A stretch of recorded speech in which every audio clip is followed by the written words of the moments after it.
Alright, how's it going? Let's do a little bit more work on the game, eh? Alright, I'm already getting bloody tired. But, I want to do some more work on this. So, yesterday we left off, and after spending most of yesterday bug hunting, was it yesterday or the day before? I don't know. At some point. We eventually got it working. And we got enemies that shoot us. Why does it always start zoomed in a bit?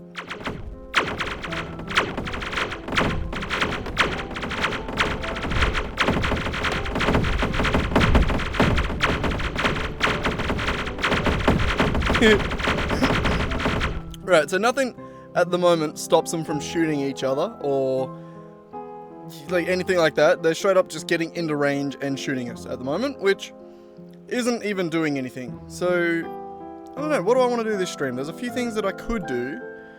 So we got this to add to the player, which should pretty well be down here with weapon health, player health, sorry. The ramp issue, let's do that real quick. We can do that. That shouldn't be too hard. That should just be something to do with the enemy nav mesh, right?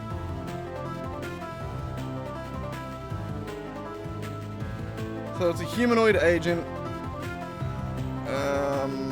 Agent settings.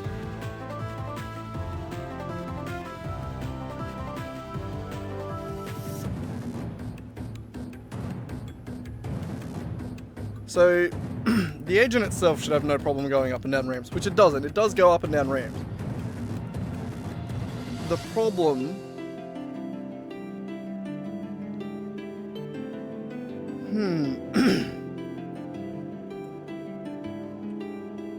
I think the problem is that it doesn't have an animation. So, like, if we press play... Oh, I went maximized again, accidentally. So yeah, if we... I don't think it has an animation, so if we were to... have a look at these guys down here...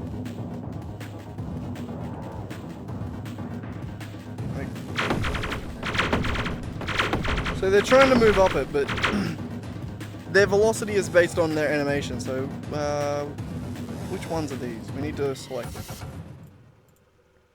that one. See if we can get the one in front.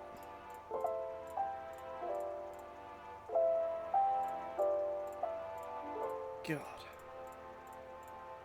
Oh, there he is. Nice. Alright, so...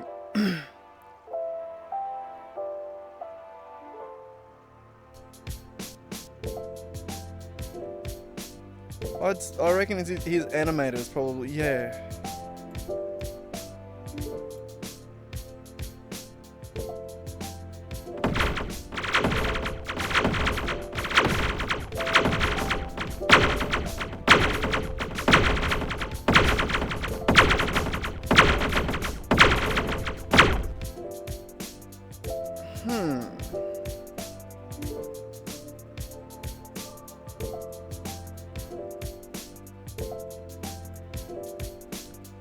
Let's just turn off the drone for now.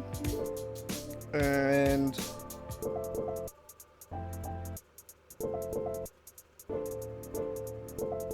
oh, this one. Wow. I thought that was one thing then. I just tripping. Alright. So now we just have that nav mesh. The problem still exists. It's not that they're using the wrong nav mesh, right? Jesus, that one just zooped down to the stairs.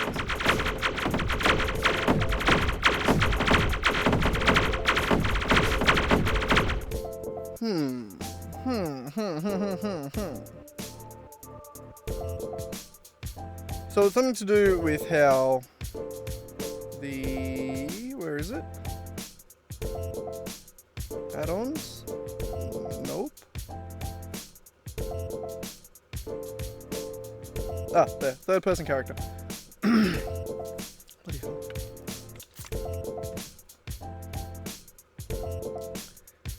Something in the move function here.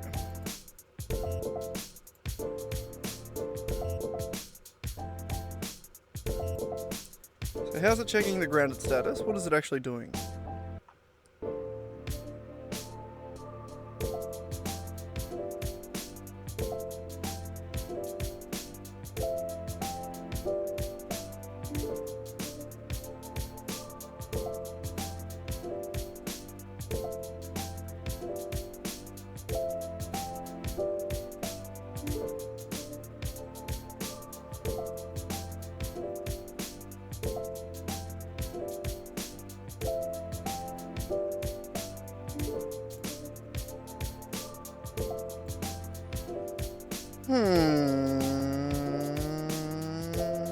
What if we increase the ground check distance?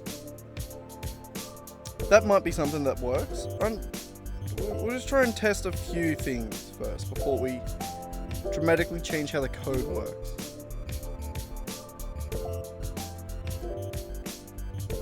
At 0.4. Double the distance that it's looking.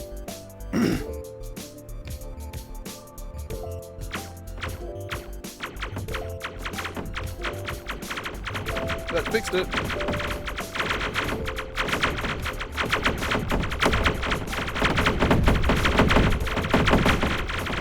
Okay, I just tried to crouch jump like friggin'.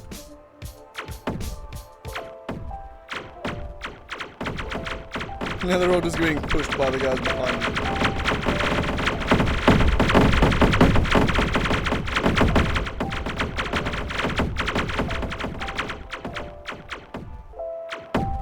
Beautiful.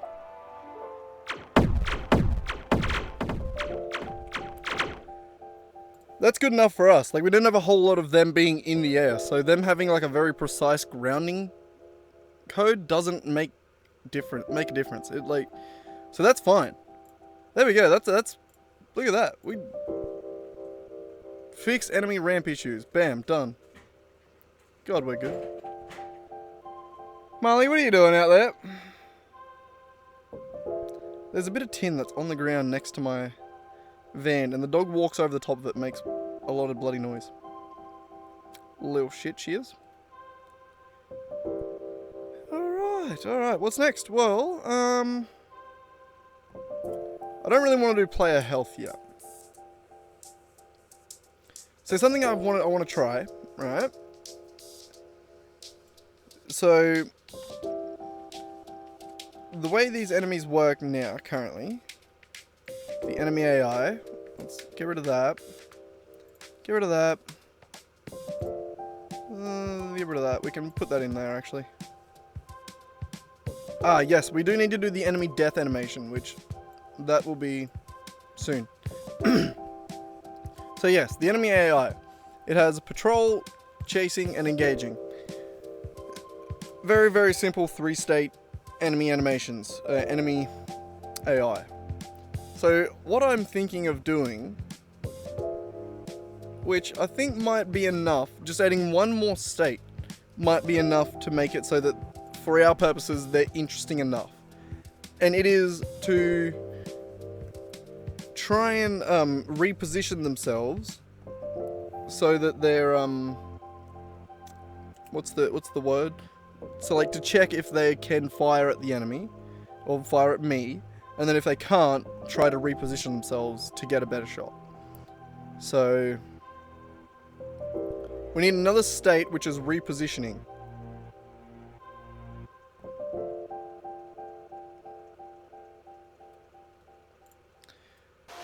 So let's try that. We may be completely wrong, and we may have to go back on this, but I don't know. Let's try it. Let's try it. That's state machine. We don't actually want that. We want this.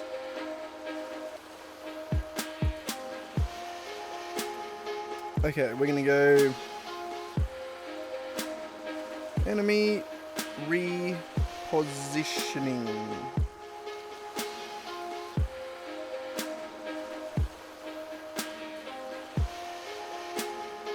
I reckon that'll work.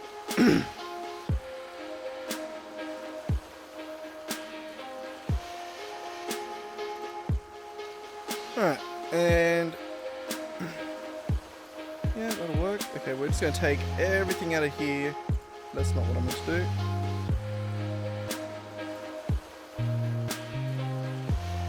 Put it in here. It's going to be an I state.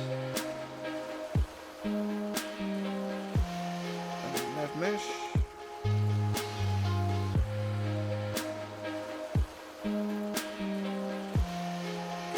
Alright. So.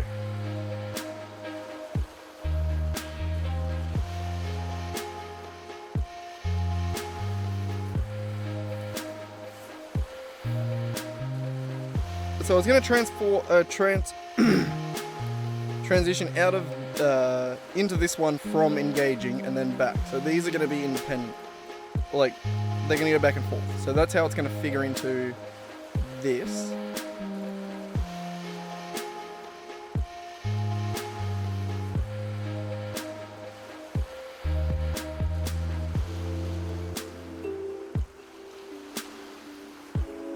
So this... So that goes chasing to engaging and then engaging to chasing. Okay, so you do have to do back and forth on it, which is fine. I can handle that. But alright, we're going to leave that as it is.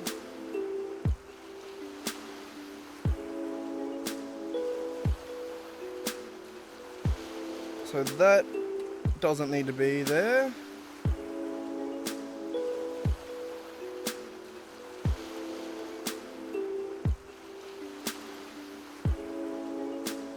That doesn't need to be there. That also doesn't need to be there.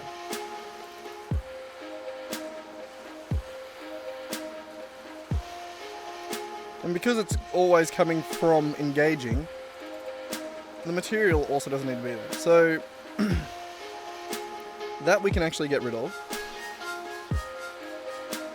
The agent will need, the target will need. The anim, what are we actually doing with the anim?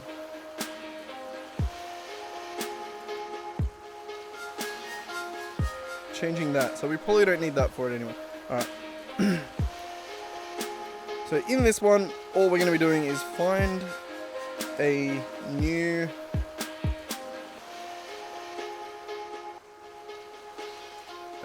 position to shoot the player. Alright. So I don't know what that is really going to look like.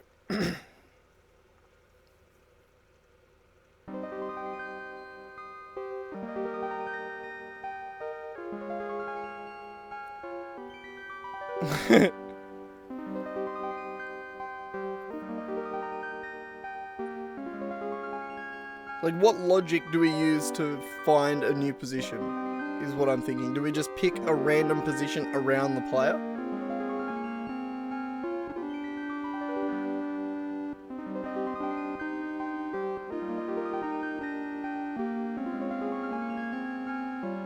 I mean, that could work.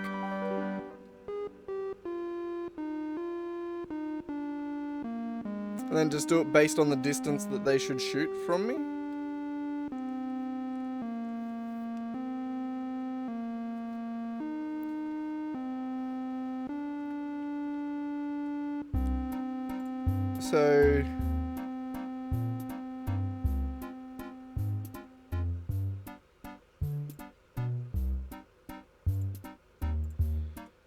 So chasing is just constantly setting its destination to me. This, we want to set a destination, go to that destination, and then this will be checking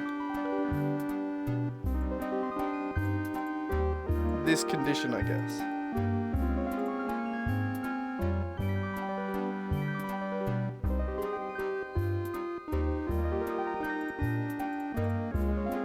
Or... no, I think we do the logic for it in here.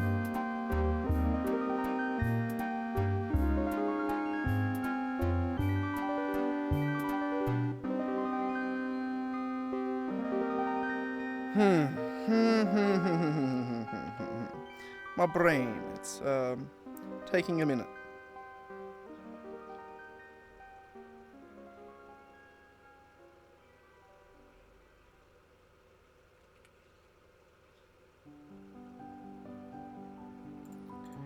So we need just a way to find new position,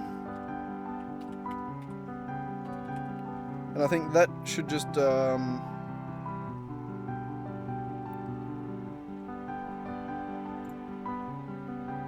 I don't know why I just got paranoid that I was on the wrong screen for whatever. So that should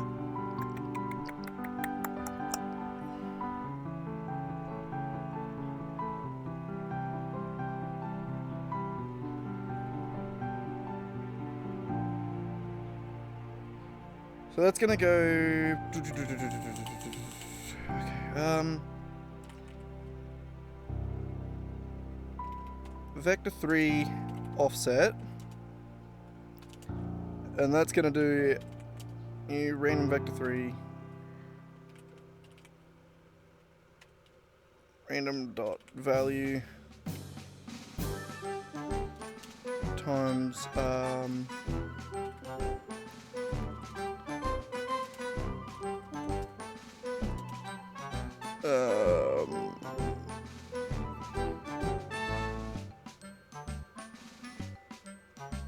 what do we call that? Like new position range?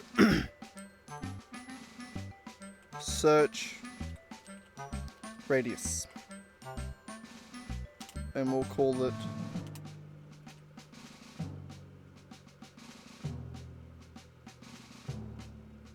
five.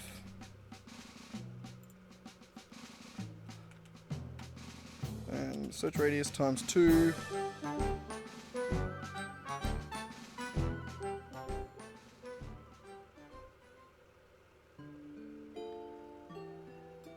So we want it to be between, we want it to be negative as well.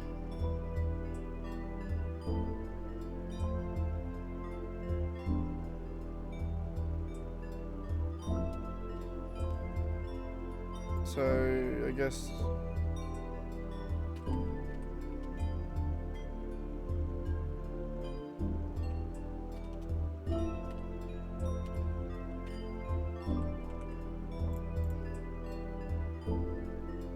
something like that.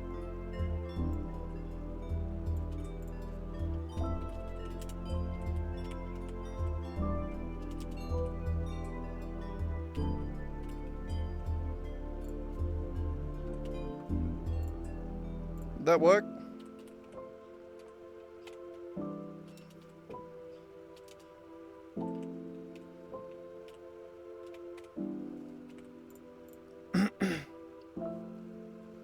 That should work, right. What are we doing over here to do? Actually, no, it's the enemy spawner.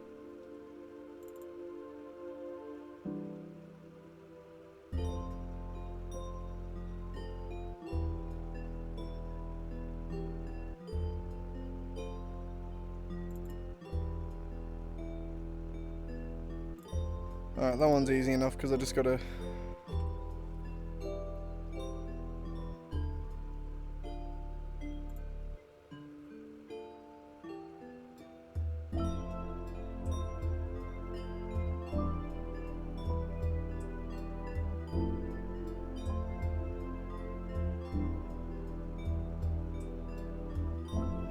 Yeah, that'll work, fuck it, I don't care. It's good enough for me, right?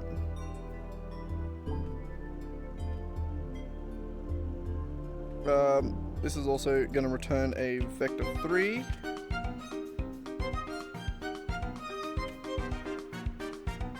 So, if we give it a destination...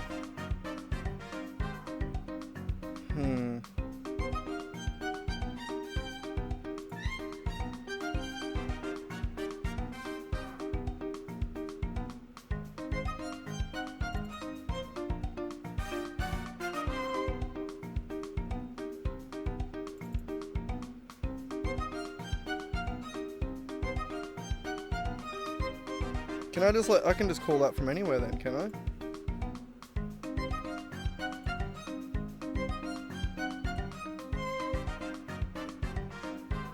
Yeah, it's not mad at me about that.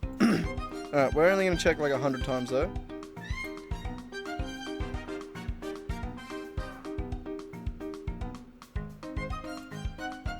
And the position is going to sample. Actually, we can just get rid of that whole line. Is going to be target dot position plus offset.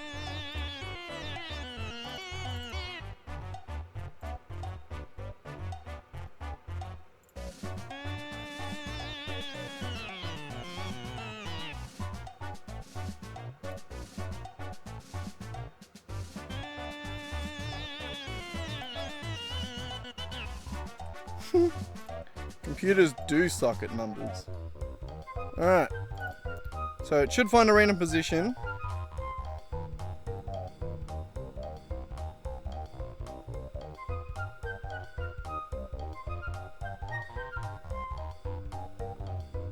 Alright, and...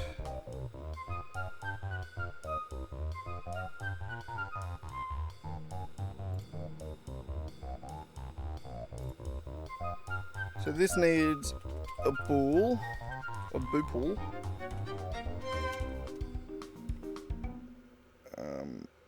Moving is moving.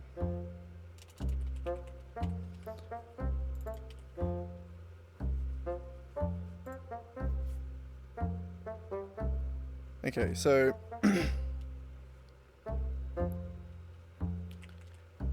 vector 3 new pos equals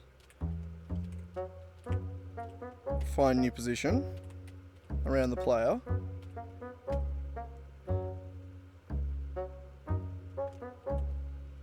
And we need a if not is traveling or is moving.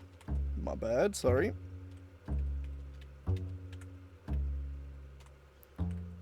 Then find a new position and set is moving to true.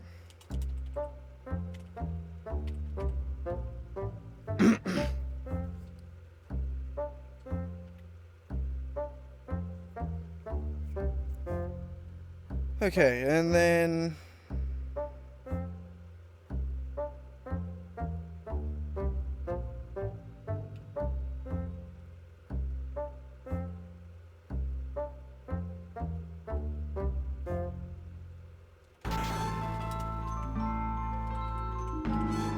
actually we could probably just go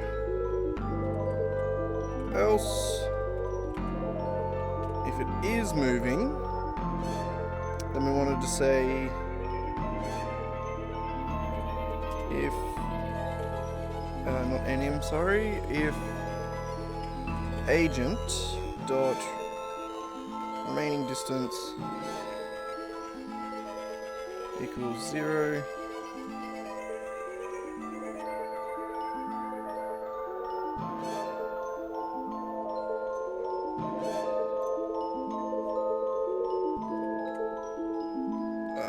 Actually, we'll just go if less than or equal to like 0.1. We don't want to... We'll give it a bit of a threshold. Alright, yeah, so then if it makes it to that position, then say is moving is equal to false again. Alright, sick.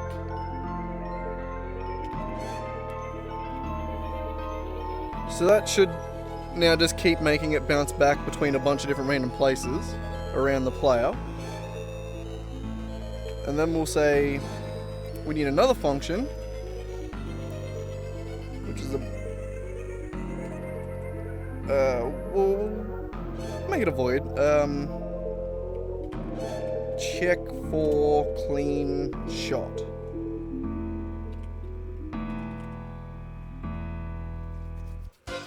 Okay, so for that,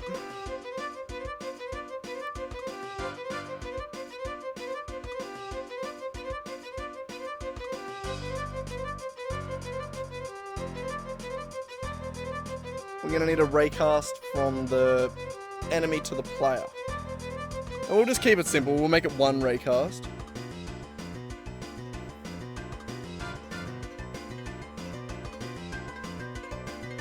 I think.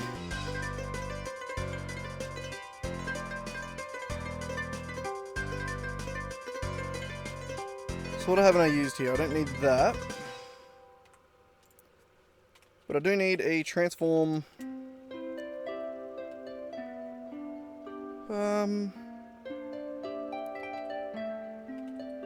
We'll call it Raycast Origin.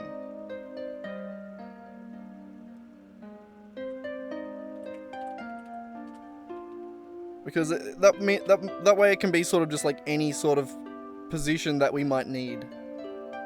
We won't need to access the animator.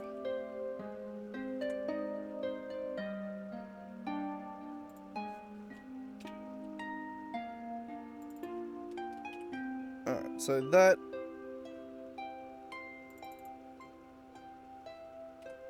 get rid of that, get rid of that.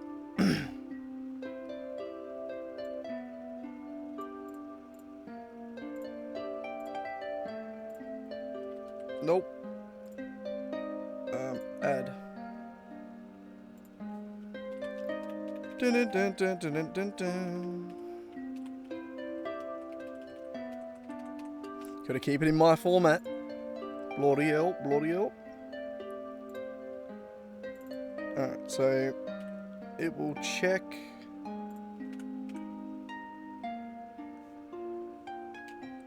So yeah, at the end of each frame, it'll check for a clean shot.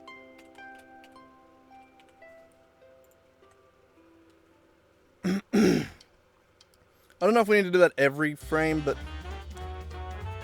yeah, for now we'll do that. But if we need to optimize, we can do that later. So say if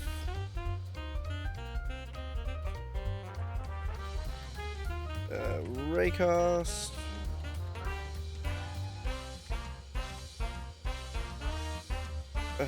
raycast hit and array new raycast origin in the direction of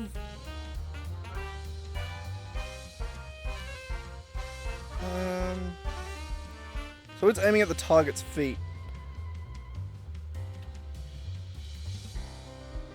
So we'll say target dot position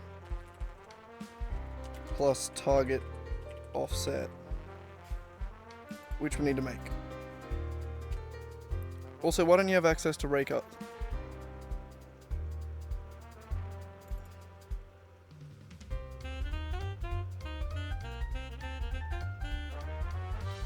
Oh, right, yes, right. That doesn't actually need to be a transform then, does it? My bad. I didn't mean to do that either.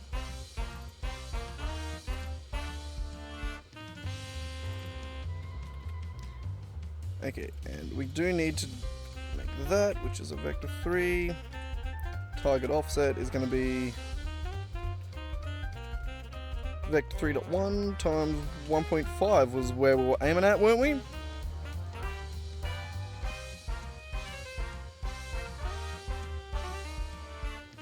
So I think the raycast origin we'll put in, we'll just literally do like the bullet object origin. Oh, whoops, I did that the wrong way. Raycast origin. Ray.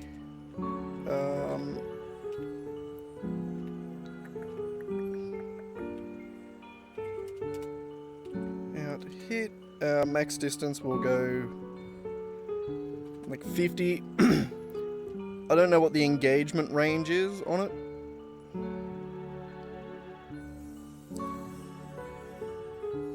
I will need a layer mask too.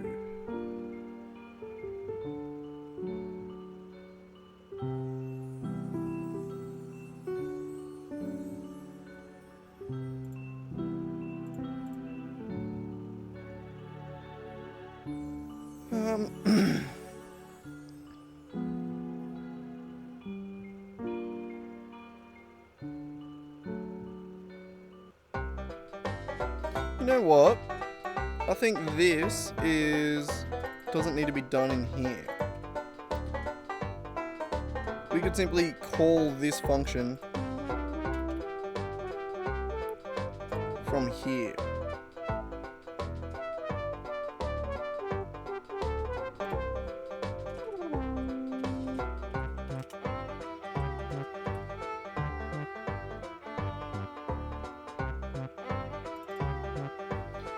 So then we can do bullet origin, player dot position. No, not position, target offset, awesome, ray.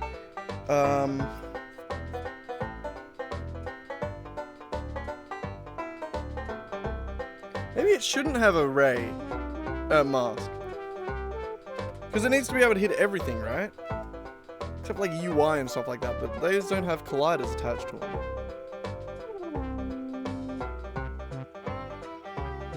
That should be fine. I think, hopefully. I don't know. I've never really done them without masks before. They've always required a mask in some way, shape, or form. But alright, so if it is getting a ray from... Jesus Christ, that's the direction. Durr.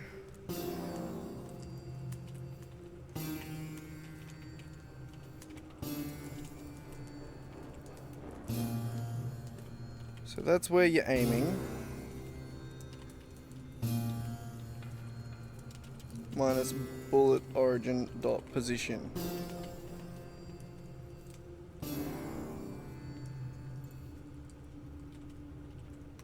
Oh, I'll normalize it up here, fine.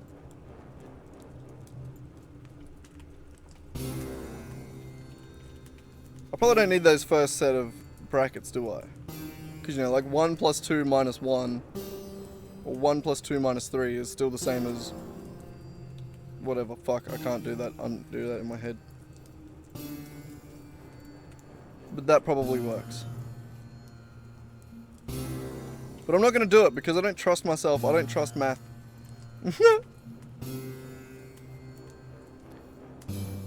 But alright, if it's...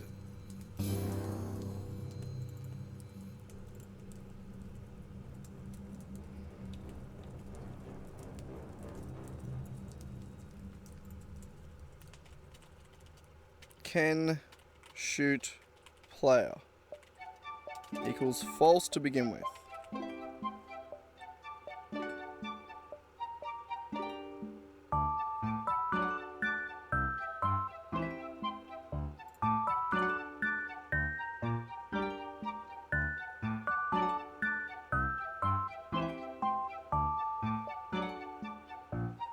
Then can shoot player equals true here.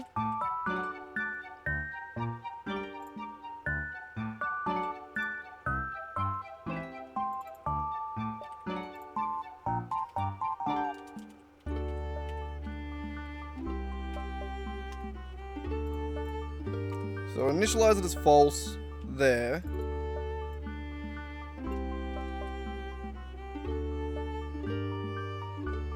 So on enemy engaging, we're first going to go instance dot check for clear shot. Alright, and if that doesn't work, then it'll transition to this. And then this checks for a clean shot all the time.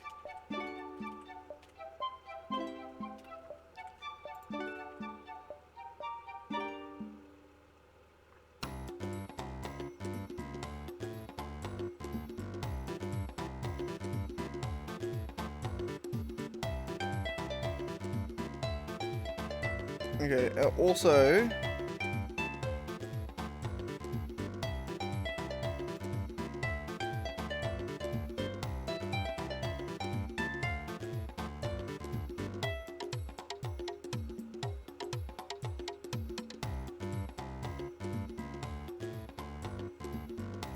No, that should work. That should stop it, because it should, when it goes back into this, it'll stop. So if enemy repositioning...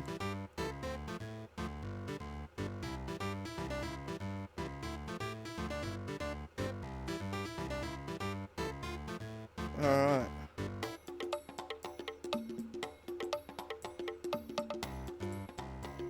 So yeah, that gets checked in 2 different places. Alright, so up here...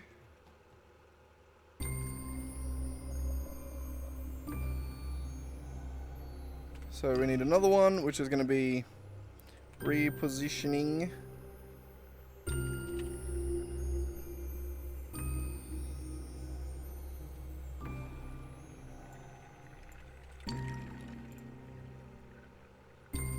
So what does it need? It needs target nav mesh.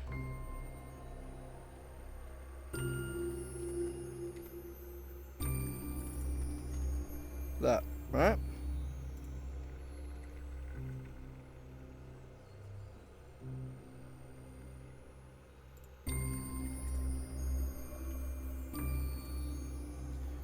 Alright, and then we need 2 more of these, where it's going to go from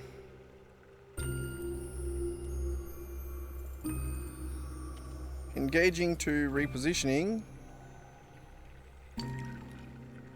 and repositioning to engaging.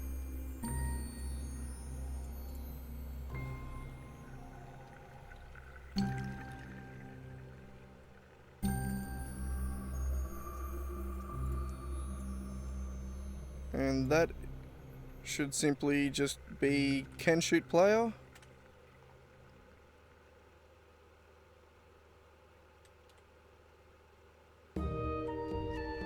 Okay, so I need a little helper function with that.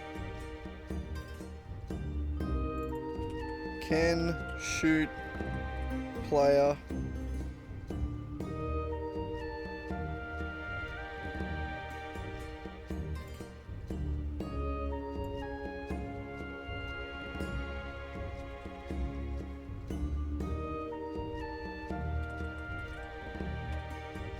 Does that work?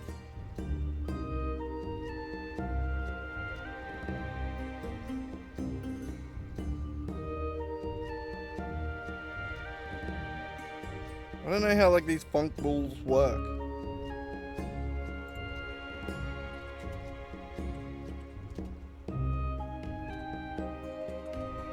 Return.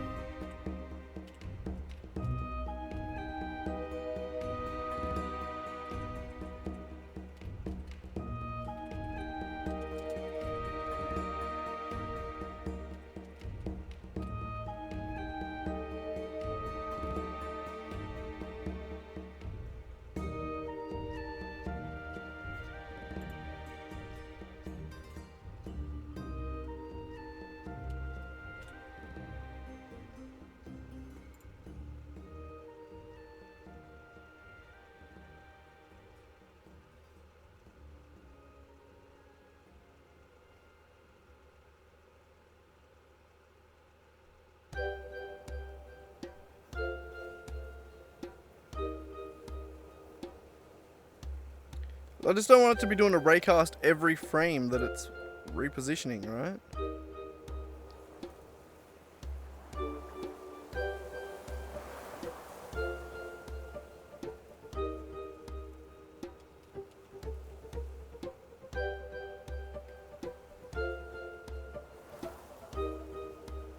I just don't understand them. I haven't worked with them before.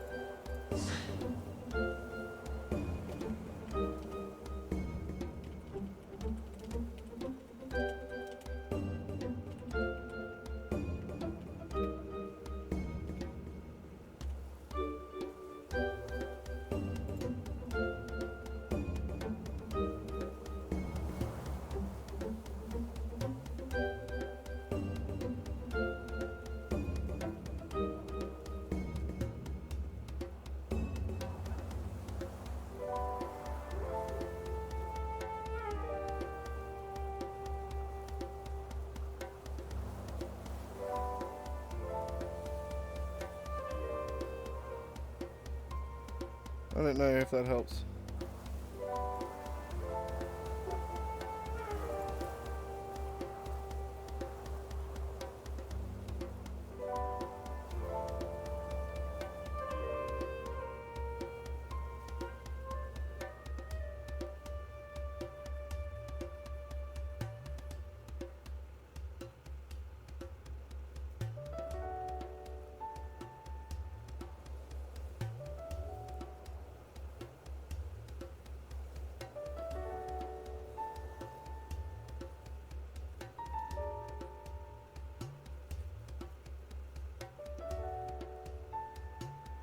Wait, so I can...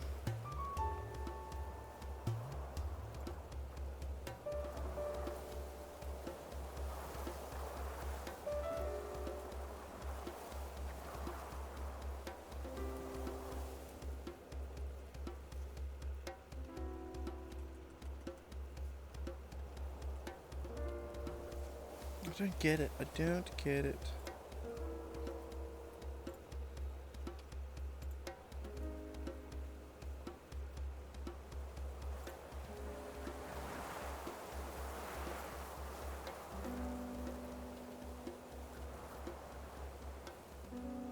Oh, is it just that I'm not using it?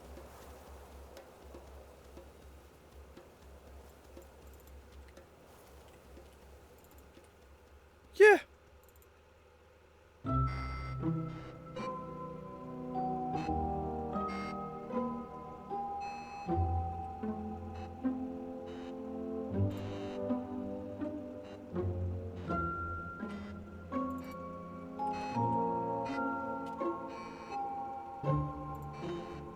Can't shoot a player. I don't like that. That's a weird way to do that, but...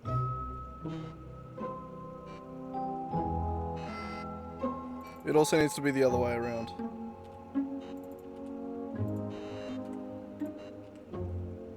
It moves to from engaging to positioning if it can't shoot the player, and it moves from repositioning to engaging if it can. Alright, let's see if that works. That might have been just weird and stupid, I don't know.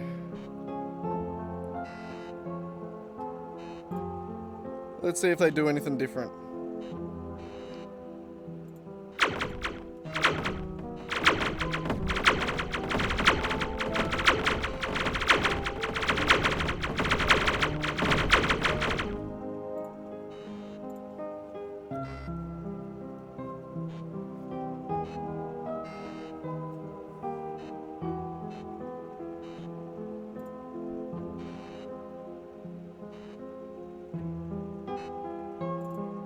So when it fires its weapon,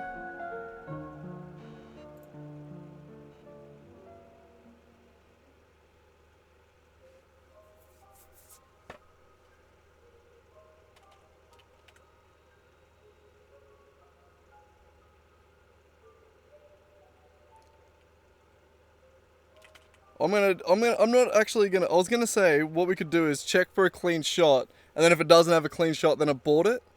But you know what? It's gonna get one shot where it shoots its friend in the back.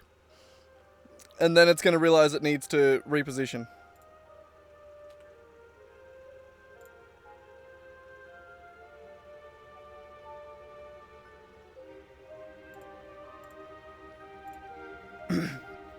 So I think the problem there was just that it wasn't calling it.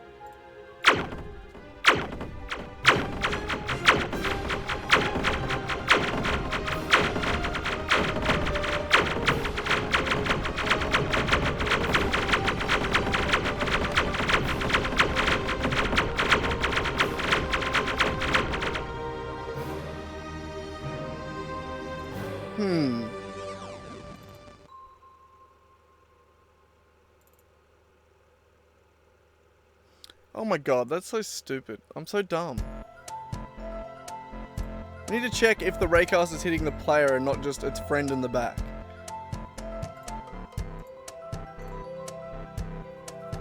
Because right now it's just saying it can shoot the player if that raycast hits anything. That's dumb. My logic was flawed there. Alright, so it needs to check if it's the player. And the dogs need to stop barking.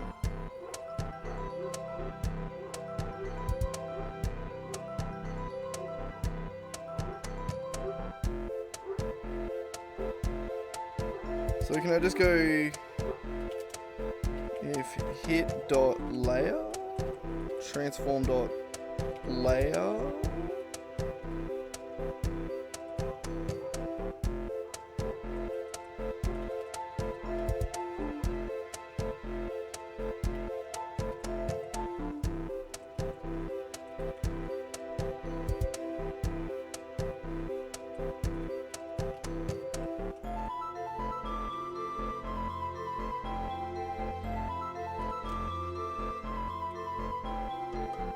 That's got it. That can't be a good way to do that. That test if it hit the player.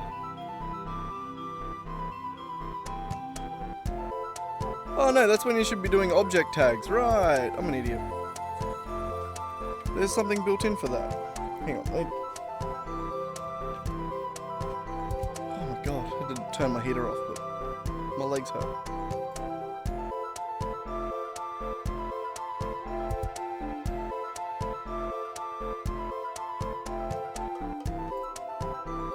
God damn, dog's barking at fucking everything out there.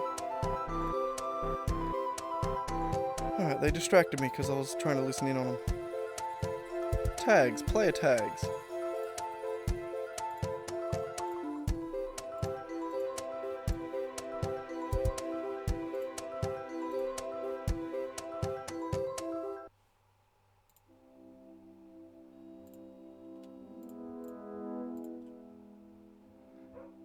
Should I tag them all as player?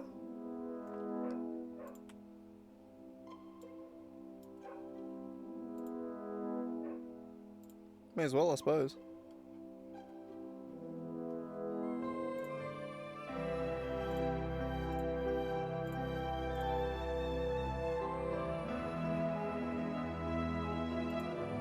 Alright.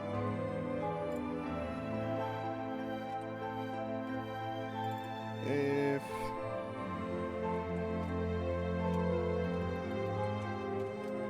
tag equals player.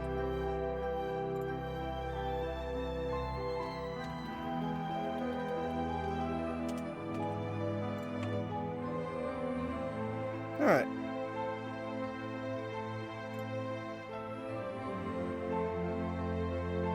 Yeah, let's try that. See if that makes a difference.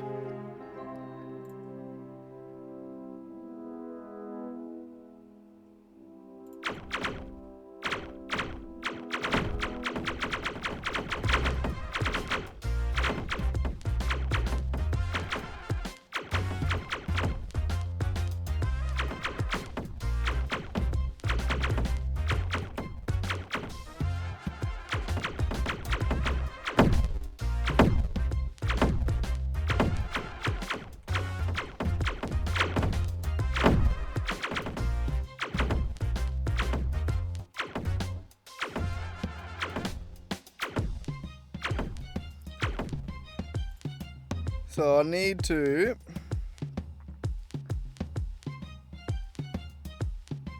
when it does the check, where's the check again? Here.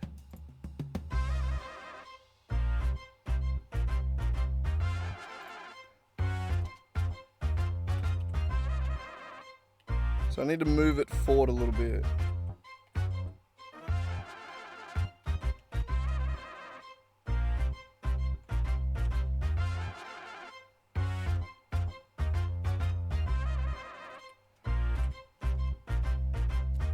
Let's see if that helps.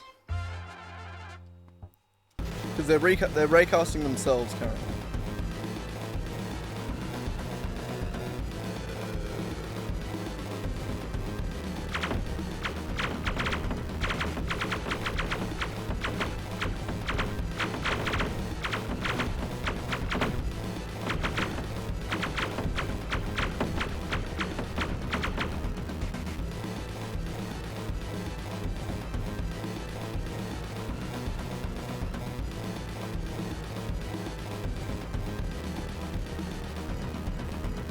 Oh my fucking god, type.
Oh, it's on the game manager. Bullet pool.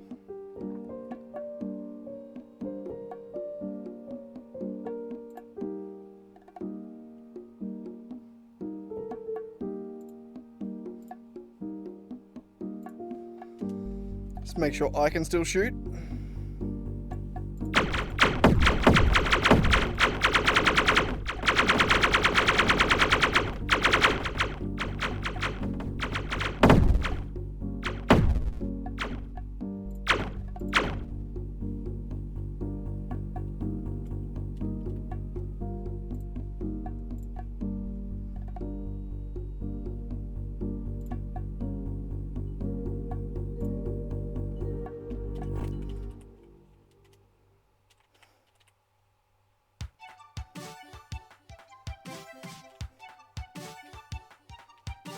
Wait, which one draws the line?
It's going to go from the ray to the hit point.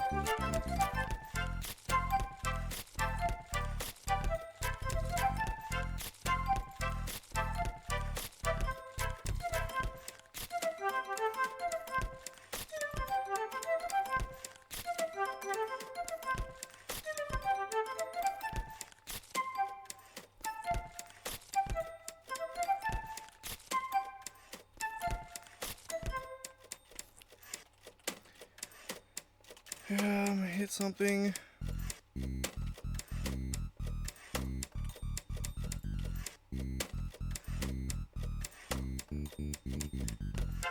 If it hits something, then hit dot point. Else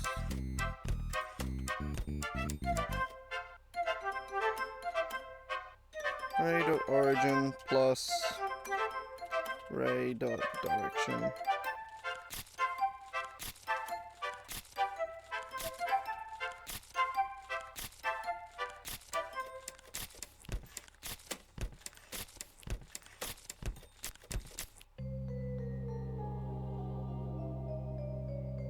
Yep. And then if hit something, then color dot green. Else red. Alright, there we go. Now we should be able to see what the hell's happening.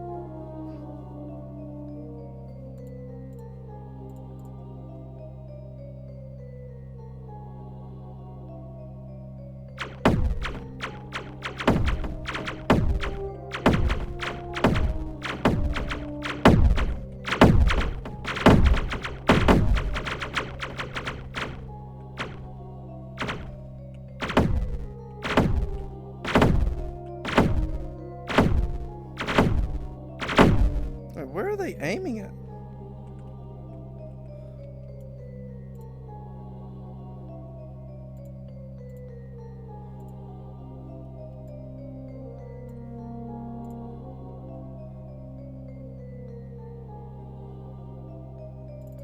Oh my god.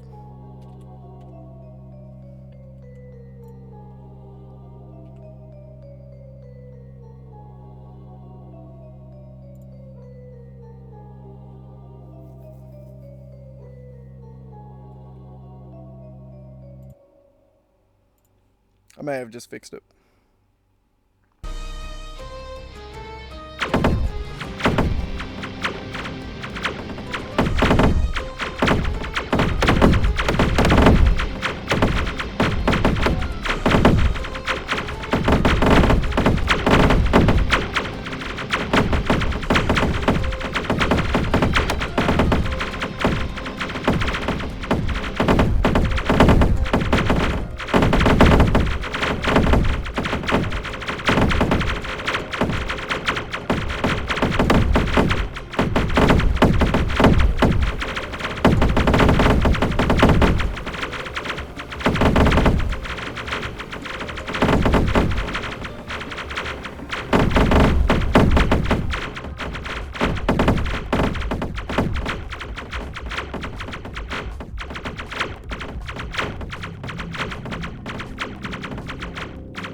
Alright. That seems to be working pretty well now.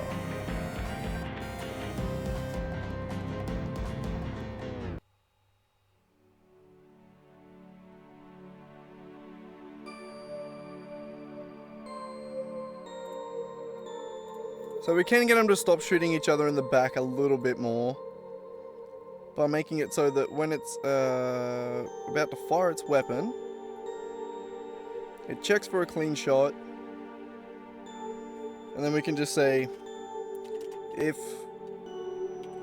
can shoot player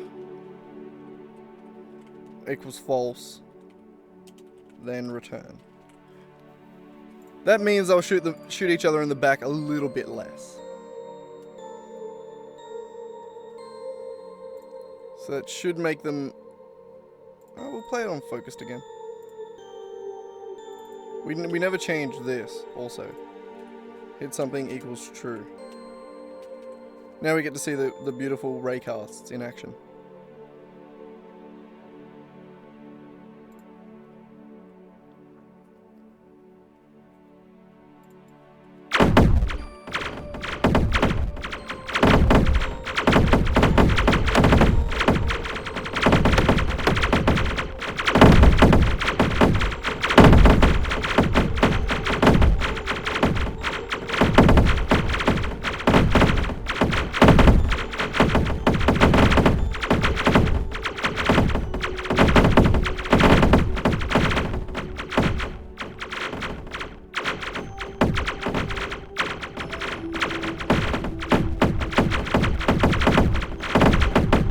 Love that when you line them all up like that, they start to they unwrap themselves. They all stand out and spread out again.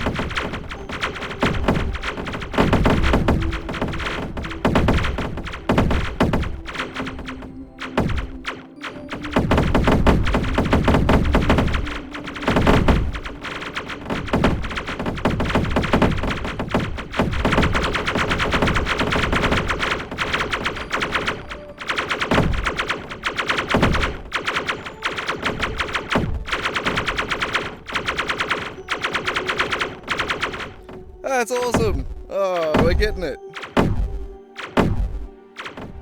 They're just shooting me in the face.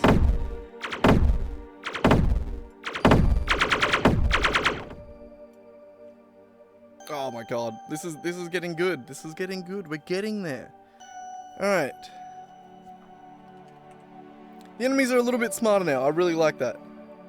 They're just a little bit more intelligent. They don't act completely single-mindedly. It looks, I don't know, it just looks a little bit better than the whole 3-state thing, I reckon.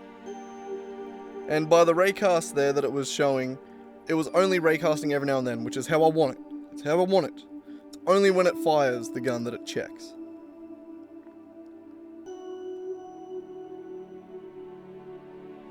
That's beautiful. Alright, we can get rid of that now. Alright. Well, that wasn't exactly on the to-do list. Which one? Why is that? That's not what I was doing. I was watching The Injustice, not Full Metal Alchemist. I was watching Injustice 2, the full storyline. That one, see? It's pretty good.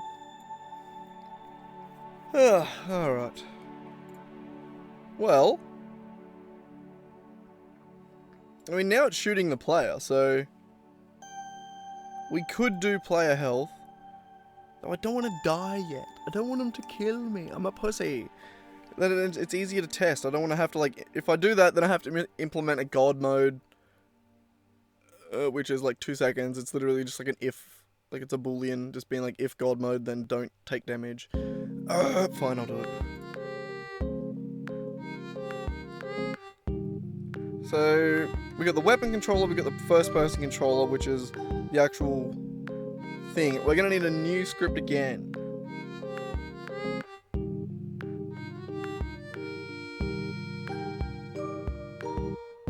Which is gonna be like player stats, you know what I mean?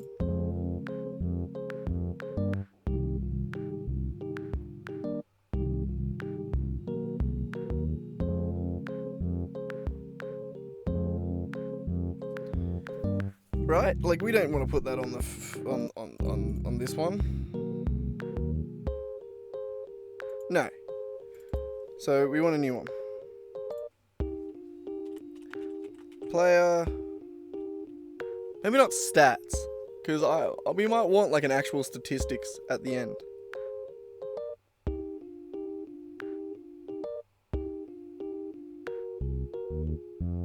Player attributes.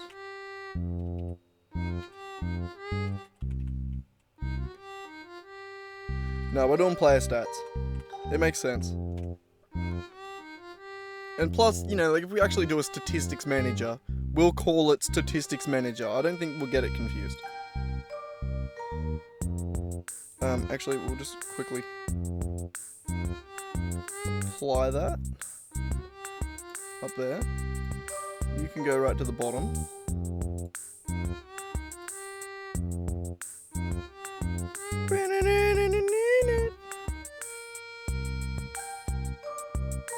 Alright. Look at that. We've only been streaming for an hour. We got the enemy shooting at us properly. They were already shooting before, so I can't really say that we got the enemy shooting. We got them actually hitting us, and we got them doing a bit more intelligent behavior, which is nice. So player stats, easy enough. We add eye damageable and eye killable.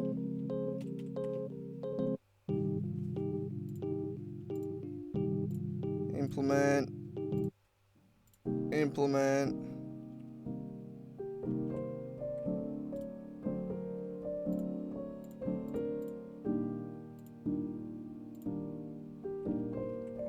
What is that? What? Is that how the interface works? Where is it? Enemy AI. No, I don't. It's just... Doot doot. And that needs a float. Got it. Float, damage taken, eye killable.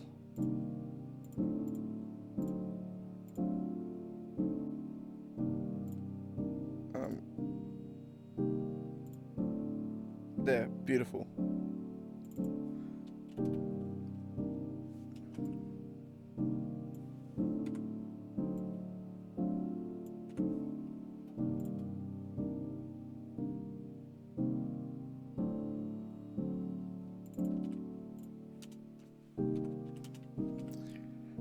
There.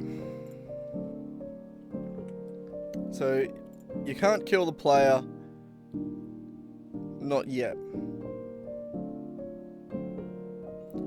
But damage taken we can do. Oh my god, my muscles. My legs. I spent all day skating yesterday. All afternoon at least. And holy shit, my right leg is... Oh. It hurts. Oh, jeez. Alright, so we need...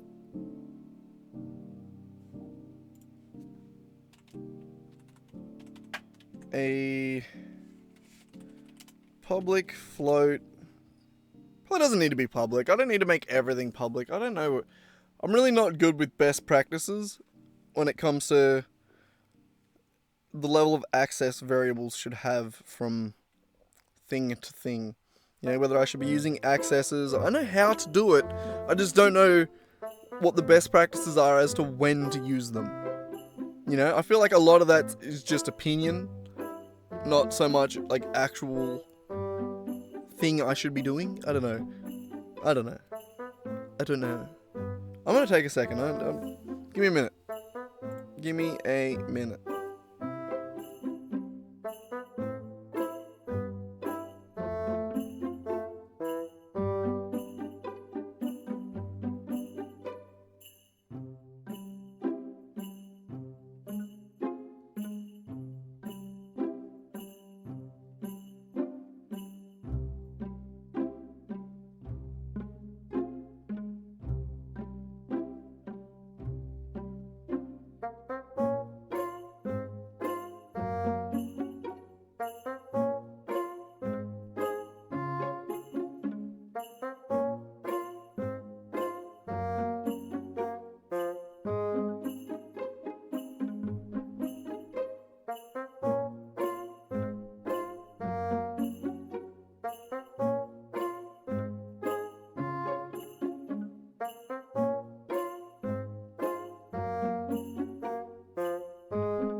Alright, I am back.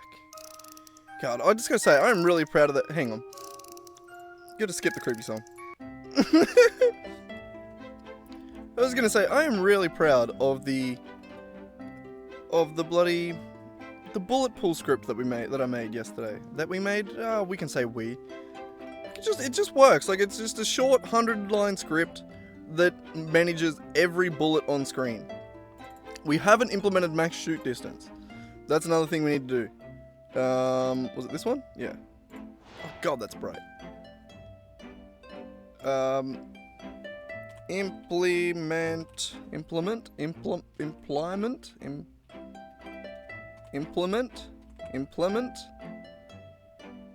think it's with an I, right?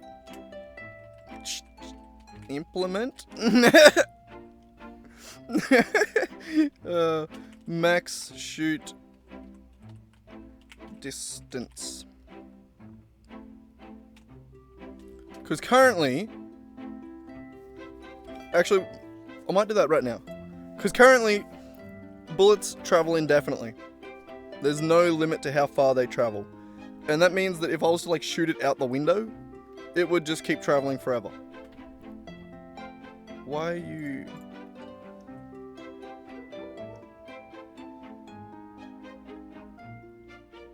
Object named player references runtime script in... What?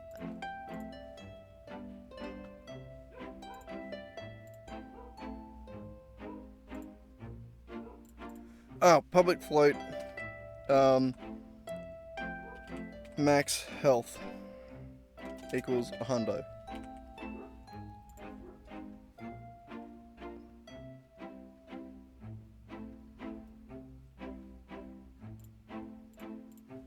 Wait, you... What? What?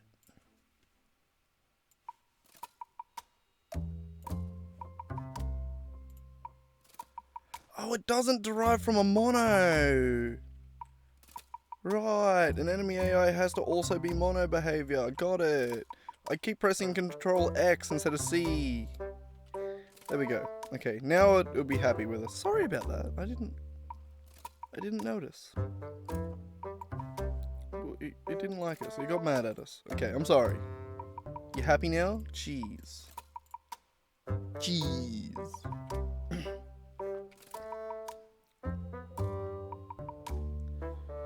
So, the bullets in Bullet Pool resolve hit. Already doing are damageable. Beautiful. Yeah, that's how you meant to say that. That's great.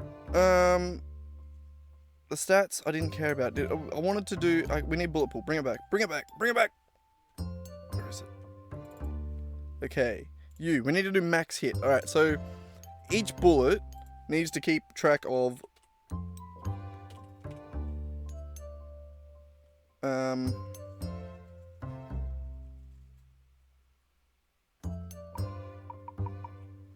Does it need to be public? I don't know.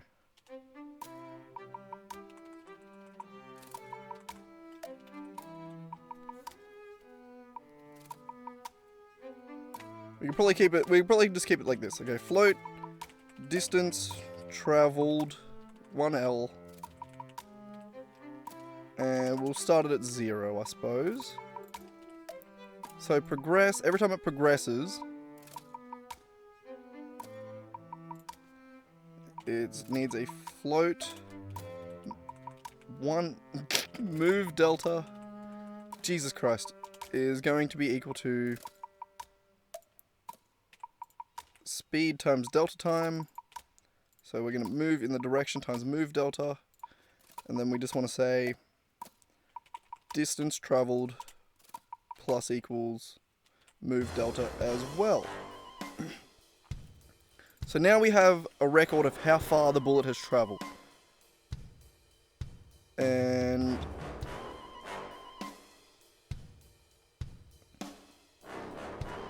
so this is as a const.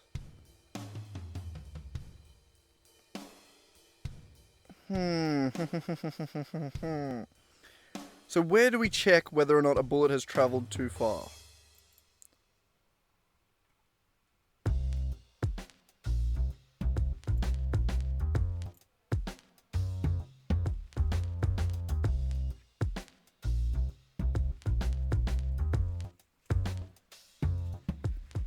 So we could do another public void.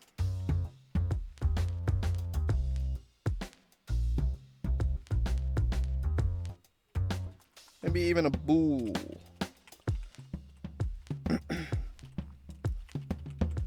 Check travel distance. Not like that.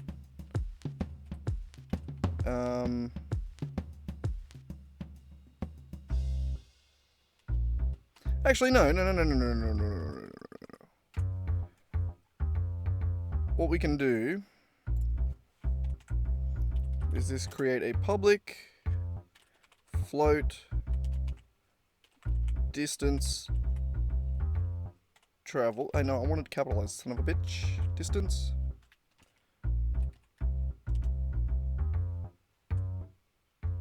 Traveled equals get. Jesus.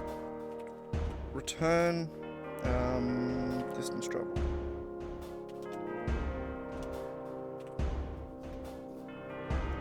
Right. So then we can just down here bullet progress if bullet dot distance traveled is more than or equal to max shoot distance, then add it to the to remove list. Now bullets have a max distance.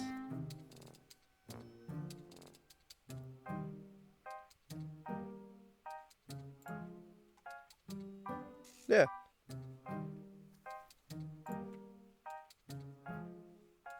Did I just see a debug line in there? No? I'm tripping? I swore I saw a debug line.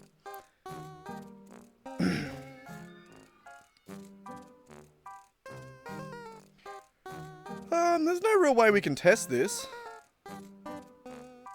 150 units. Like,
I think when it starts to reposition,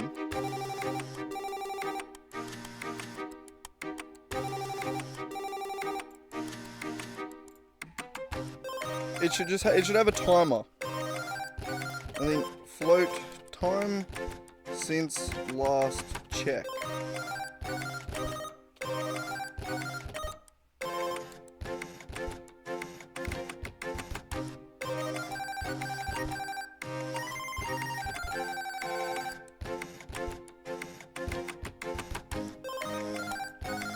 It also means it needs the...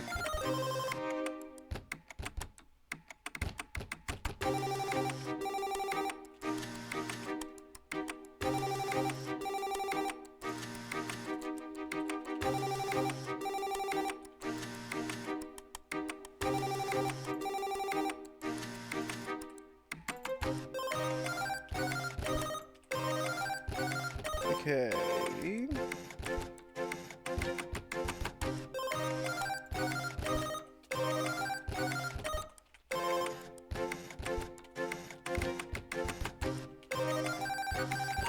Didn't another one need that?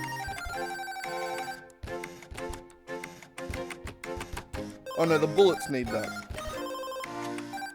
Never mind.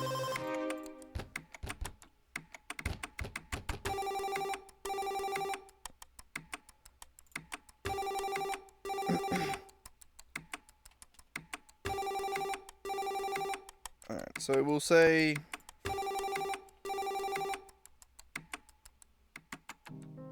Do we have an insert?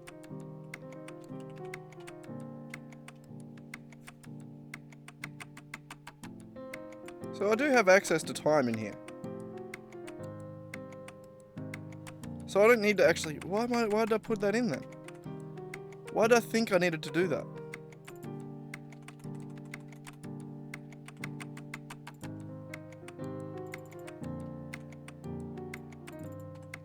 God, I hope I'm right in saying that I can just use it.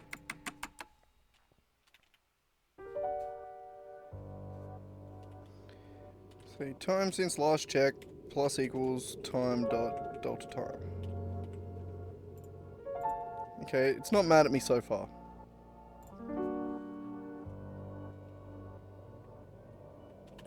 If time since last check is more than or equal to time dot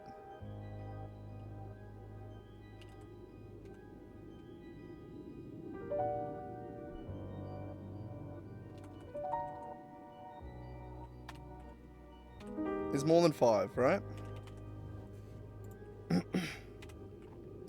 We'll do it every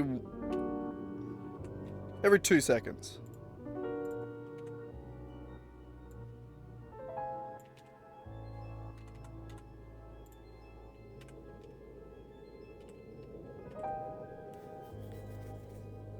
Alright. And then is it time since last check to 0. And when it gets to 2, it does the check, sets it to 0. Alright, sweet.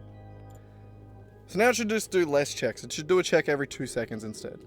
But that should give it more time to move out from behind other enemies. So they should ungroup a little bit better, hopefully.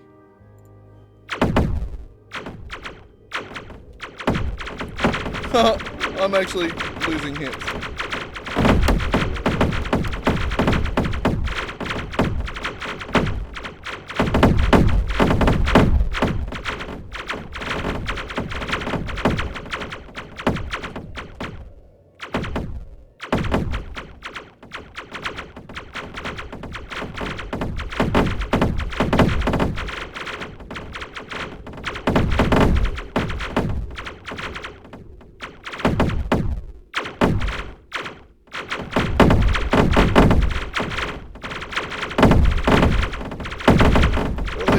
Down there.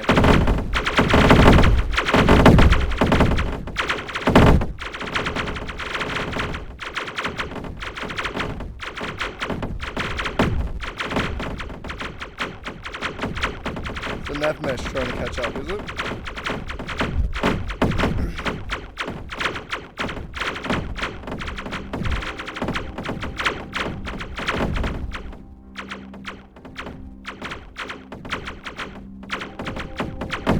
Okay, maybe they need to check a little bit more often.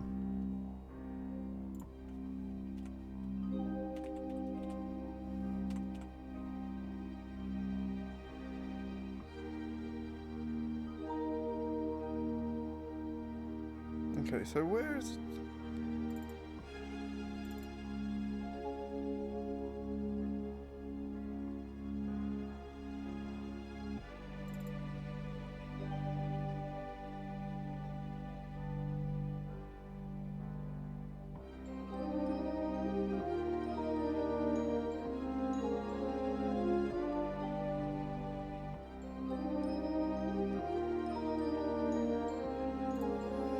I don't know, maybe we need to implement like a minimum distance traveled or something like that? What does this do?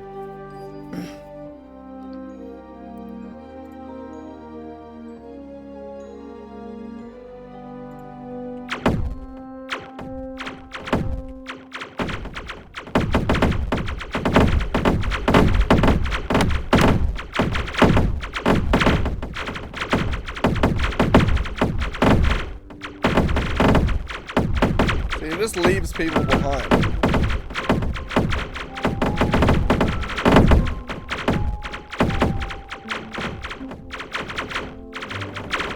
We also need to change this billboarding to face the camera.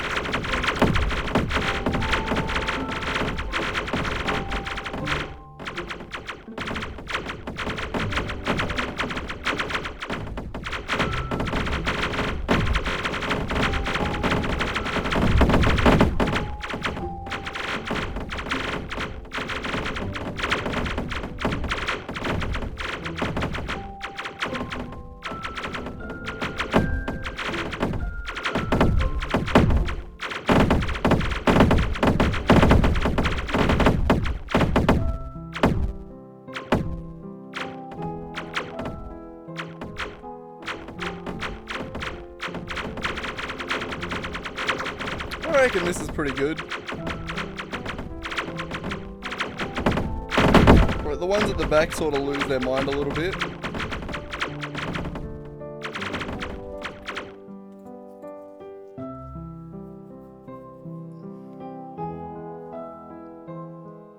So that might be...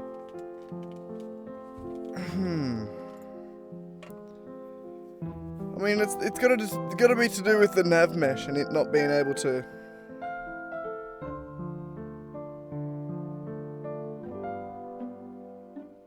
keep up. That I'm not really sure how to combat. You know, like maybe I could...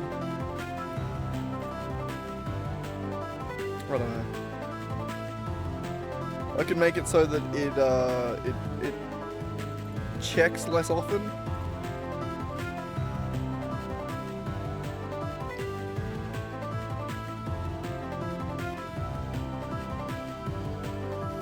I don't know.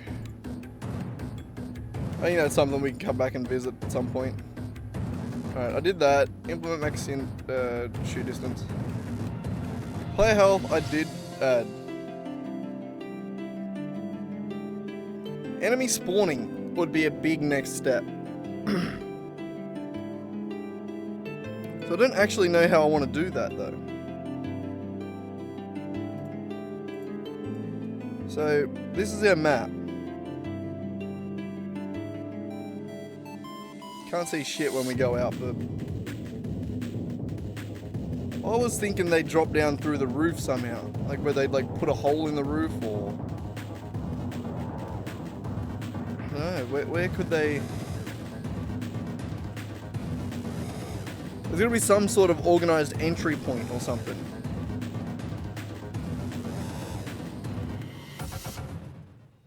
I don't know. I always just imagined it in the original game we used dropships. So I was imagining it operating like the robots operating under the same sort of principle where they would come out of a dropship and the dropship would land on the roof. But then we'd have to implement holes in the roof. Like, I don't know how to do that. No idea how to do that.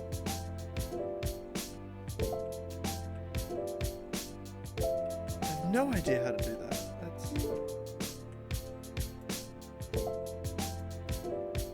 Don't know.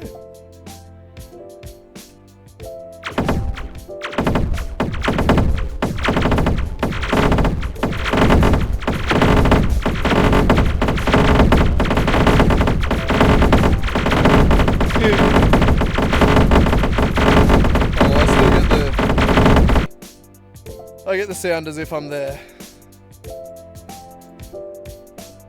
And yeah, I don't know. I really don't know. It's only been an hour and a half. We cooked through whatever the hell we started with. But yeah, I don't know how to do mesh holes. We would have to do like a bunch of predefined holes that opened up at a certain point. Right? Like how would we go about doing this?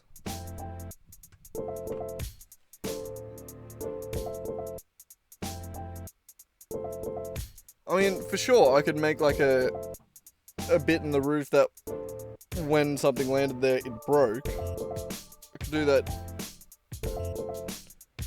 But is that what we do? Do we just,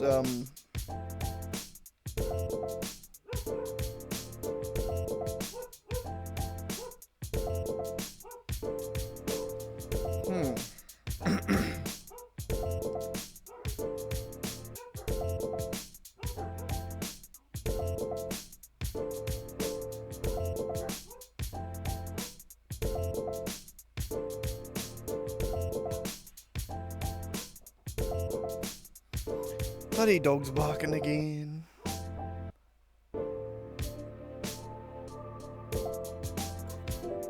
But no, I do think that that enemy spawning is pretty much the next step in the game loop, so I do have to figure that out.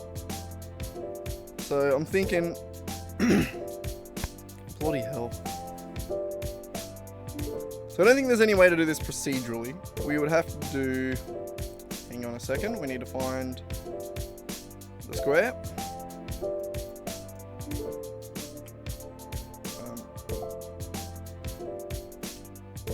Tab. Nope.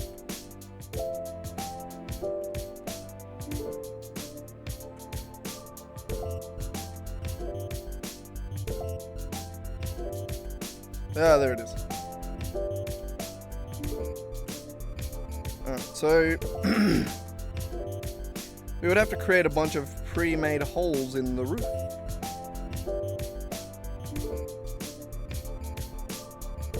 How are we gonna do that? I don't know. I don't know.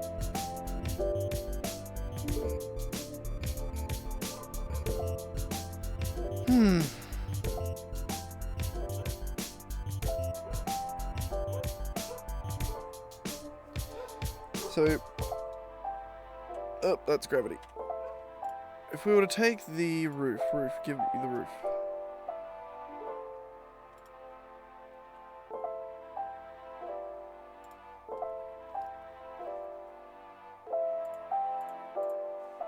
What's that?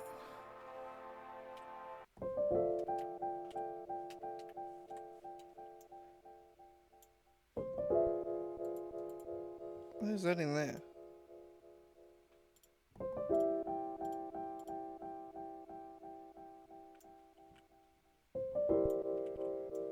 I don't know. I started doing a little bit more work on the, I need to start doing this on stream, where we actually do a bit of work on the roof and stuff.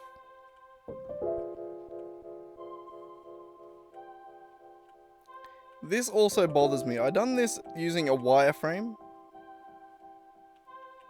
but it occurs to me that it would never be made like that. That's just not how it would be made.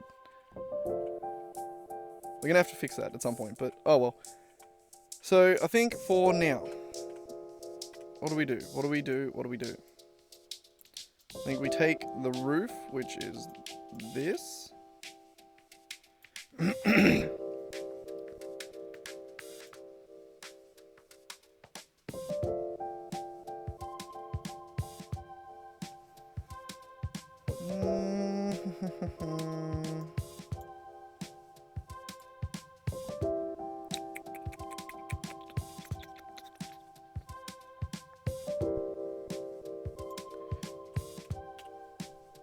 Alright. So if this is all we've got at the roof, right?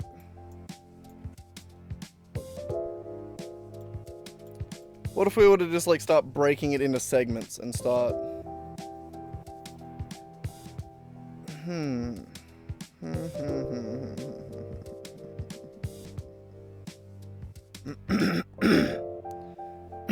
God damn.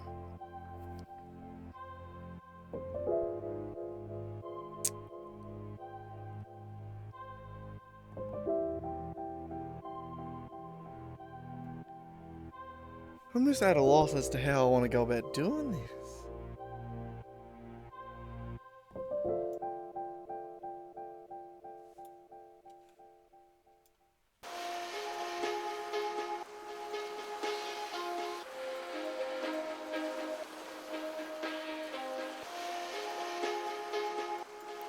Alright, so say we start off like over here, right? Well, this is the... under here. If we were to do something like spawn a cylinder, now let's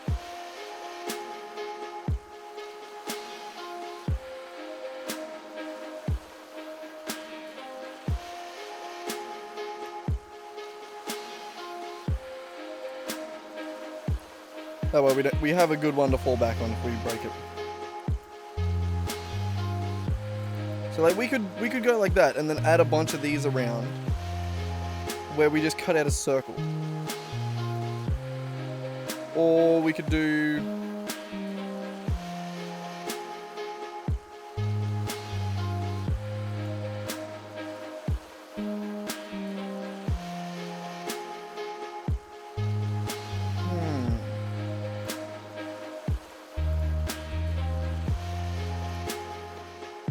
Look at that. We'll lower the vertices to say like 16.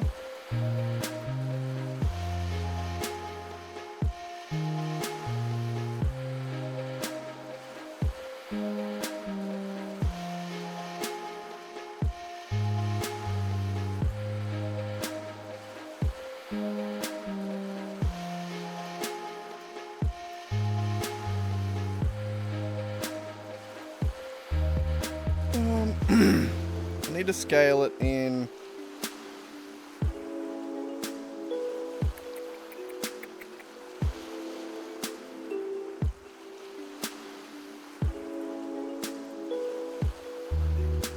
We'll do a displacement modifier with a texture.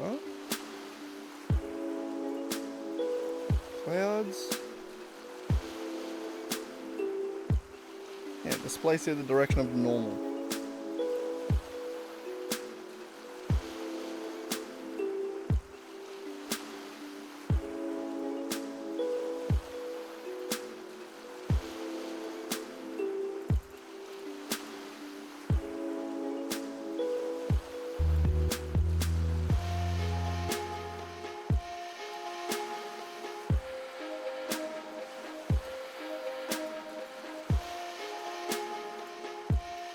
We can do something like that.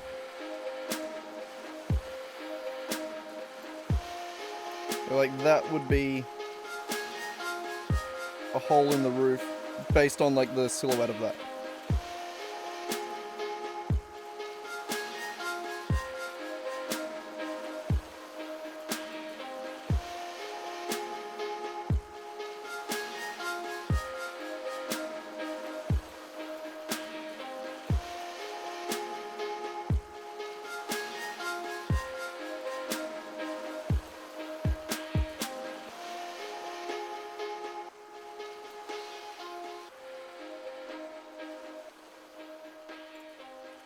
Alright, so I think what we want to do is keep that like that, hide everything again. Main roof, hide, grab the main roof again, this one, and that one, Control I, hide. So we need to go around and find all the different places that we can put one of these. Actually, yeah, unhide all those again.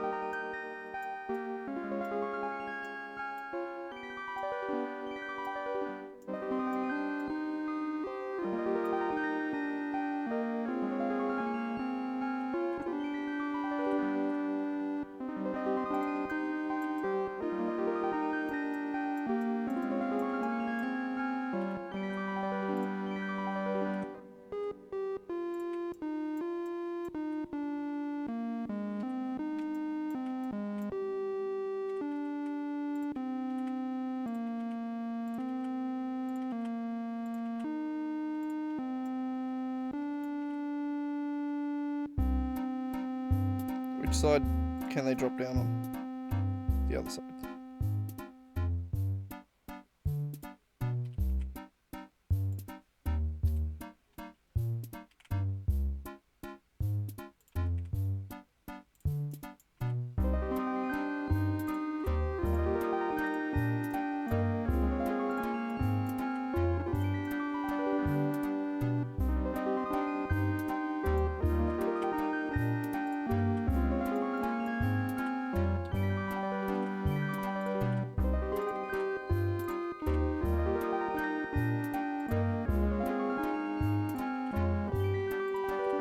Some of these are going to need to be raised up. Actually, nope, not that one.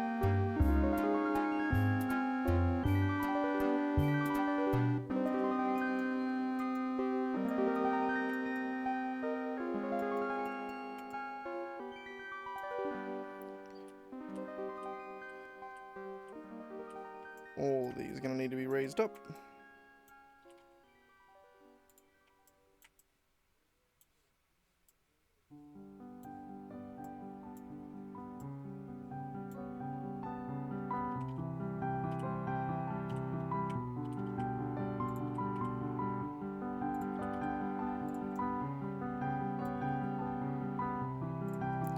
Beautiful, beautiful, beautiful.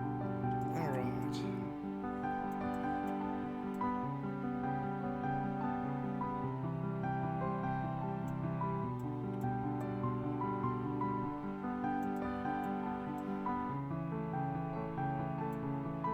So we need to put them up there as well.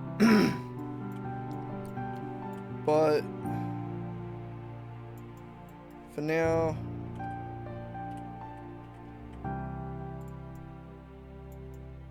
I'm going to do them in more simple spots.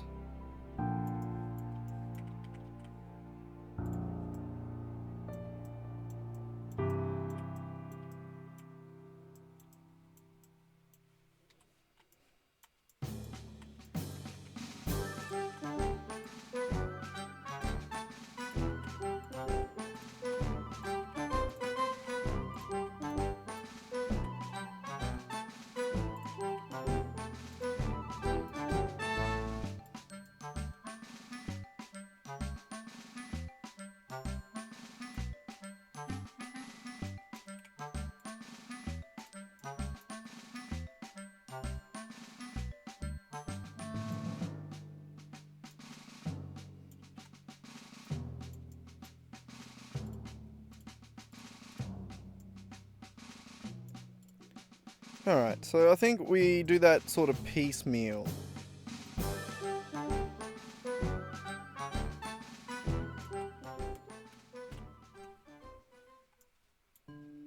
So like this bit here.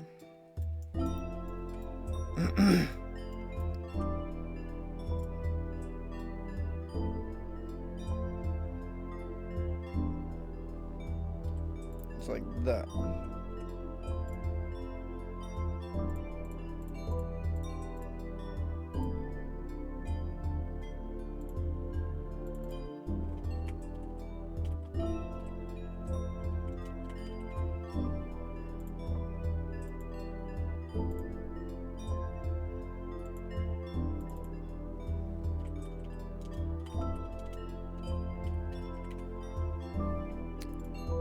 Okie dokie.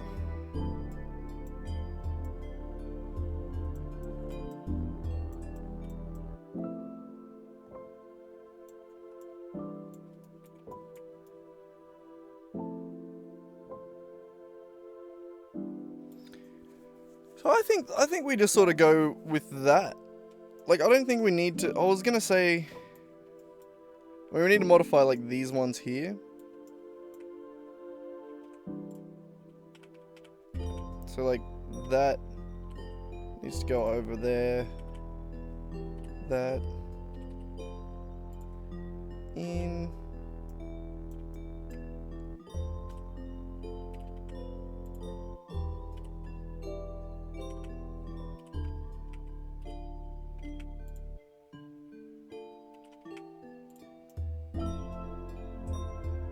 So we also need to make sure that they're not above the elevator, which I think some of them are. Escalator.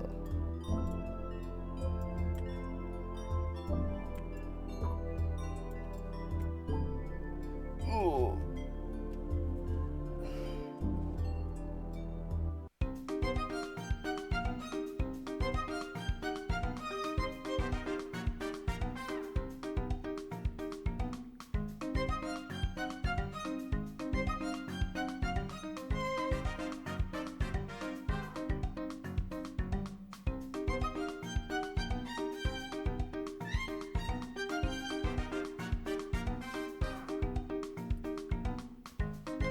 Alright, I'm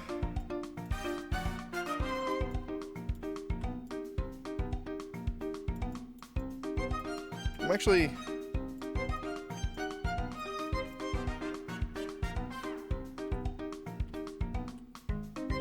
unsure whether I can use those ones.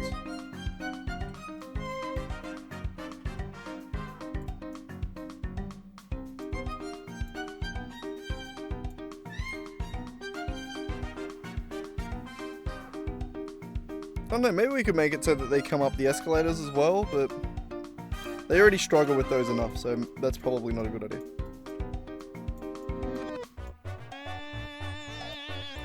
These ones here.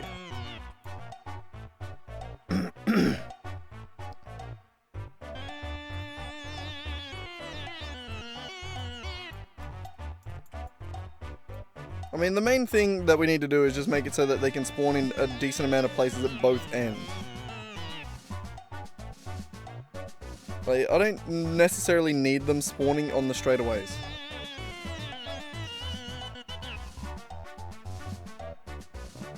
So, like, I think that might be enough.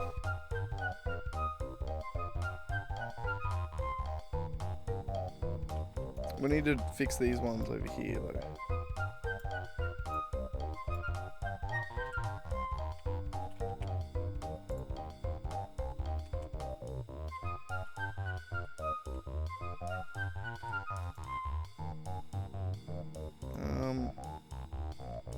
All but that one I'm gonna keep.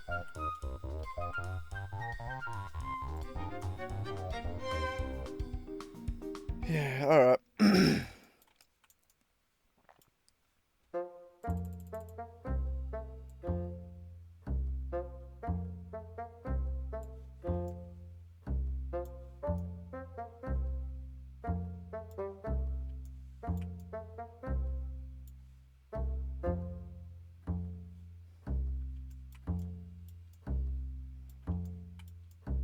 No, they definitely don't need to be that big, jeez.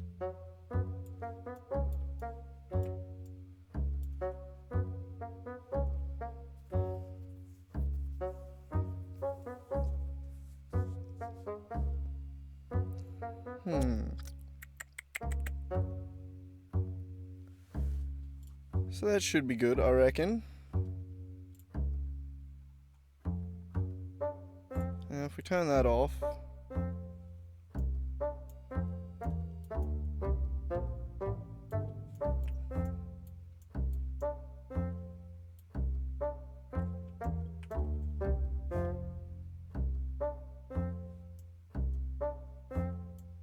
I think there's just going to be a hole in the roof here temporarily.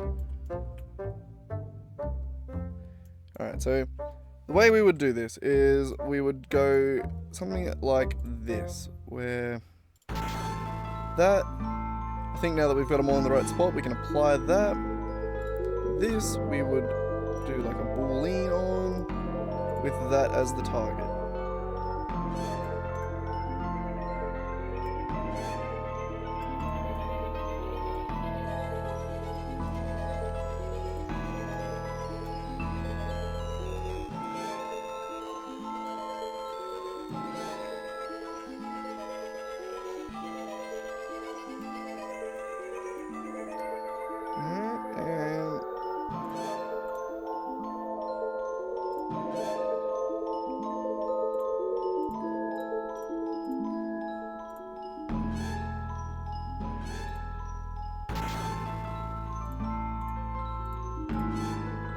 Alright, so that...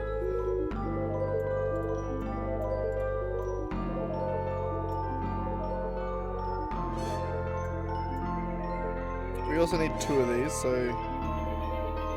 Take that one, hide it. This one, if I was to apply that, would be great. And then this one, to the opposite width. And apply that. Hide that. Show this. Bam! Look, there we go. We got the roof and then the hole in it. So this we could cell fracture.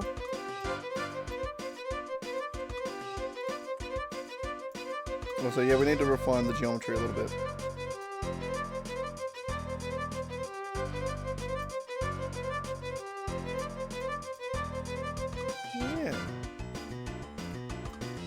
So, would that be the workflow? I'd then have to go through here and...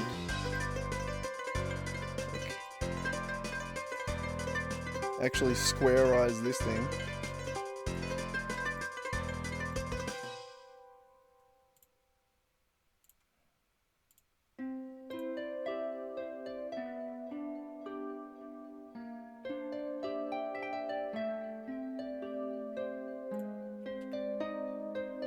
You know, something like that.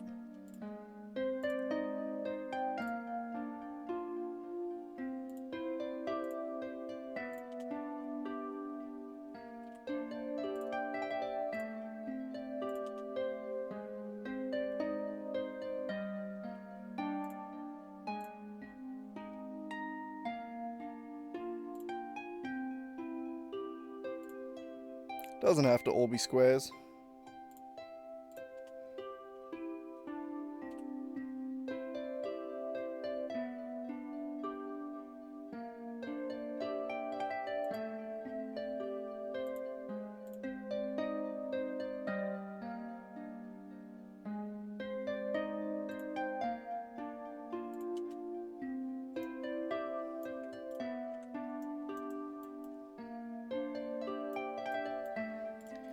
As long as it renders okay, then it doesn't really matter. That's generally how it works.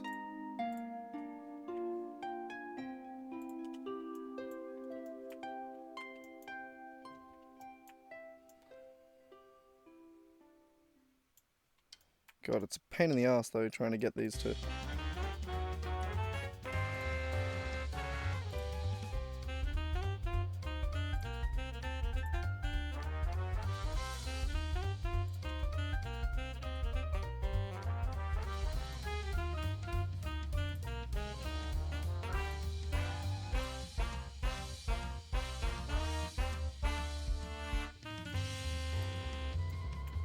No, what did I do wrong there? There's two vertices here, no?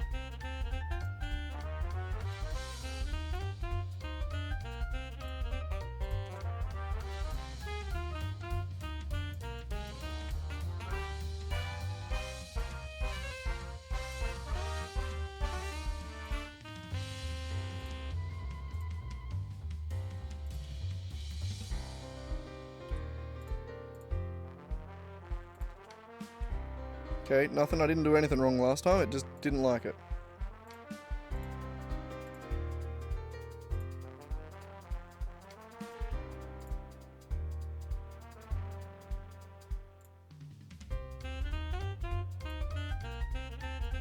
Beautiful.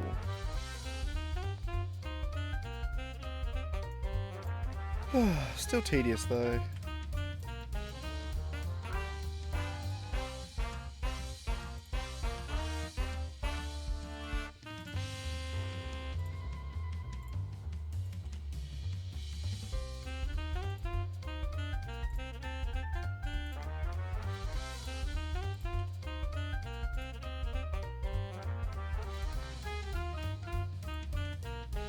There we go.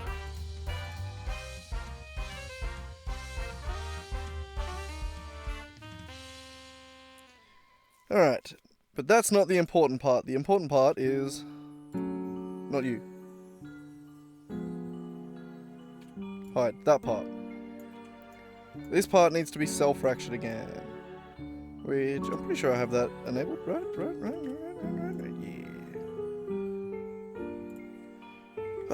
Probably only needs to turn into like, what, 15 pieces?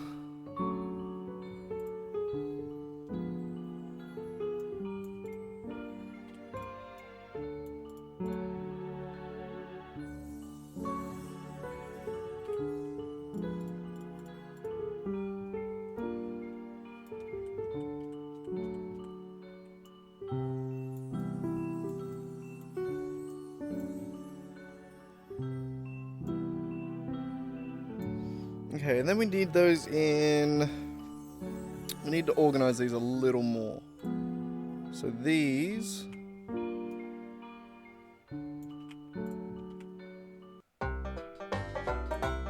empty...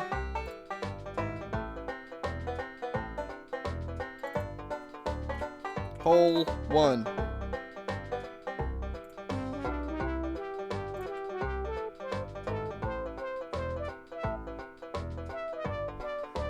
Wait. Are we being stupid? Are we being stupid making... we'd have to do all the holes by hand this way, but they'd all be different. What if we just use...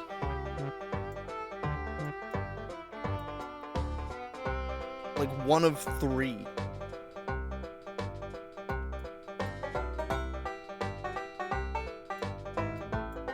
Okay, hang on. We'll do this first. Alright. So get those and parent those. Keep transform. So now hole 1.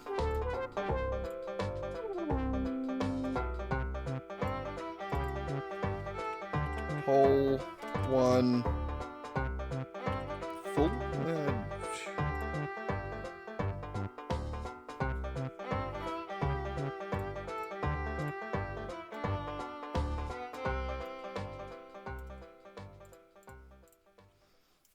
Okay, so I think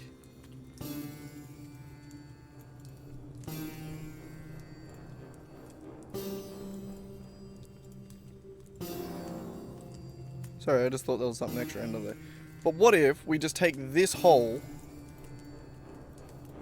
We only need like 3 or 4 of these. That way, so like if we were to just go now, AP, buy loose parts, all of them set origin to geometry. And then with this one, if I was to select it, hide it, and these ones here, object set origin to cursor.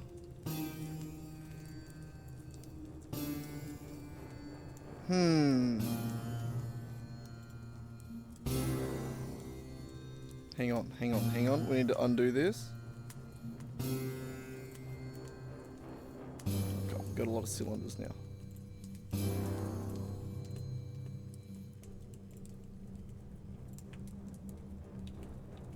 Alt P, clear parent.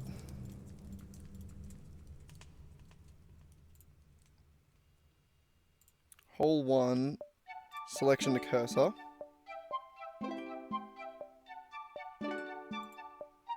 And all these cells. Parent back to that.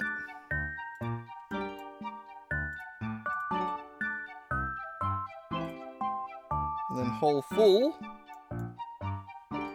Object set origin to 3D cursor.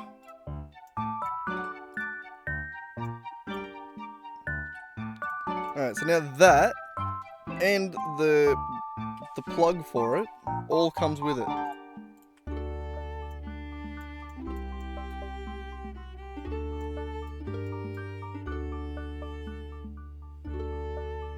Which one was that one?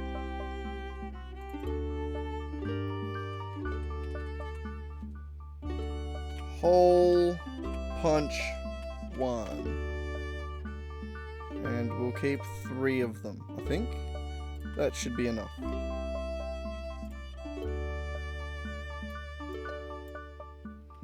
Actually, don't delete them yet.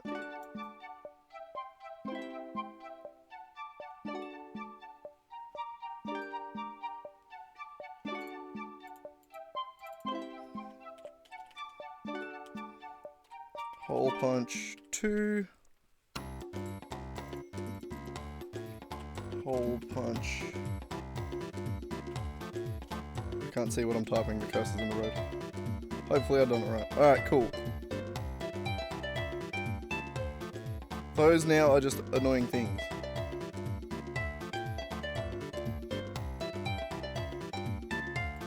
So hole punch 1, the plug and the broken version of the plug all have the same origin as this. So now I can move that to wherever I want, and the plug should still fit whatever boolean I create in the roof. So that way we don't have to do that everywhere, we just have to do that twice more. So let's go do that again over here.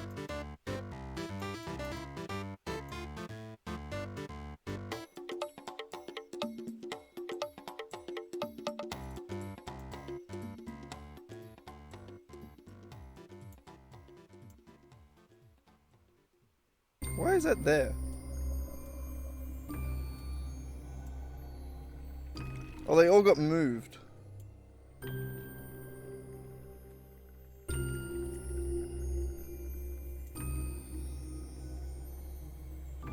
When did they get moved?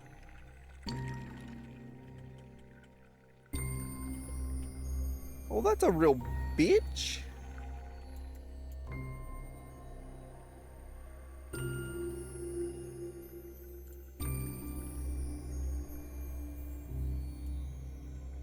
Did they all get rotated? It kind of looks like they got rotated.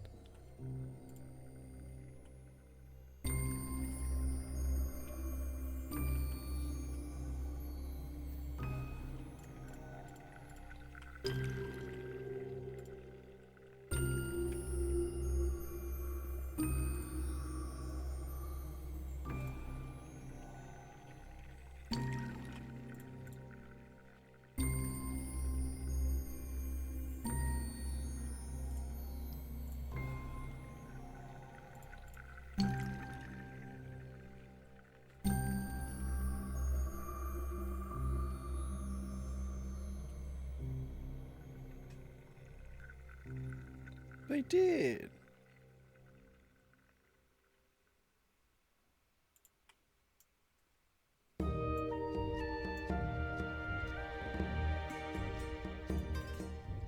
Okay, I don't know how I managed to do that or when I did that, but there we go, we undone it. I keep double clicking it to highlight it.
I just need a little bit more room, I think, right?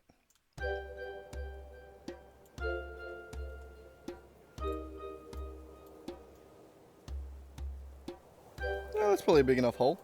I don't know, the perspective is hard sometimes. Alright, duplicate that, apply it.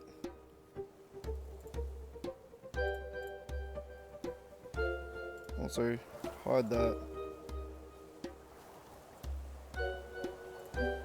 Intersection. Apply that. Okay. Hole punch 2.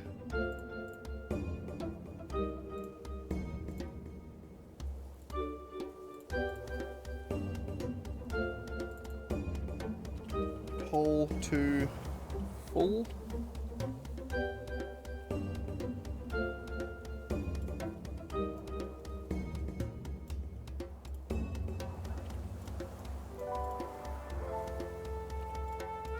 Okay.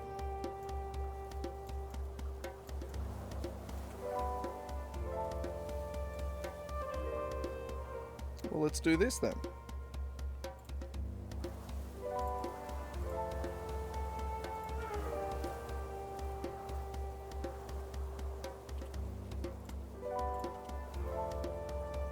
Something like that.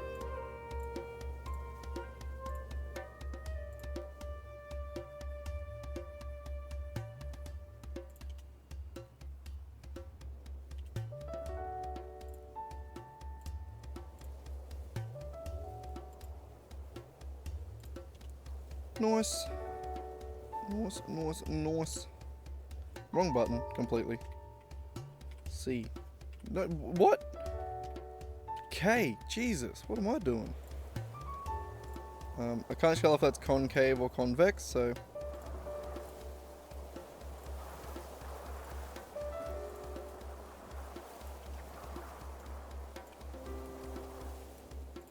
Dun, dun, dun, dun, dun. Rack, why does it stink in here? You better not have peed somewhere you shouldn't have. Kick your little ass.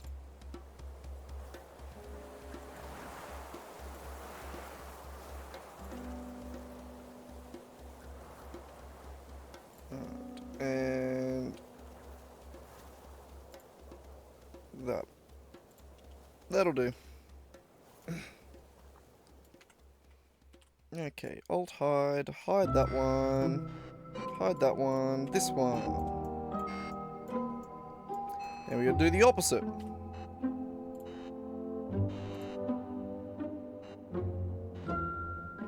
Actually, do we? Yeah, no, I think we do. We need to do something to it before we self-fracture it, I think.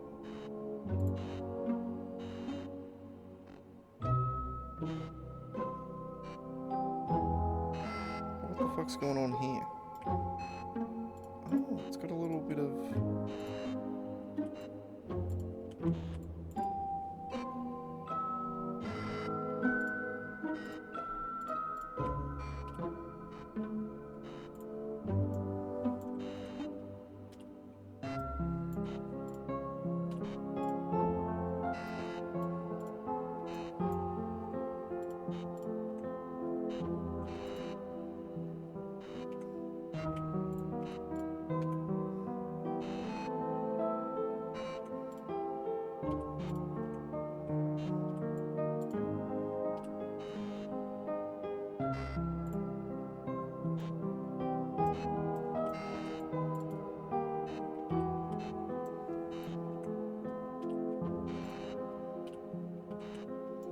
Okay, good.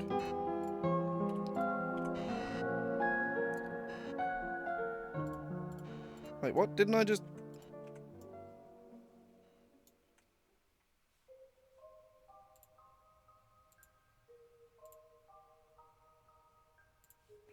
Okay, fine. I guess I'll restart the... Didn't I have a few cuts in it?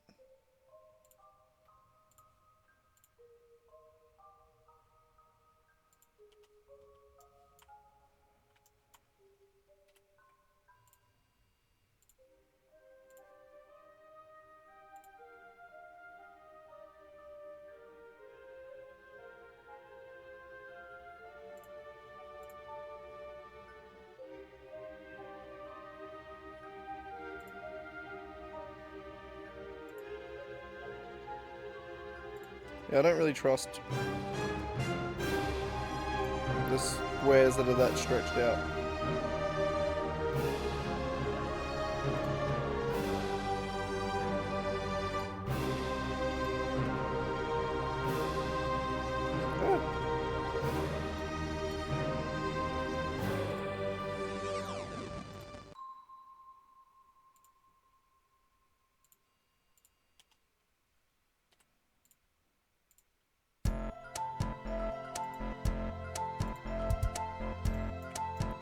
Good enough, hey? Never going to be able to see that. Actually, I have no idea whether or not you're going to be able to see this in-game. Hopefully not. If not, then maybe we'll need to create an extra roof bit. I don't want to do that, though. Okay, so that's hole punch full. Hole 2 full, sorry. And control I hide. Cell fracture.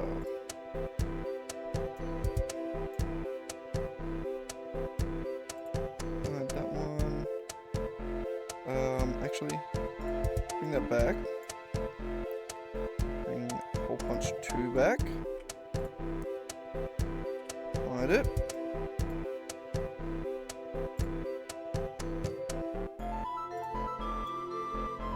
Origin to 3D cursor, good. And then add an empty.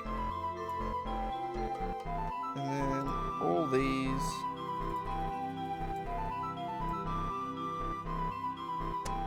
Parent to here.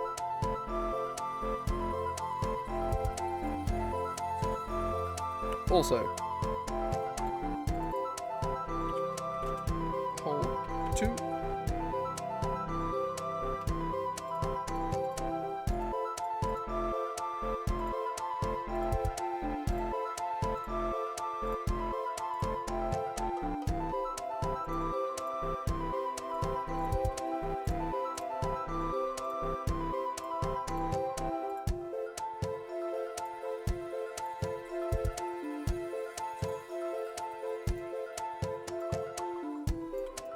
That was just like a tiny, tiny little piece over here.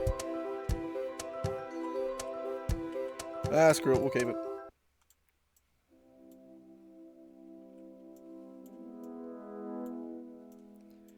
Alright, there is 2 holes done.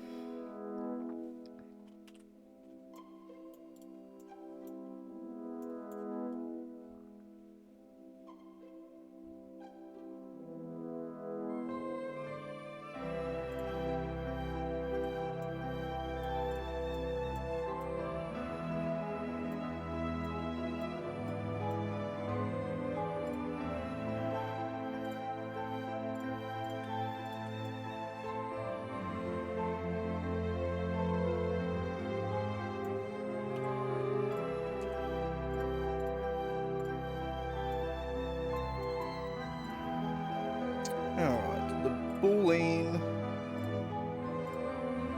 And duplicate that. Apply it. Hide it. Select it. Intersection. Apply it. Hide up. Unhide. Hide. Hole 3 full.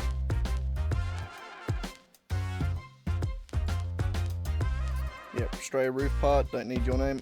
Oh, I need to sit up in my seat, Jesus.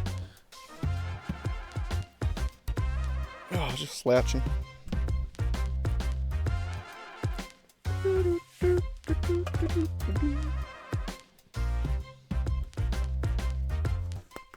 Ooh. There we go, that's a little bit better, I think, maybe.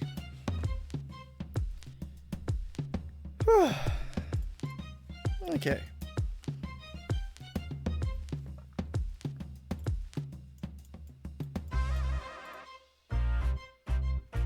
So what I'm going to do first is actually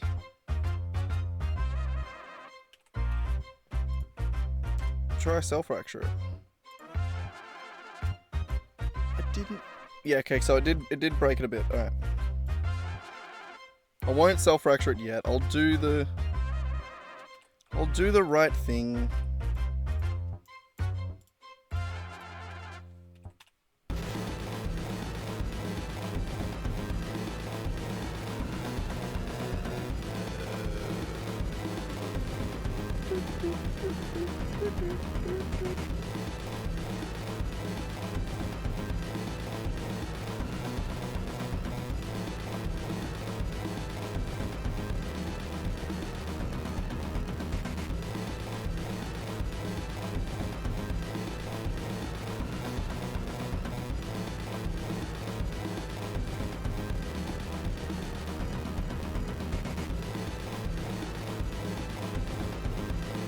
Jesus, I gotta go all the way over here.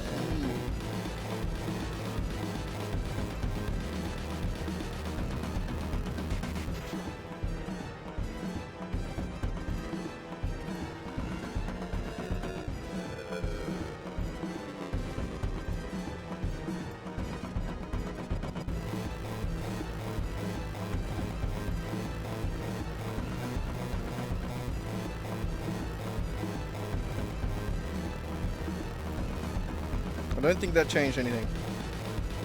I hope not, at least.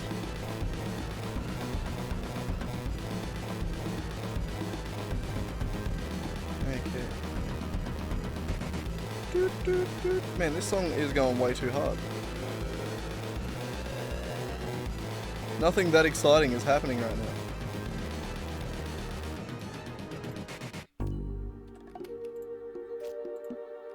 I mean, this is more the speed.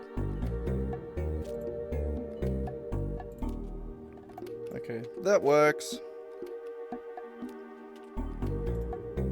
Hide this one.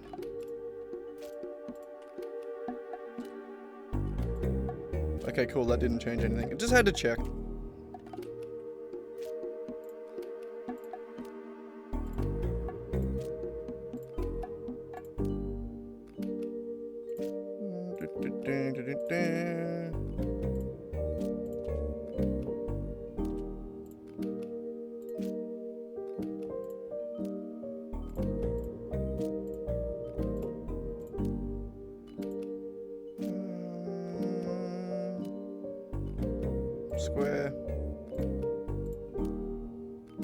triangles.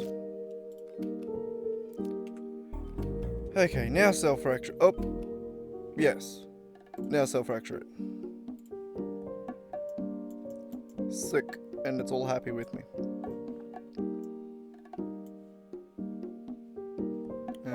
We need hole punch 3 to come back for a second.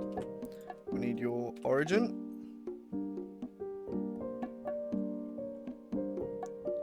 Need hole 3 full. Set origin to cursor. Hide it. Add an empty. And add the cells to it.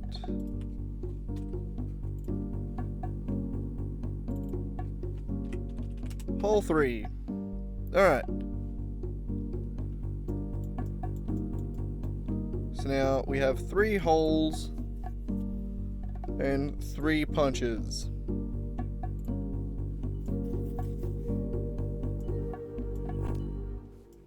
Now we have to go around and put them everywhere.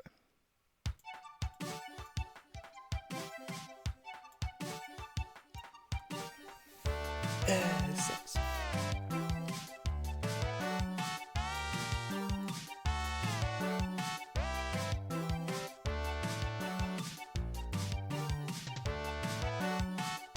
So if I grab hole 1,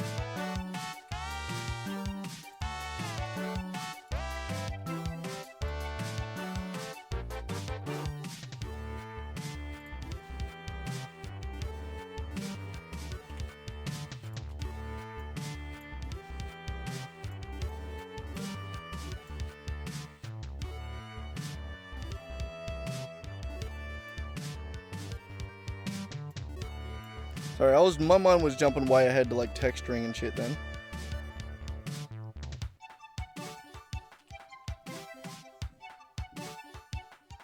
So we need the hole punch,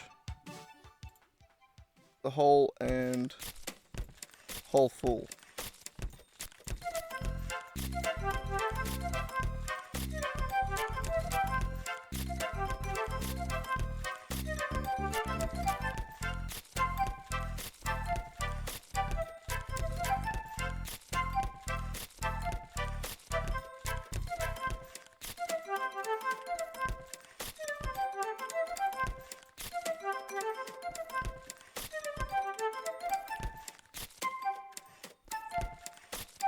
Ah, they misaligned with the roof. Right, because I just randomly guessed.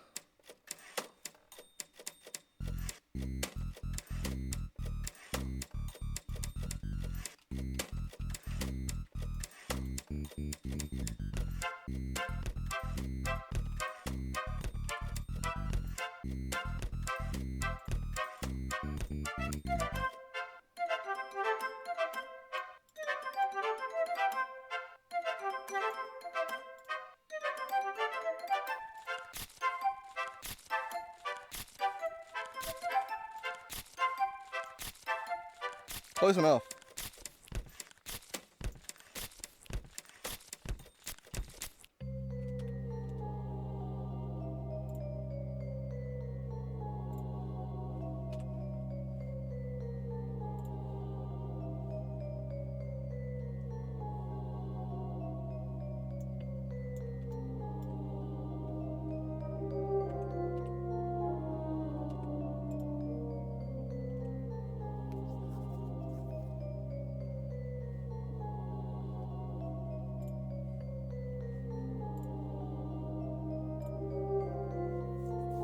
Okay, that's good.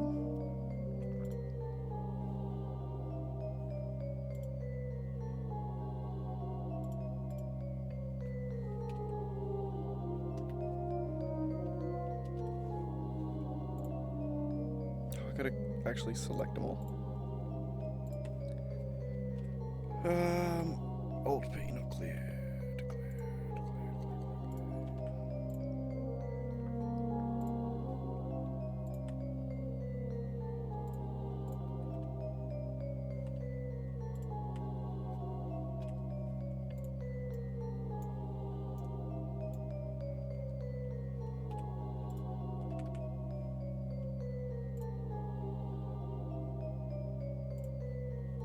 Okay.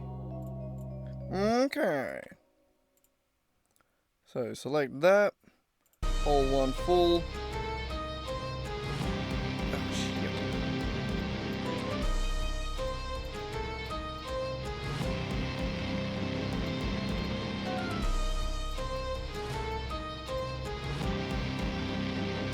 And hole punch 1.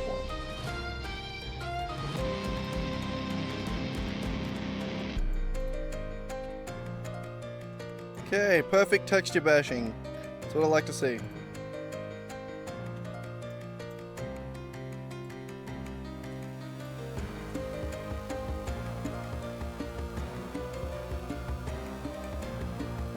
And then hole punch 1.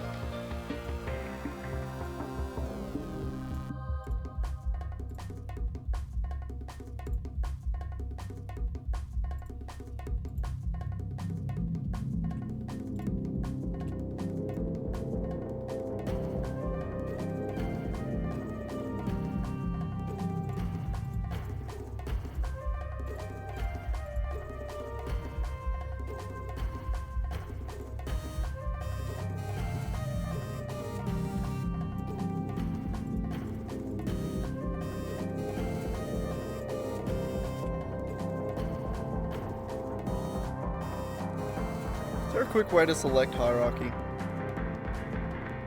No.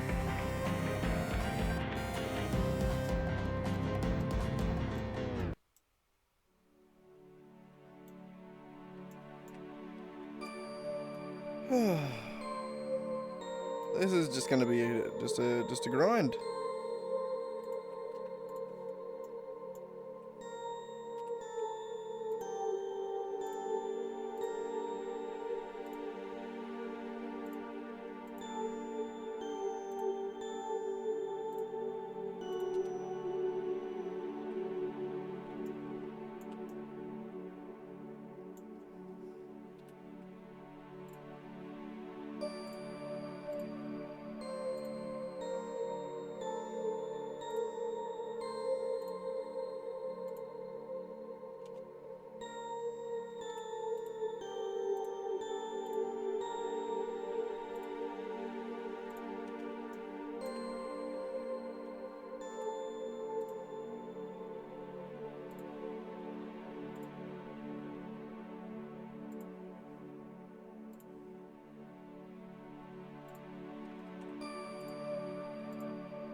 Oh man. Alright. Well, give me 2 seconds, and then I guess we're just going to come back and then grind this out.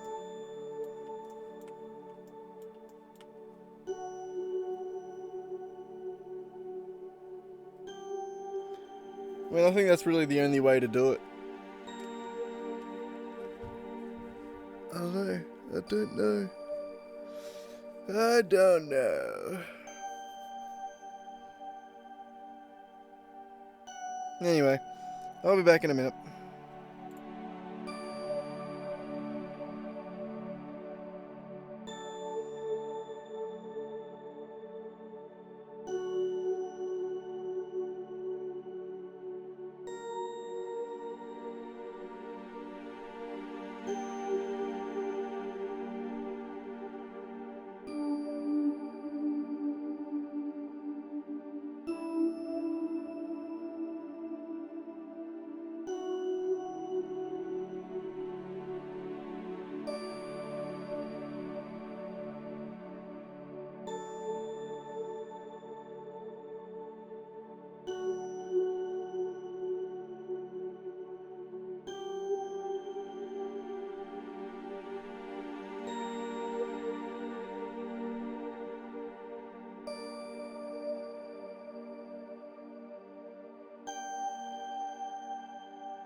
Alrighty, I'm back. Time to just grind this out, I reckon. Alright, so we got 4 done of...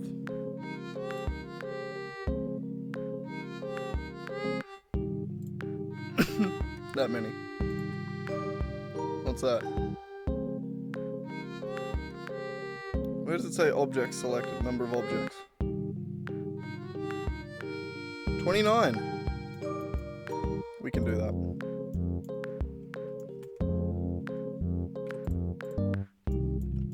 Alright, number 2.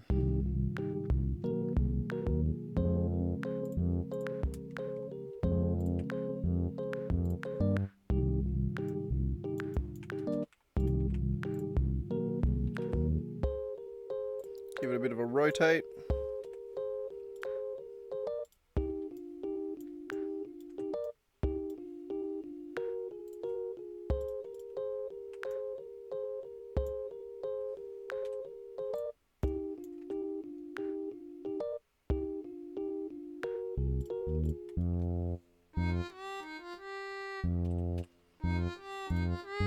Do do do do do do do.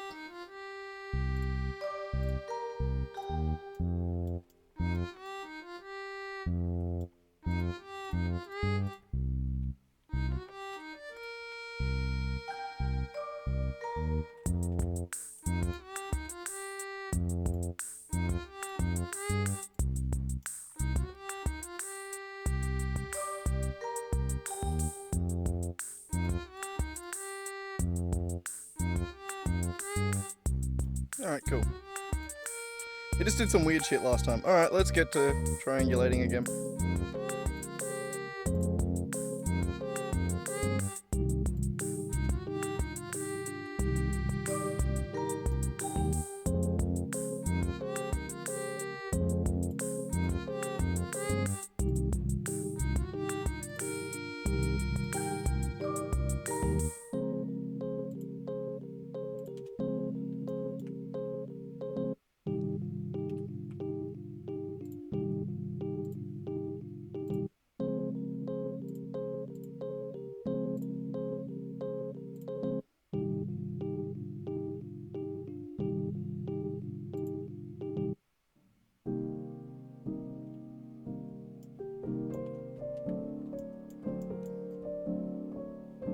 One, 2, 3, 4. That's already a square. I can't.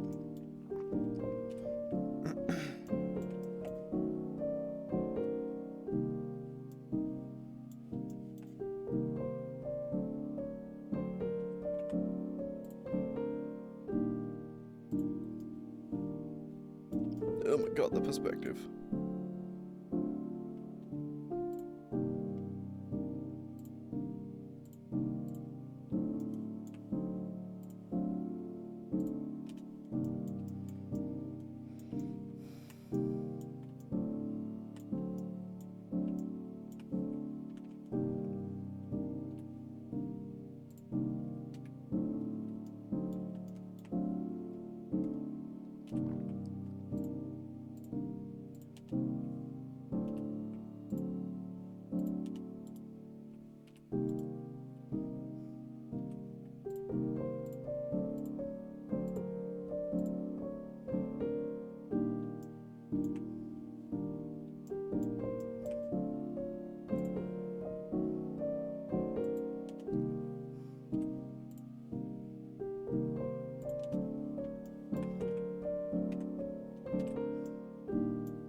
Son of a bitch! I didn't redo the height.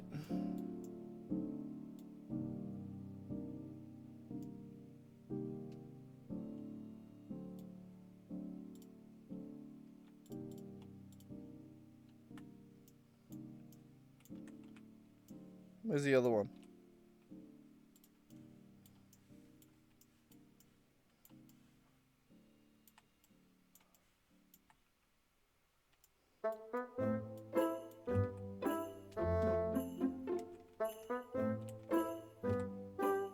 Okay, cool, it is. It's moving both of them.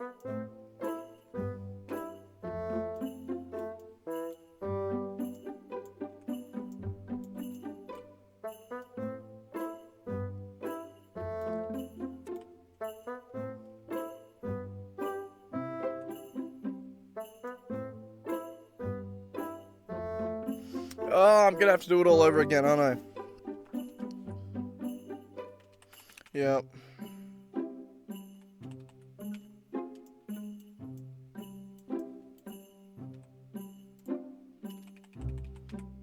Ah, son of a bitch.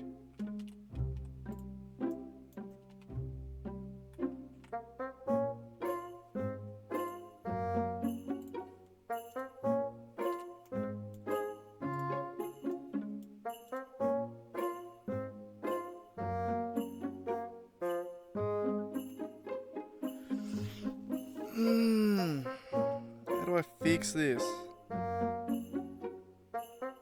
No, I can't, because it's not even the same pattern.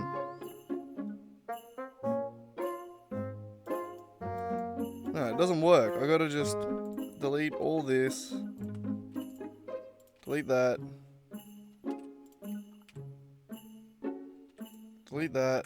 This.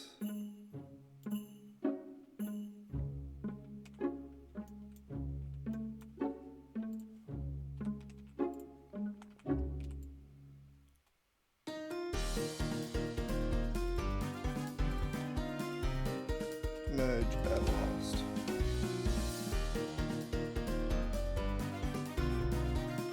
Okay, so that was a waste of time. Back to hole 2 full. This, its whole thing needs to come back to here.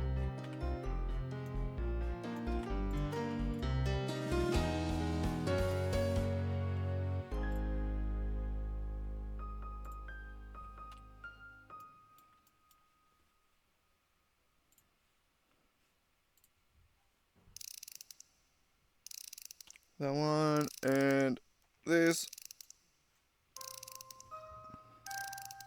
God, it's such a pain in the ass.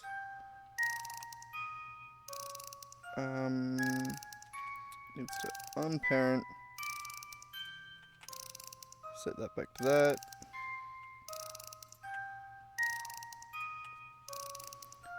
Parent it back. Okay. Unhide. Okay, and then back over to here. Alt delete.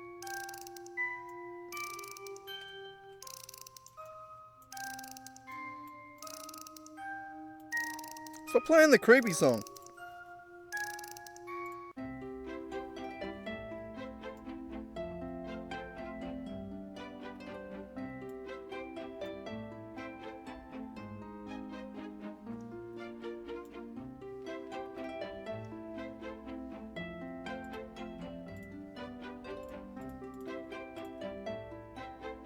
Okay, now we do it all over again. Boiling that, apply that, delete.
Did the other one have the same problem?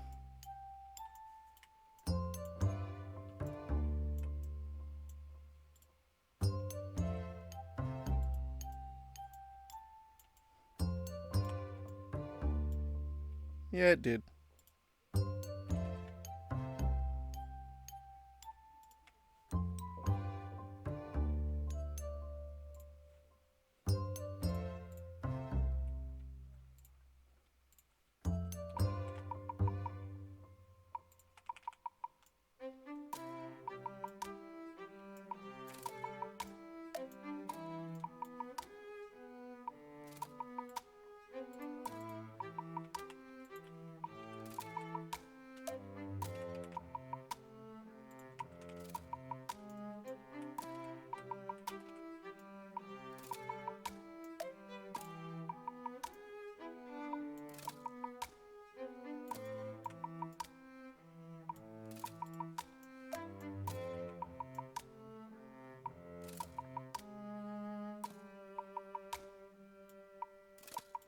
My OCD makes me really want to, like, make it perfect. But that might be pointless. I don't know.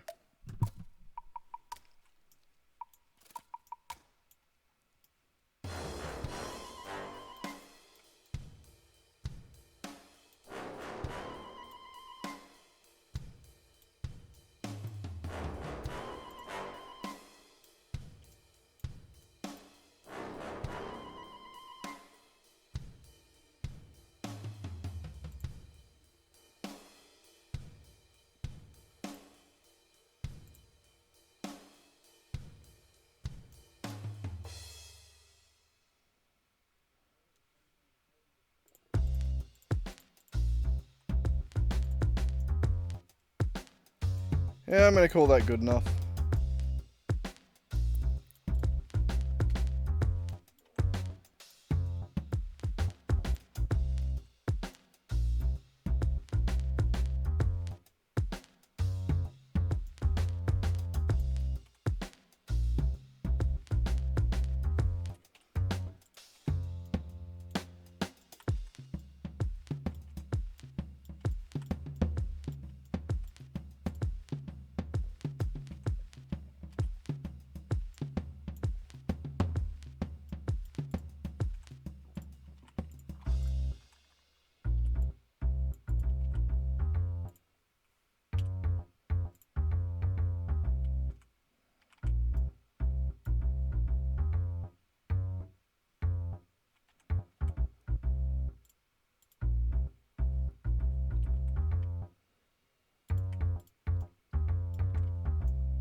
Okay, we're not using the second one anymore.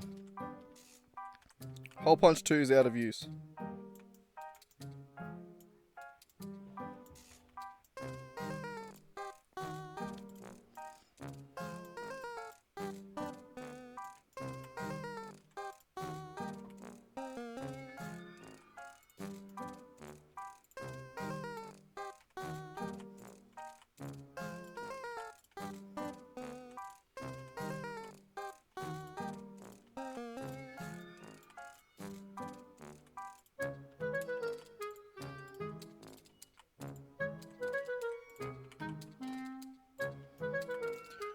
gonna have to do this the whole way around, aren't I?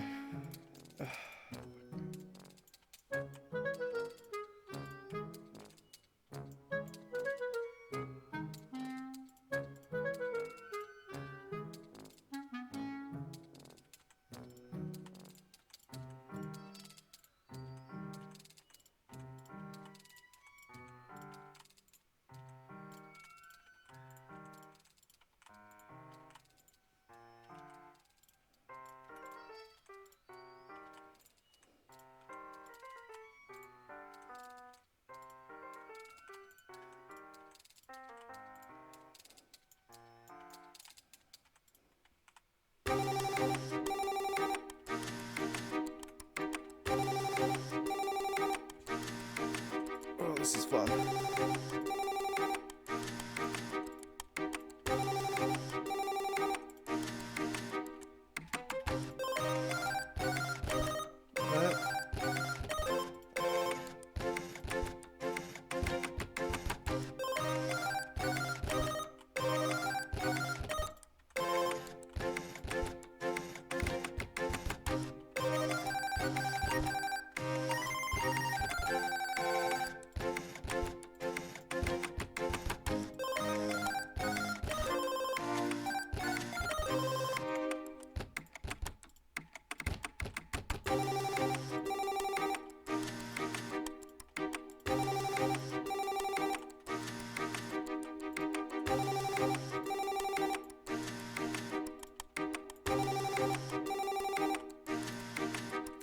Not bad, just a bit more music to listen to.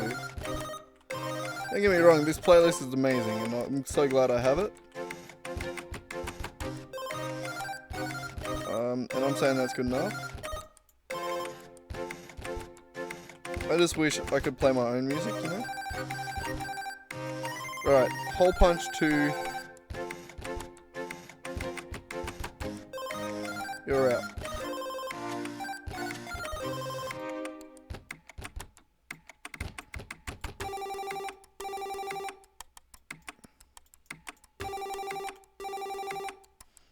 We also have to go back to Hole Punch 3.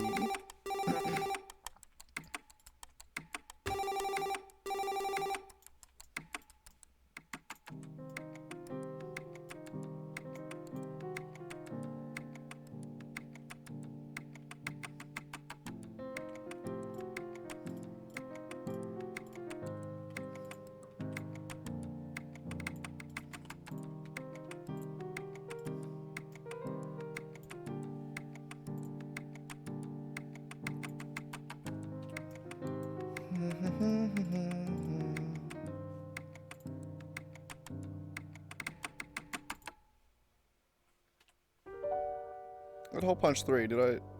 Yeah.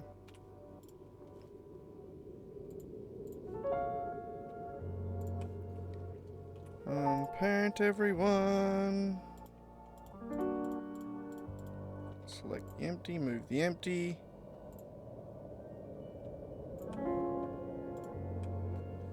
Reparent everyone. Alright, that one's ready to go.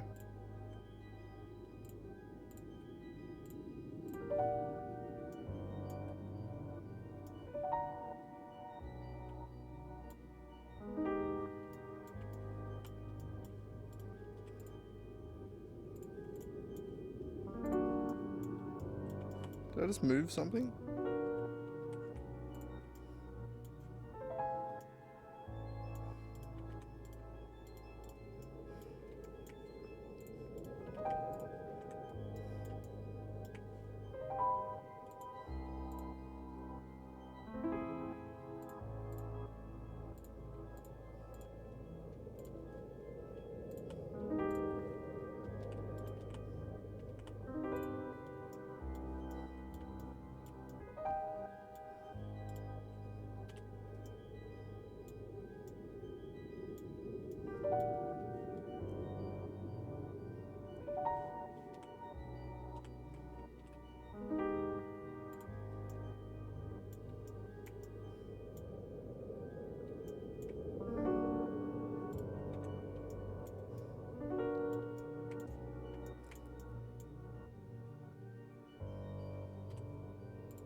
Yeah, I'm gonna skip the whole triangulation bit now.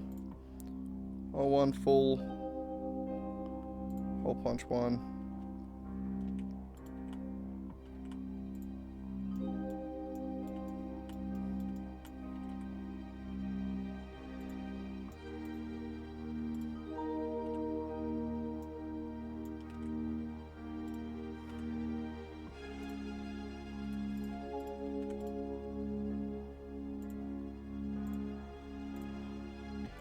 We're hoping this is good enough, alright?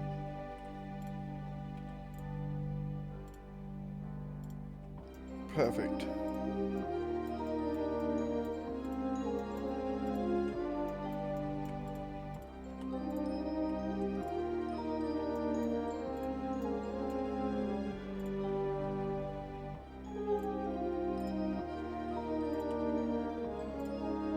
Hole 3 full, and hole punch 3.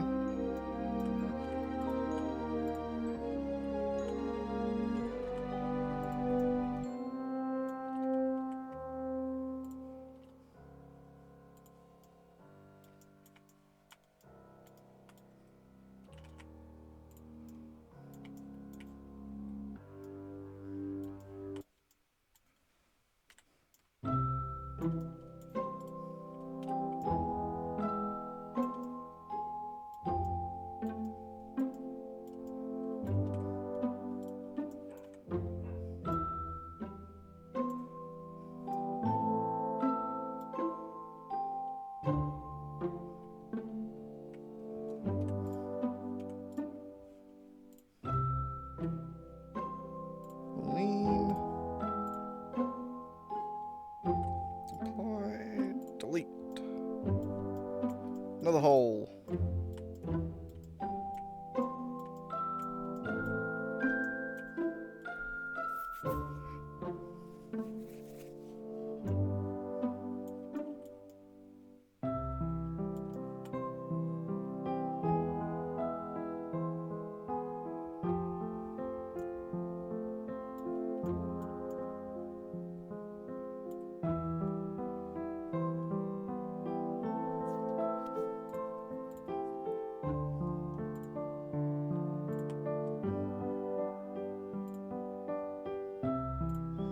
Hole 3 pull, hole 3 punch. Doop.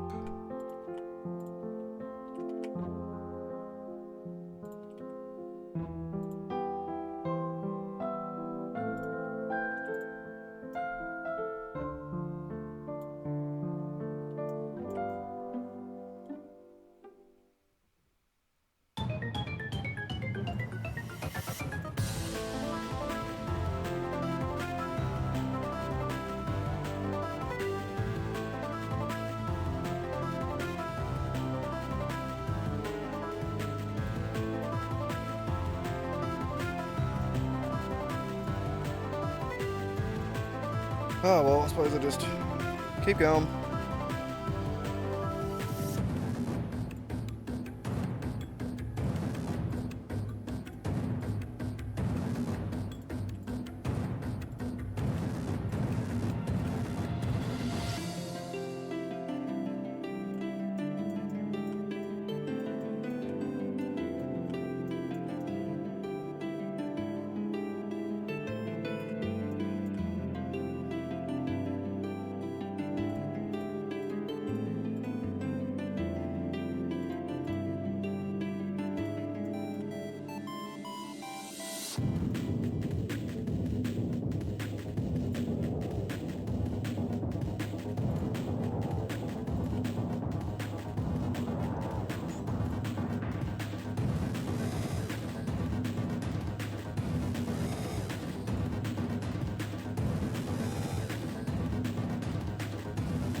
Nice and tedious.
Oh no, it needs to be hole 1 now.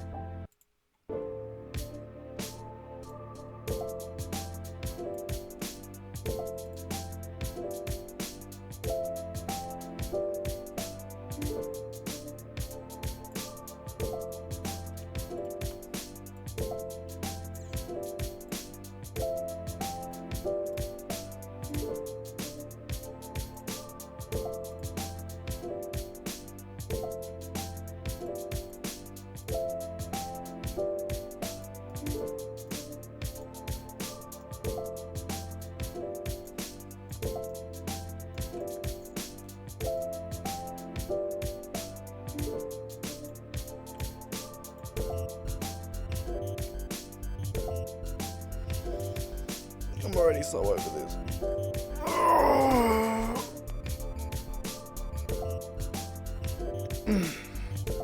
It's too bloody tedious.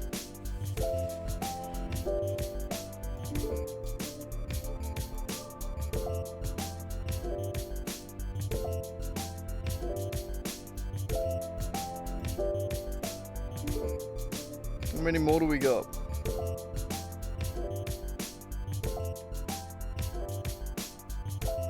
$20.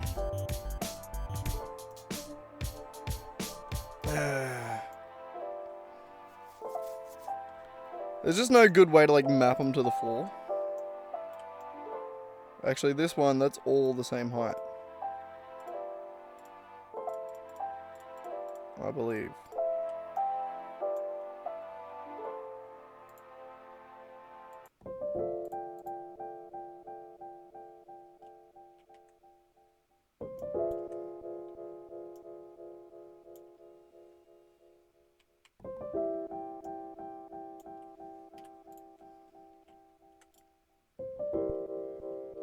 Yeah, no, it's all flat. Alright.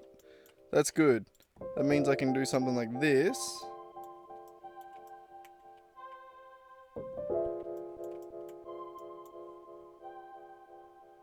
Get hole 1.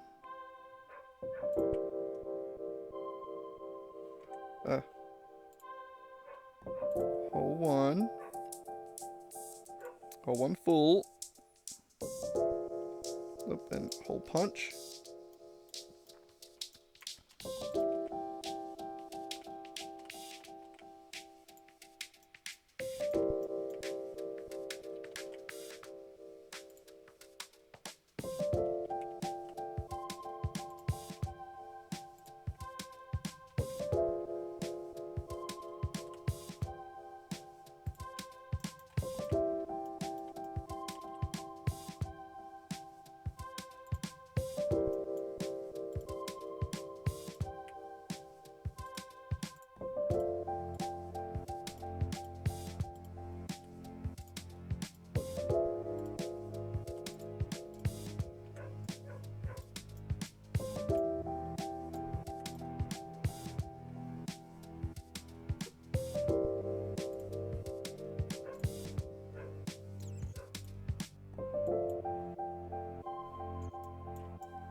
Now we know which one it is.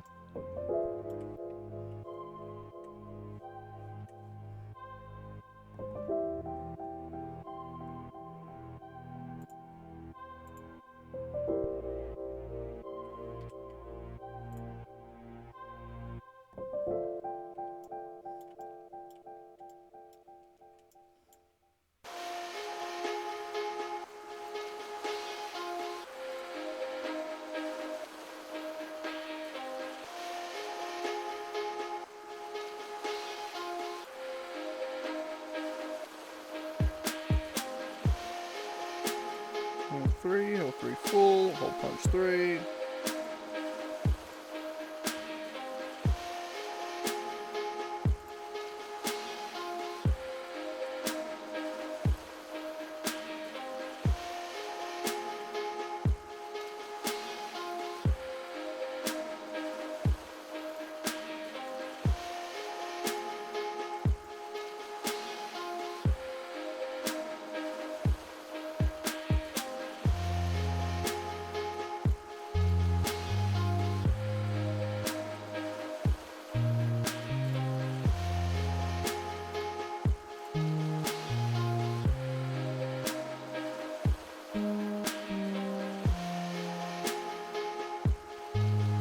I think I'm going to be lazy here and just put 2 of the same.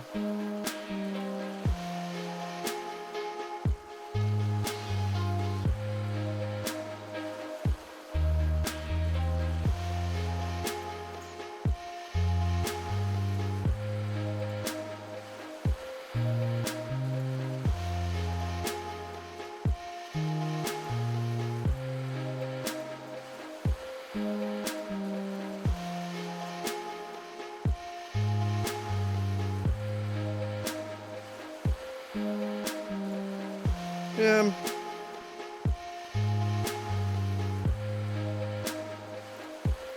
Let's just see if he can handle the bulls. Yeah, grab the balls.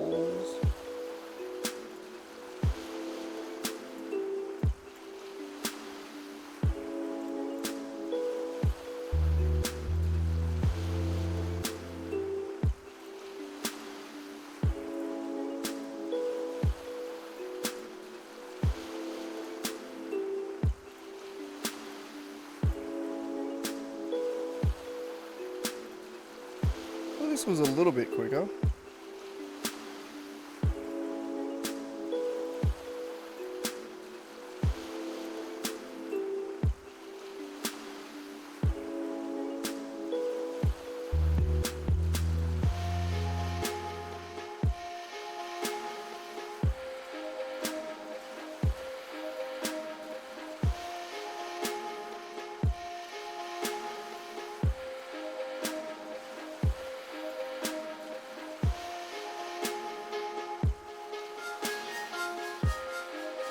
Hopefully I can do the same over there.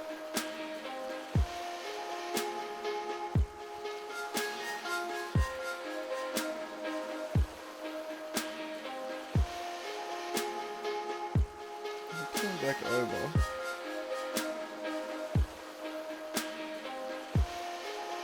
Over here. How much do we actually have underneath it?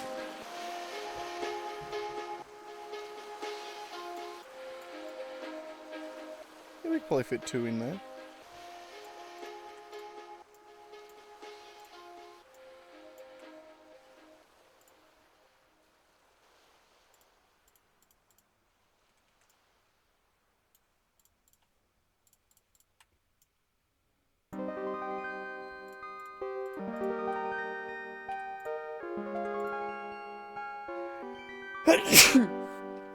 God damn.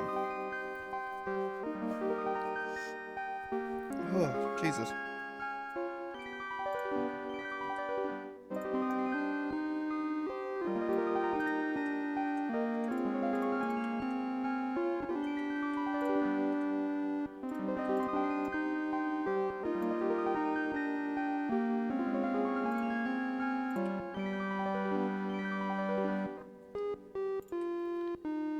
One, and I need the whole punch.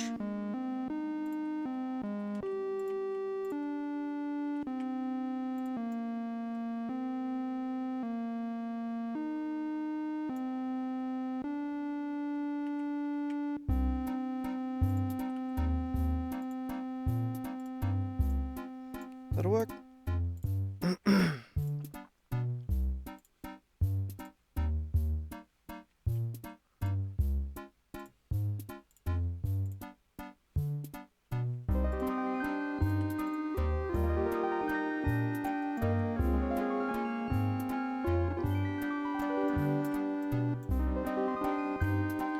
This is going to be good enough for me, alright?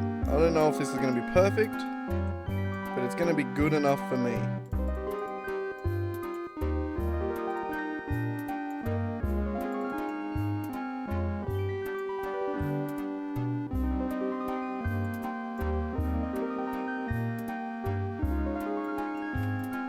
Except those ones.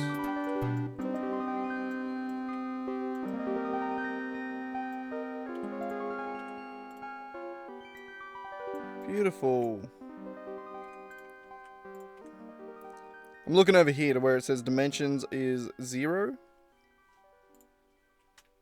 Means I don't have to worry about it. It's all at the same level.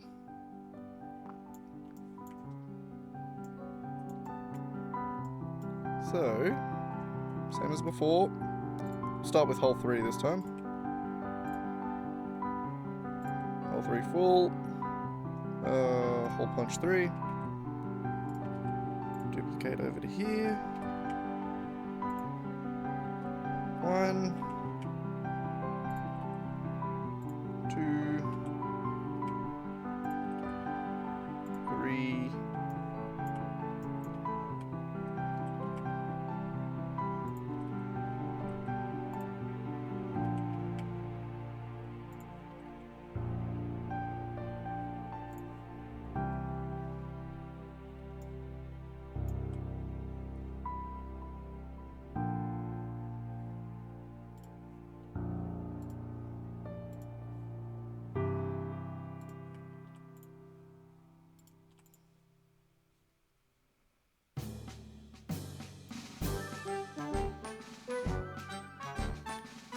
Alright, hole 1.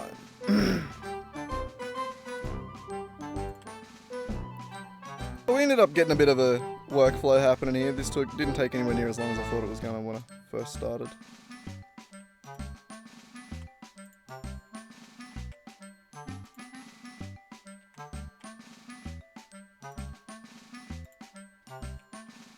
Or another one over here.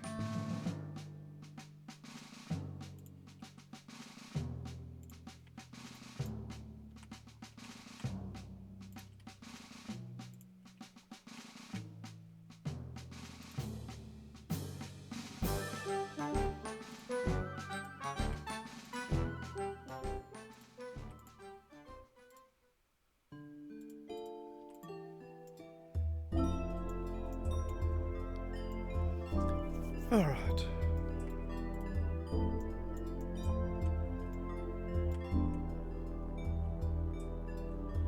Yeah, you know what? I'm just gonna...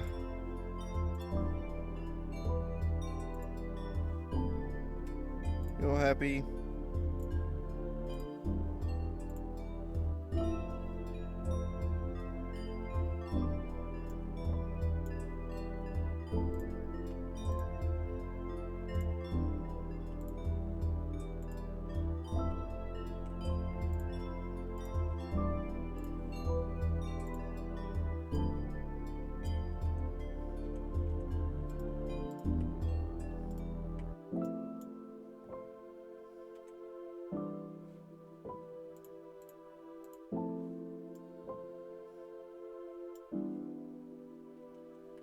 Oh, okay.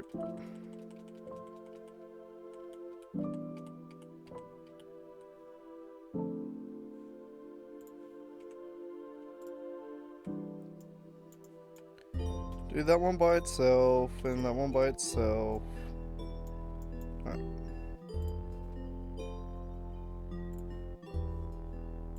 Keep it happy.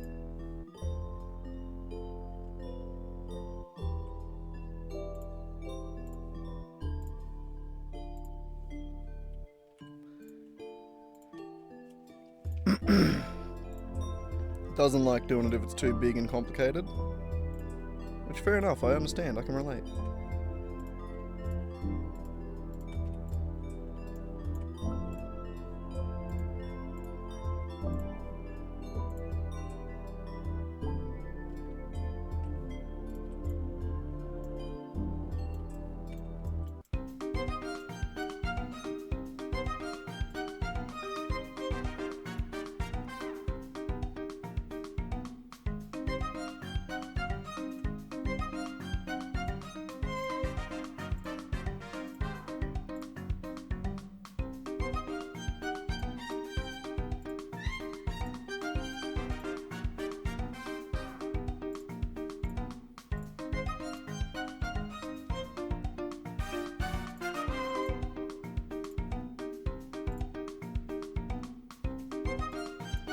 looks like it's working.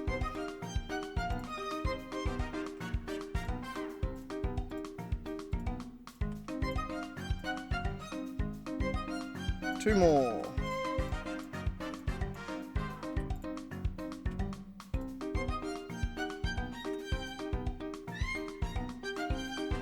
Again, dimension 0. Perfect.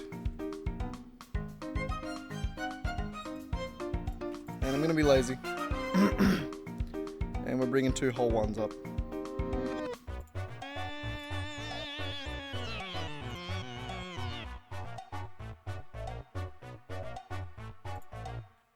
Ooh.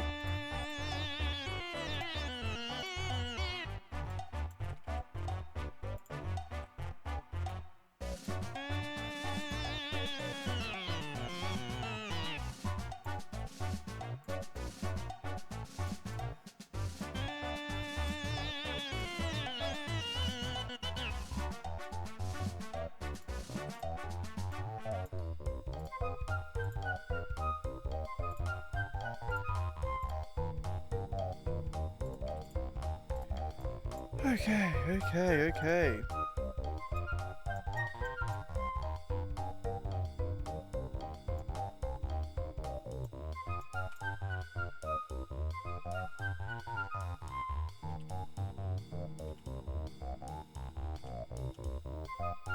Whoop. Yeah, old hide.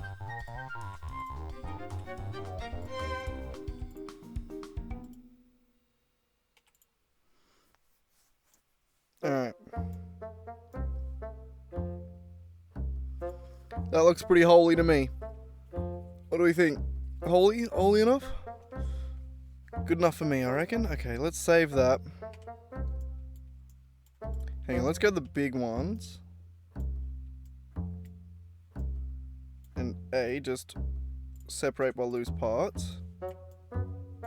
This is the big one that's left. P, separate out the middle. Oops.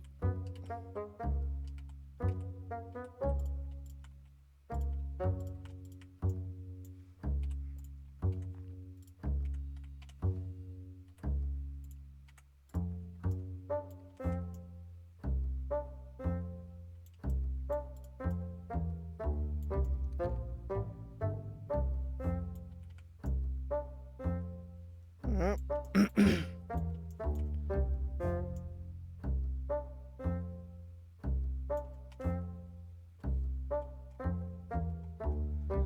I think I need to take everything from this. I think. And that's how we replace the roof. File, export, FBX, the square,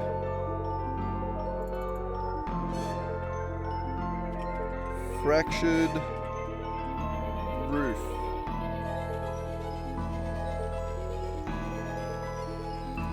Selected objects. Export. Okay, let's see how that went.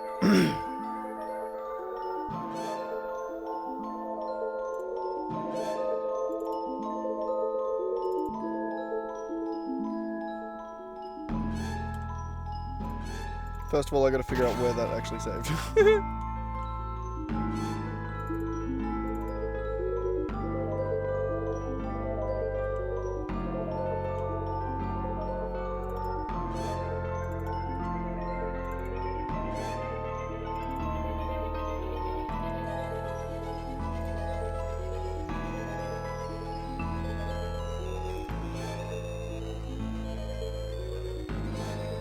Oh my god, where did I just save that?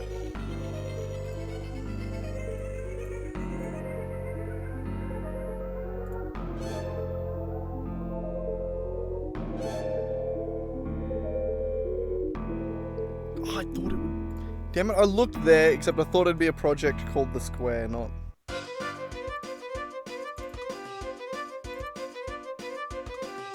That makes sense though.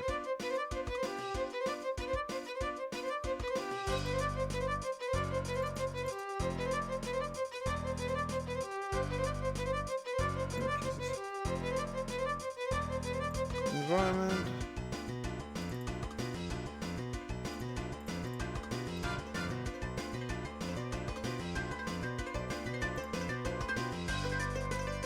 Where did I bring it in as? My other one. The square.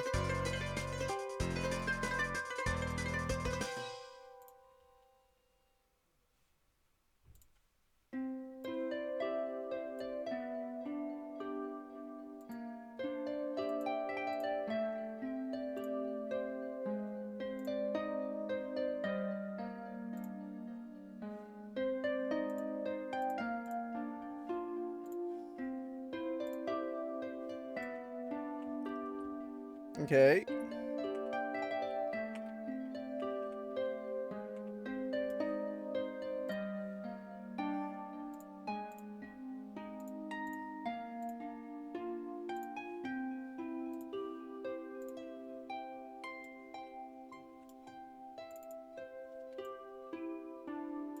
That we need. That we need, that we need, that we need, that we need, that we need, that we need. And then that's the main roof altogether.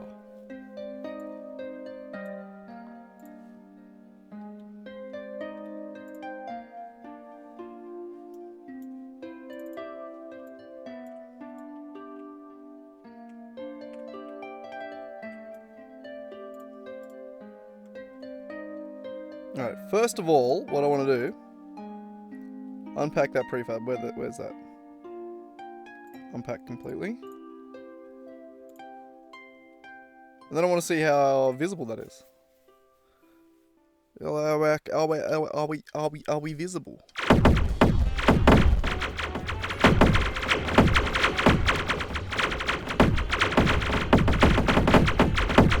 Doesn't look like it.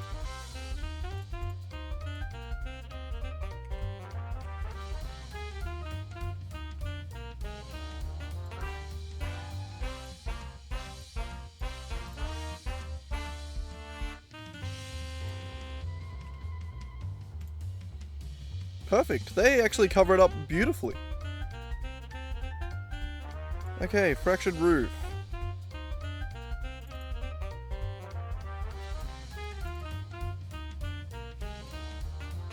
Oh.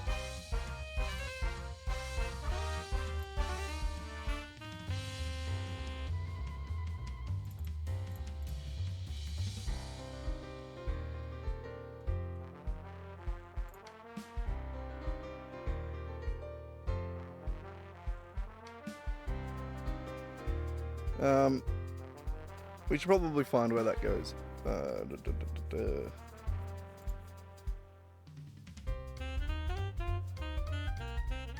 It's Liquorland, right? Yep.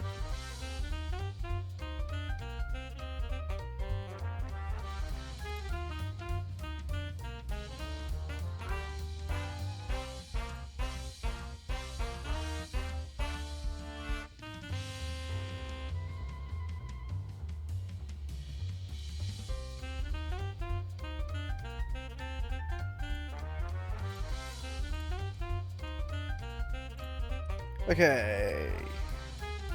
So now we need to fix the holes.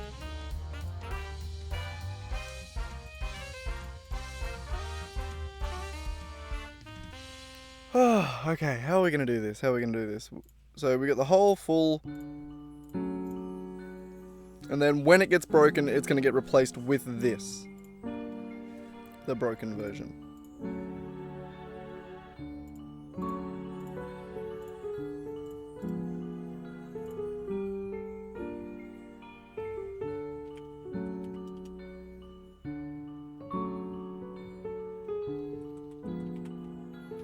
Spawn location.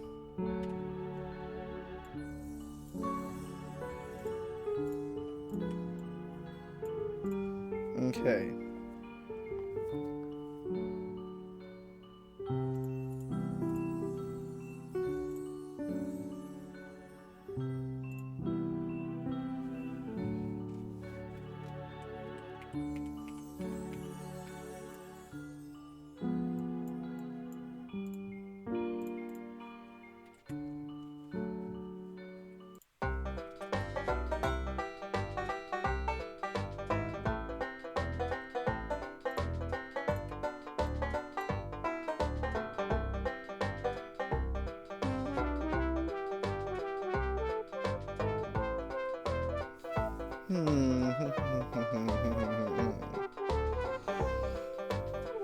Each of these actually has a good origin point.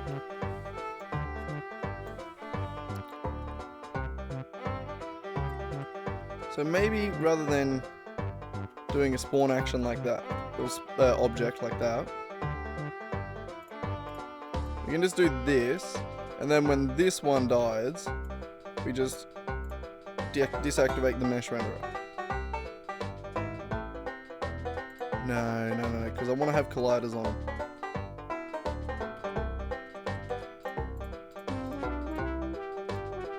Alright, well, we'll just quickly... Can I select all of these?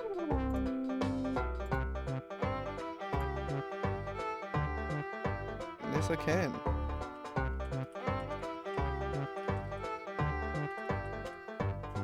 Did they all get called that? No, they didn't, damn it. Select the whole thing.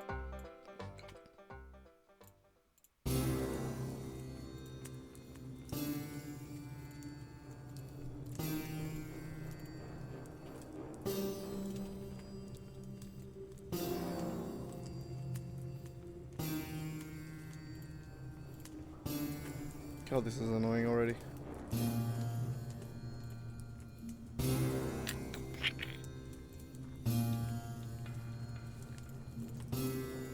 Okay, spawn location 1.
Good enough.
Ah.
No, I gotta do this first.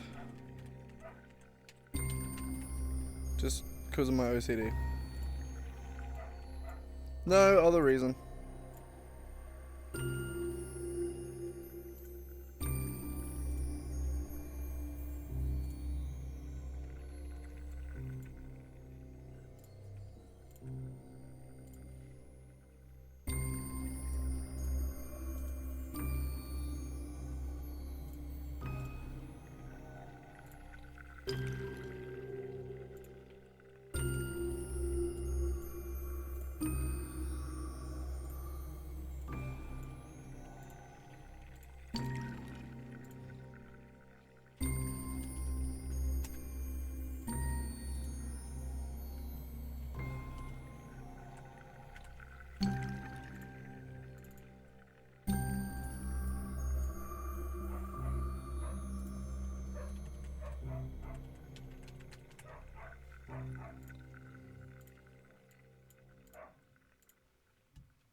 Six.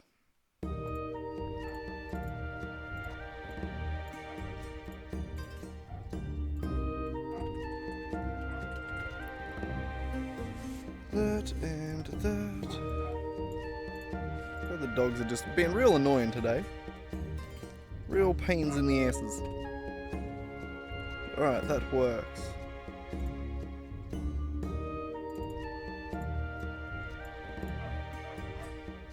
Oh, wait.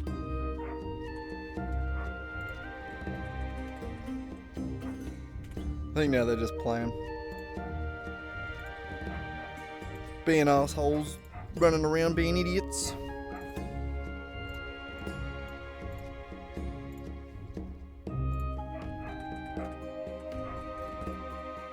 Sounds like they're taking everything out as they go.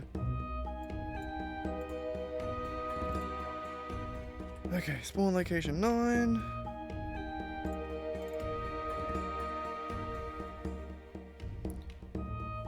Oh, I'm exhausted.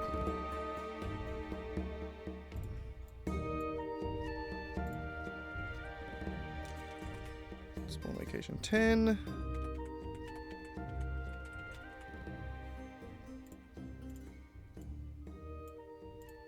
I really, like, the scale and thing really don't matter. I should really stop caring about that. I'm gonna stop caring about that right now.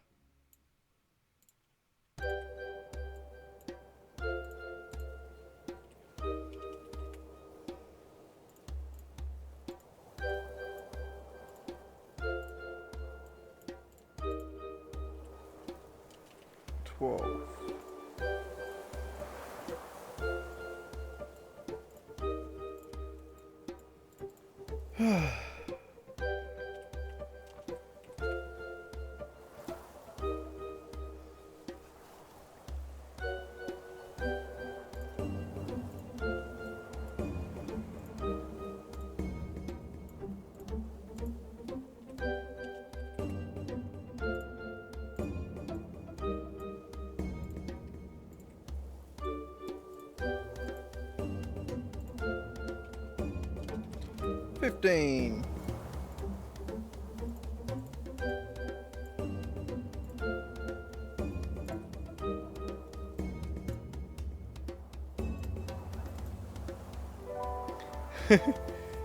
Oh man, and we're gonna have to write a real quick script as well when we're finished doing this, which picks a random spawn location at the start of a wave. Oh my god, we're also gonna have to code in wave, like a wave controller. We can do that. Alright. Keep going with this, I suppose. I'm getting really hungry. I might have to have a bit of a break for dinner. Got some chicken schnitzel and salad to cook for myself. I mean, not, you don't cook salad, but you know what I mean?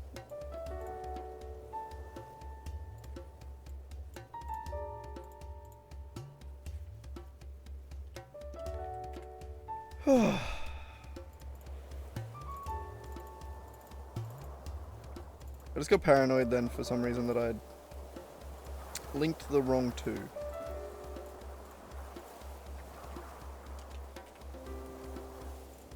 And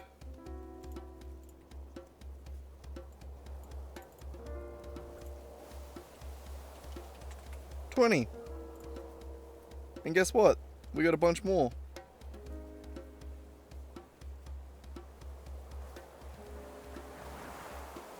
We only got a few more.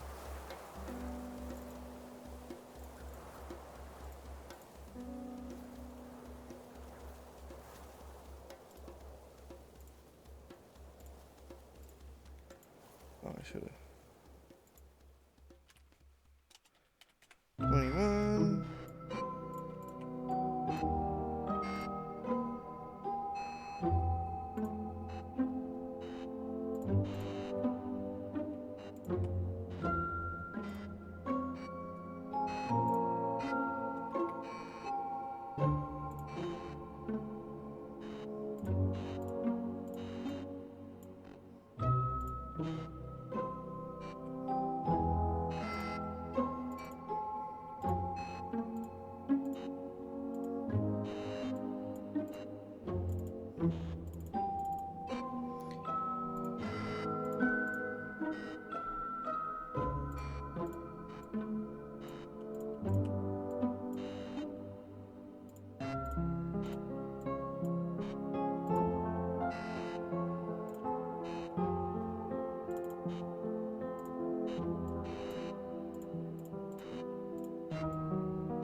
Oh, man.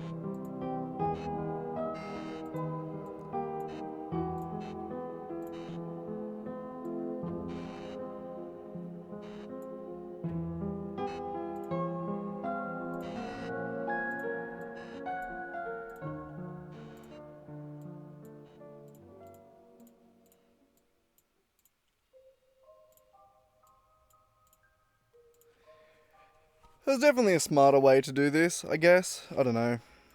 I'm sure there was.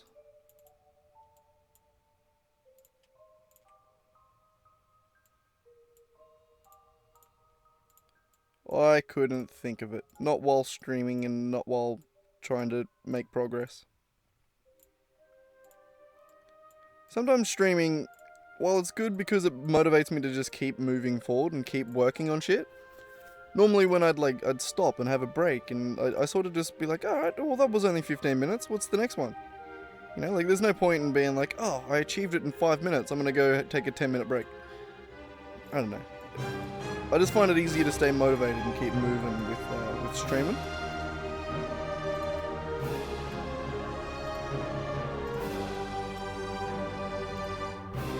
But yeah, on the downside, I feel like I have to keep moving sometimes, which means that I kind of cut corners a little bit. But alright, that seems to be all good. 22.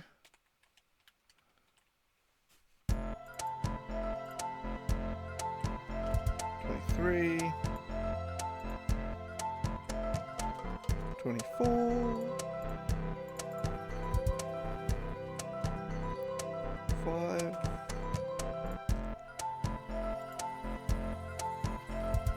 Whoops. 26. Can I go like Control Tab? Shift Tab? Tab? Tab Enter? No.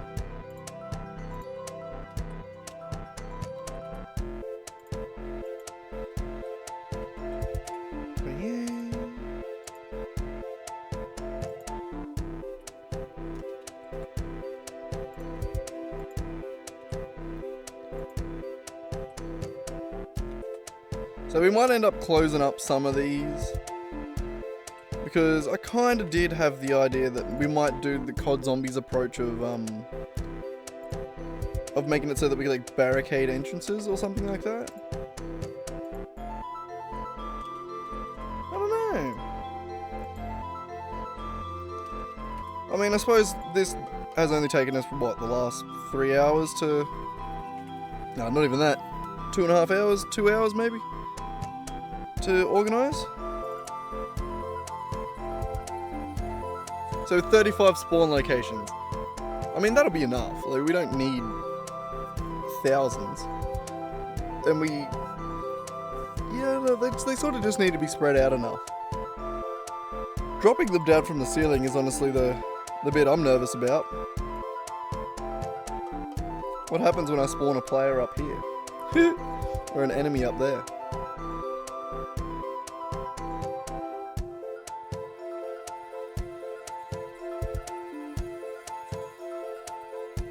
Yeah, I don't know. How are we gonna do that?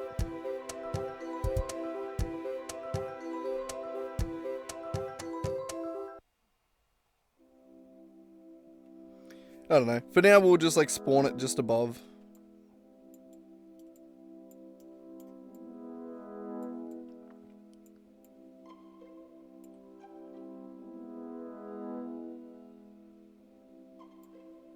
And that's kind of annoying that that bit comes right into the middle. We have to like move it over here somewhere.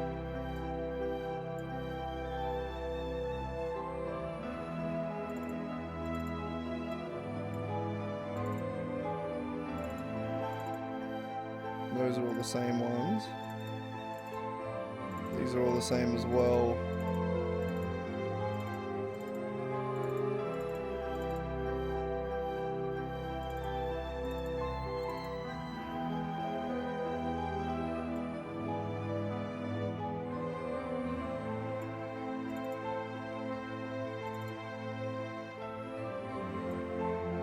Yeah, I don't know.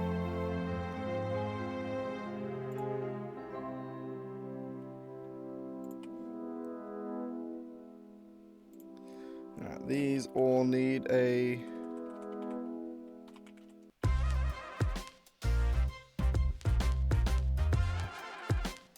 spawn location script.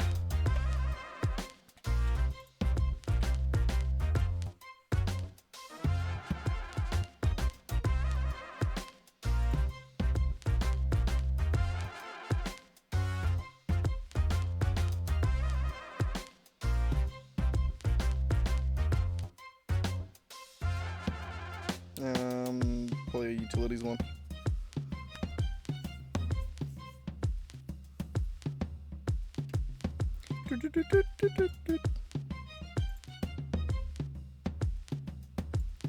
All right. So this needs a public game object. Jesus. Game object.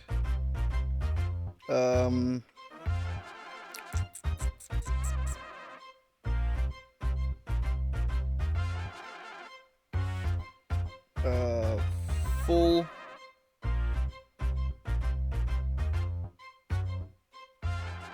hole. He's showing full hole, be careful. And we'll do fractured hole. It's the fractured hole. The fractured butthole. That works. I don't know, it doesn't need to be any more than that. And then we're going to do a public... Actually, we're going to do... on start, we're going to say fractured hole dot set active false, and full hole sec active true, not transform. Jesus, that is probably a good thing to do.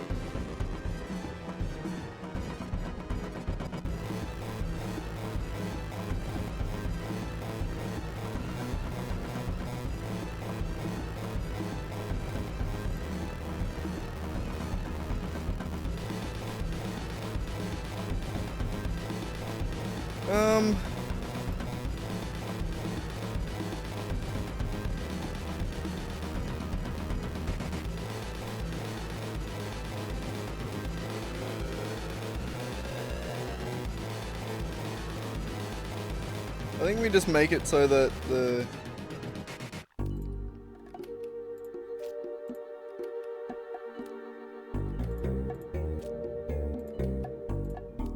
Let's make it so that the full one is child 1.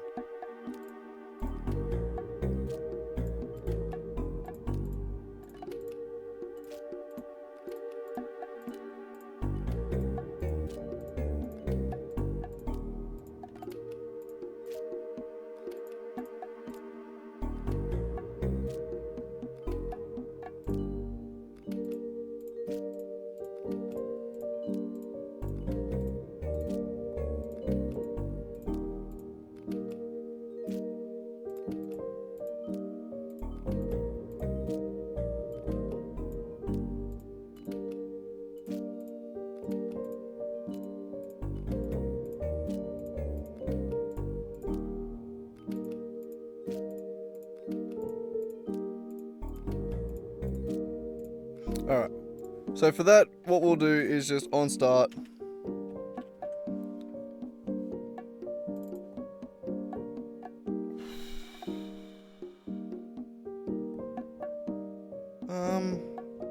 Probably don't even need them to be public. You could just do full whole equals transform dot get child I dot game object.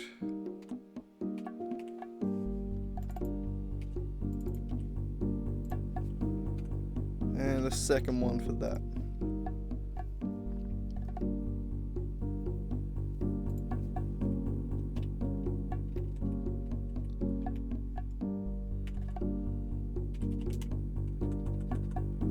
Okay, and then probably a public void.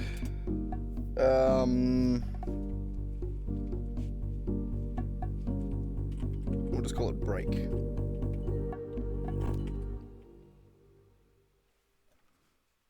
Also, let's stop calling it whole.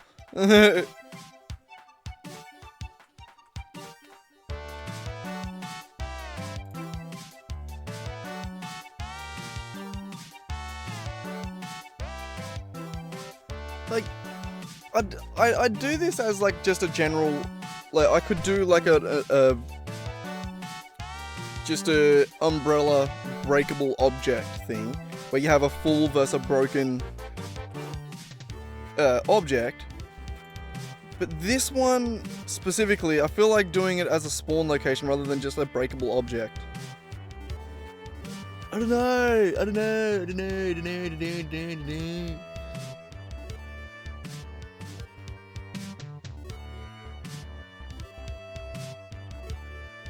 don't know. When we come to do breakable objects, maybe we can fold it in and I can do a bit more whatever it is. I'm not sure. But righto, for now, that's going to work. And then break, all we're doing on break is saying full dot set active false and broken dot set active true. Alright, so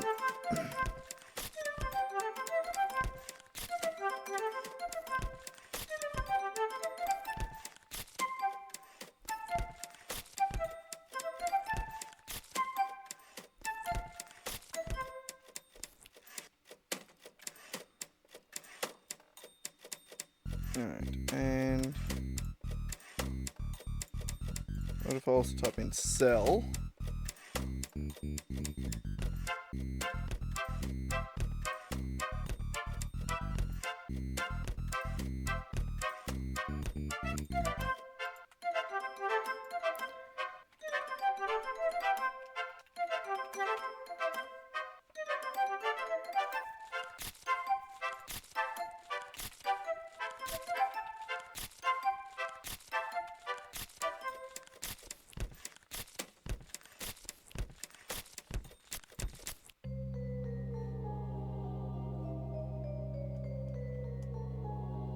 Okay. So now if I press play, nothing should happen. The roof should be fine. Also, just for a bit, I mean, we're just going to turn off enemy spawner. Right? We don't need it. Everything in the roof should be fine.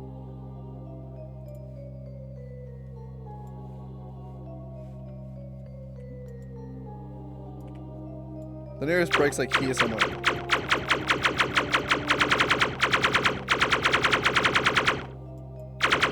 We got no colliders at the moment, so that's a problem.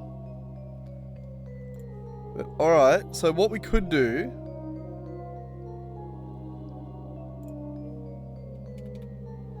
So nothing ever calls it to break. Okay, so we are going to need some sort of like wave spawner and shit like that. What do we need? What should we do first?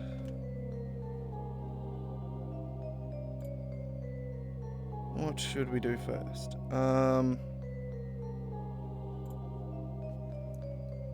Let's just make sure this works. Iron numerator.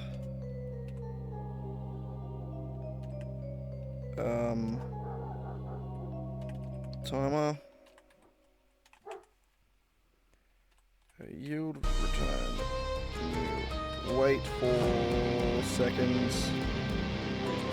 10. And then break. Goddamn dog barking at everything, man. It's just getting annoying. And she's so fucking loud. Molly!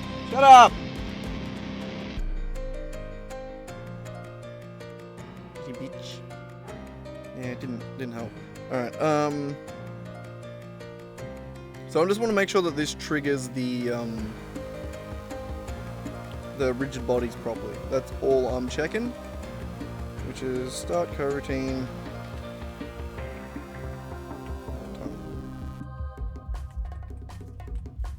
Okay, so after 10 seconds, the roof, all the holes should break.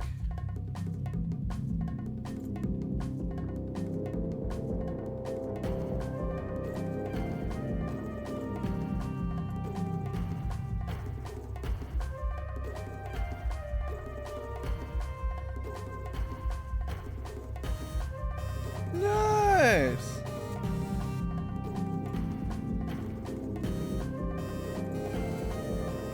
Okay, well, one thing we need to do is, with those,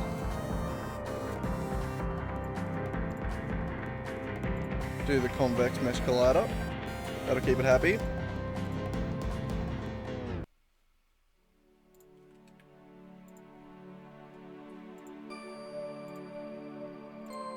But I do want to just change that timer to 5 to make sure that works.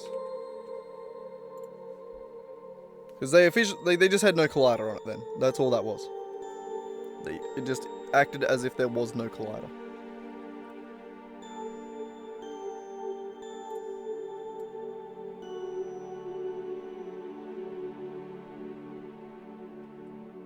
Awesome.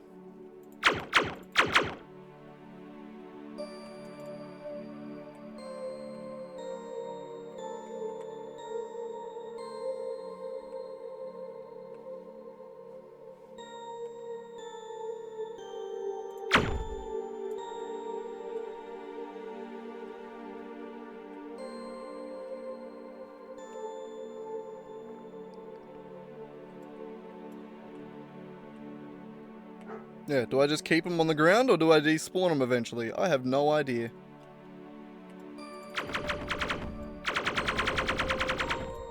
Alright, I should probably make it so that those collide again.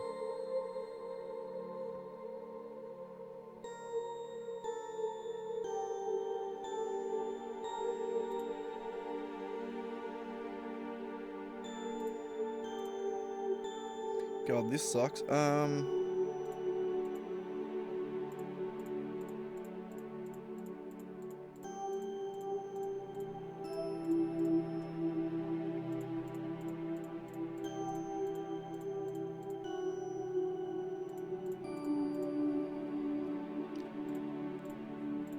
I was tempted to write a bit of code to do this, but I'll just select them. I can do that. Jeez.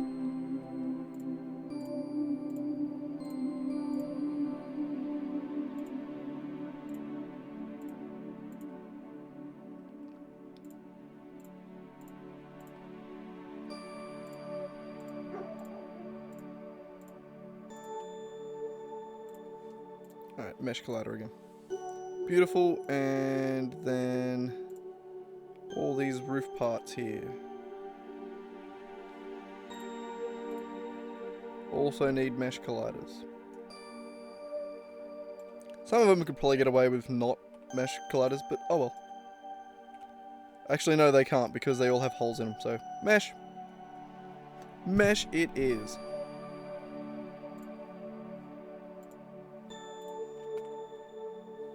Alright, what happens when we press play now?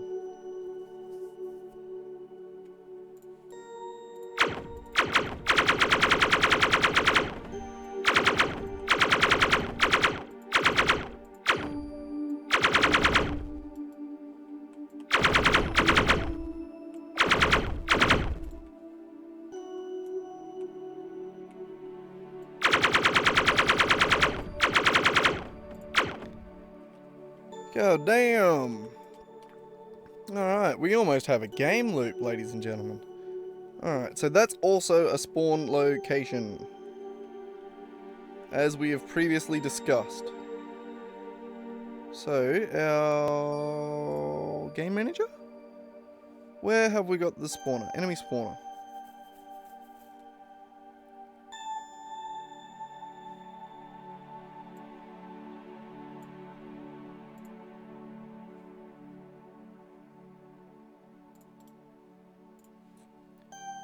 Okay, we have an enemy prefab, an enemy...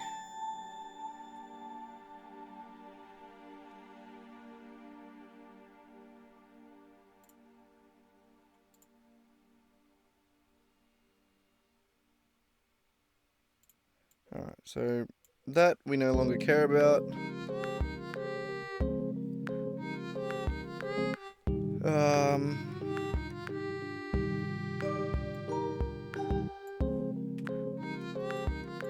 We don't want that, we don't want that. Random point doing this.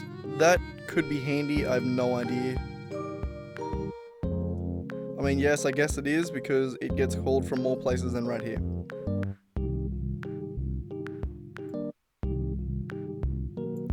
So that, we just need to change this random point to be a point on one of these spawn locations.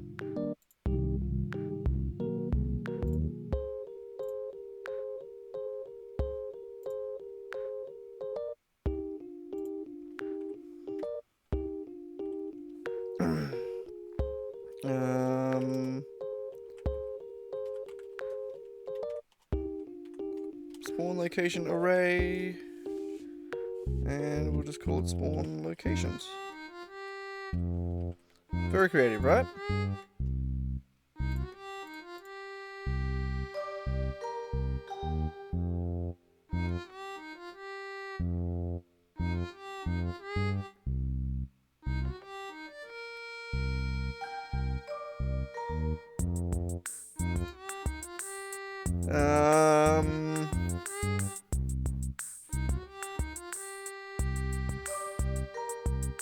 Alright, for now, the way this is going to work is it's going to be just spawning one enemy above that hole, and I'm going to see if it can fall down.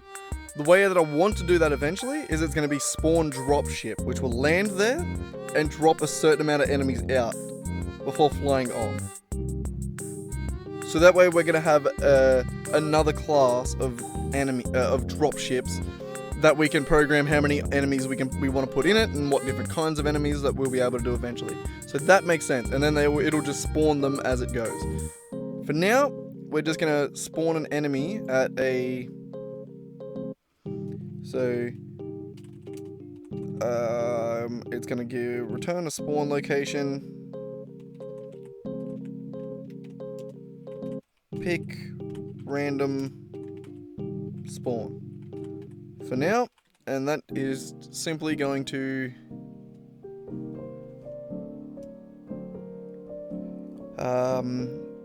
we don't need to worry about the spawn location being occupied, I don't think, so we're just going to do a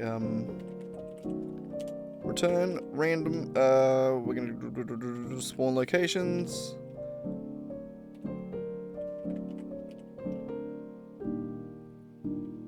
Random dot math dot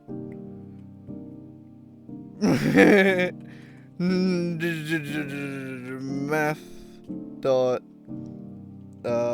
clamp or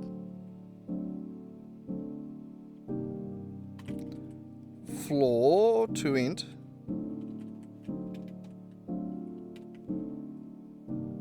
and it's going to say random dot value times spawn locations dot length. Right, that should work.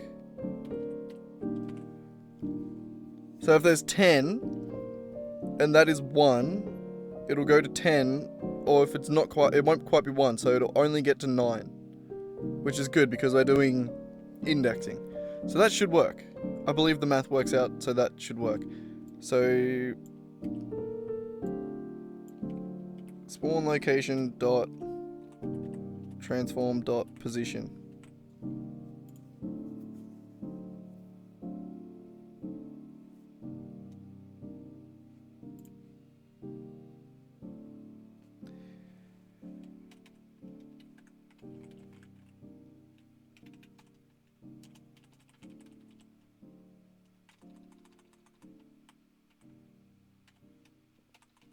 Okay, spawn lock is going to equal that.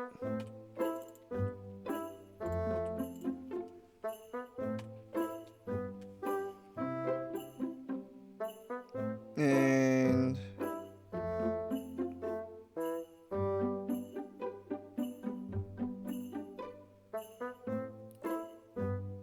yeah, and then it's just going to go spawn lock dot break.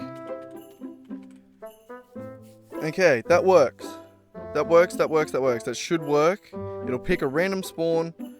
It'll break that spawn and instantiate the player up there, or the enemy up there. We may have to make it so that enemies don't collide with the roof. We might have to put a roof on a different collision layer, but that's easy enough.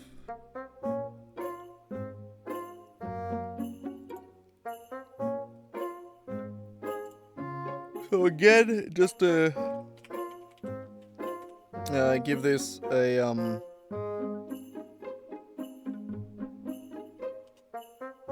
something to testing. Test spawning. I never type the AM when I do that.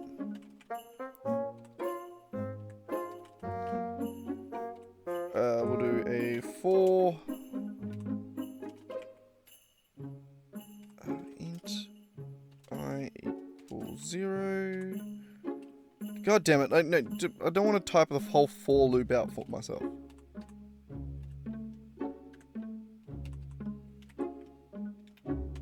Jesus. And we'll spawn 50 enemies for now. Actually, no. Enemy count.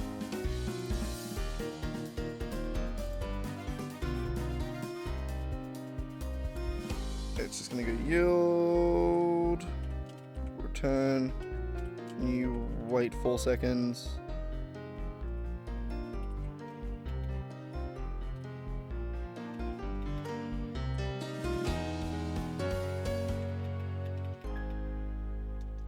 Jesus Christ, why is that so hard?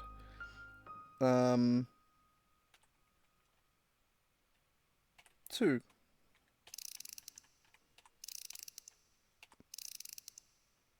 One. So yeah, we have 50 seconds to watch a thing for. Creepy song again.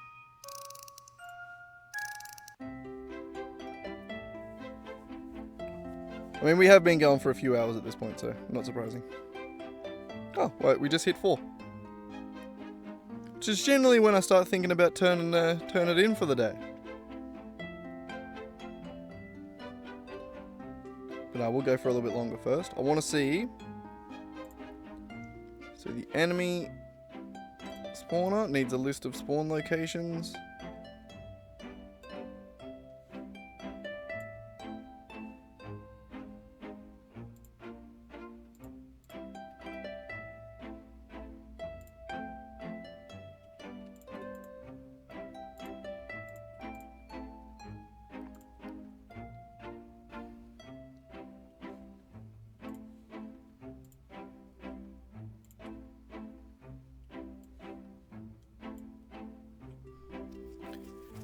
Sweet.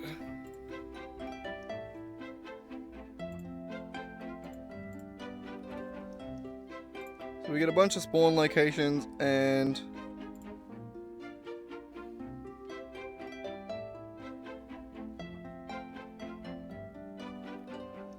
also on, where was it? Spawn location. We can get rid of that because we now have it breaking properly. And then we'll also have a bull is broken. Set to false.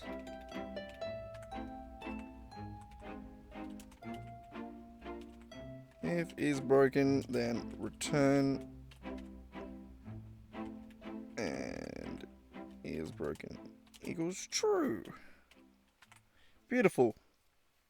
That way it'll only ever try once and it won't do anything weird with setting things active or not active or whatever. Let's see if that works. That should work. No, it won't work. I need to go to enemy spawner and on start I need to go start coroutine. Test spawning. Now that may work. So now no, it won't work. It's gonna spawn enemy. Okay, we'll call that. So now every time it gets to that, it's gonna spawn an enemy, which is gonna pick a random spawn point, break it, and then drop the enemy through from that position. Which hopefully will work. I don't know. Let's try it.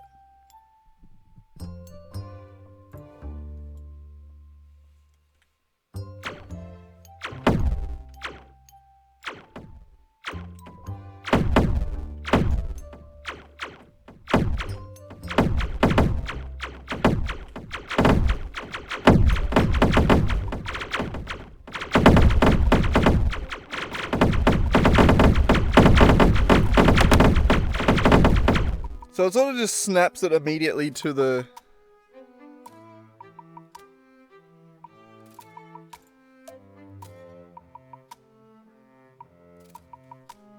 Hang on.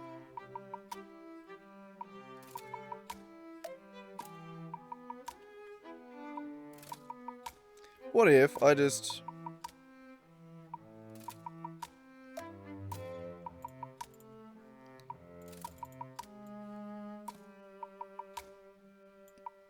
put you in there, and then just drop you from the top. So what do you do when I press play?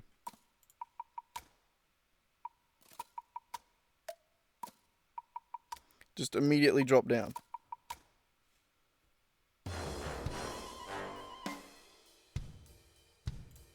I turn your nav mesh off, what then?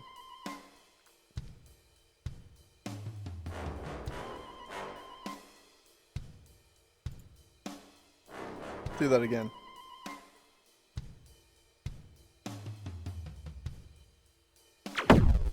That's perfect. Okay, that's perfect. That's perfect. So we're going to turn you off. We're going to initialize these with the nav mesh off. Alright?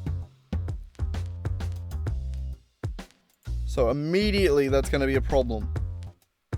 Because as we can see here,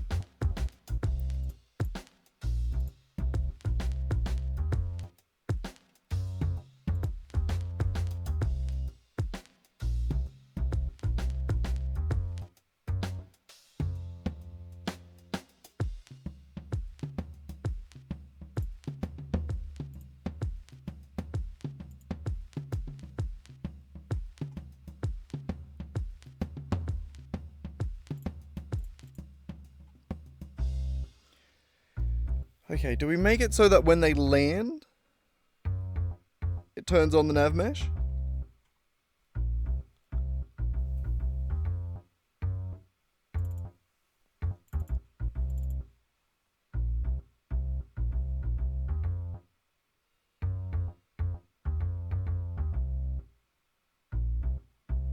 Hmm.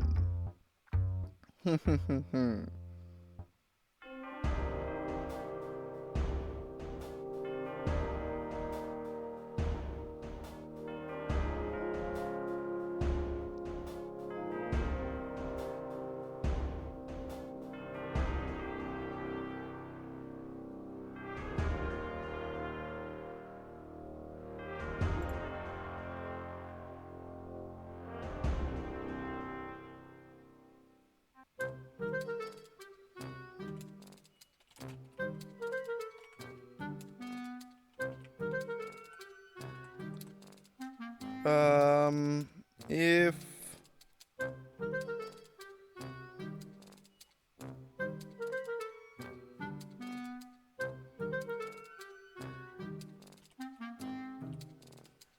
character dot is grounded.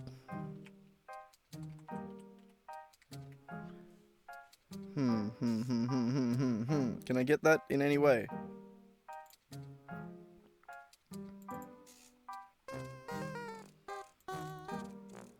I'll get an accessor. I'll just make an accessor for it.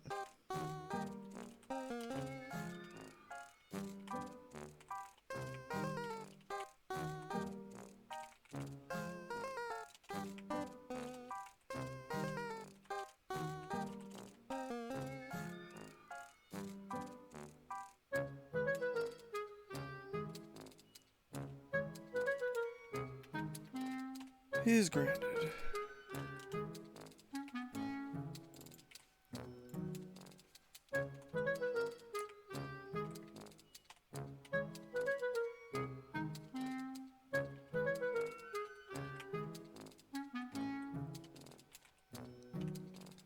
Okay. If it's not grounded, then return. Does that do something? Oh no, we also need to set nav mesh to true.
Let's keep that. We'll just make it try and not get mad at us. We don't need it to immediately start running after us.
So if it is on Navmesh and that, does that change it?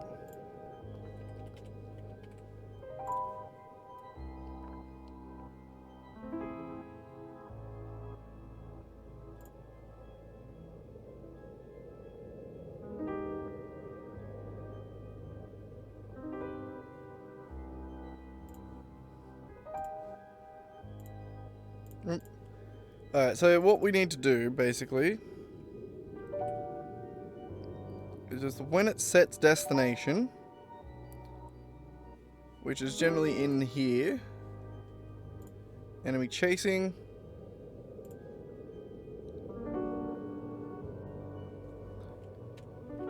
if not agent dot is on Navmesh. Return.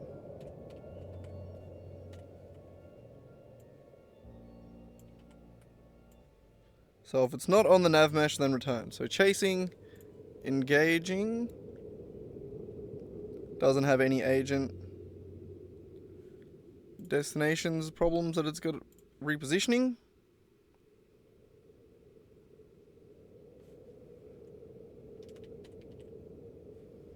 Yep, probably also that. And if it's patrolling... Okay, that should work, right? Right? Right? Let's try. Oh, I need to set up again.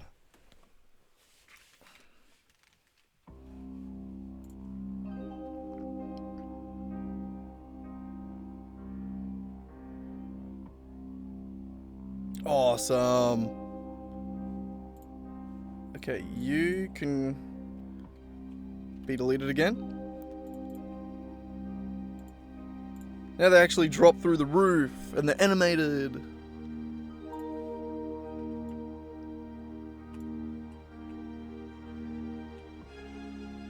We'll see it in a second. Well, of course you weren't, because you were watching me.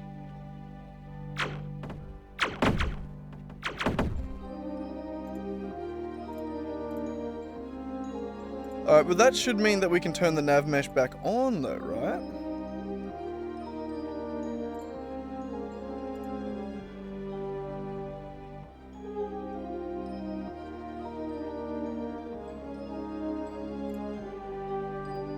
And also...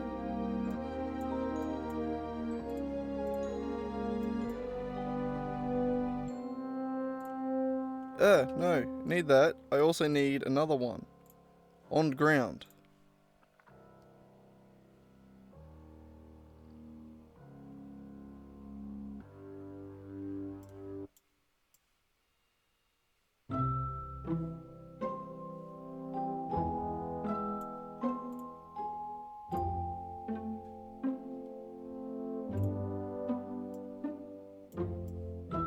I feel like I need another one from any state to airborne, right?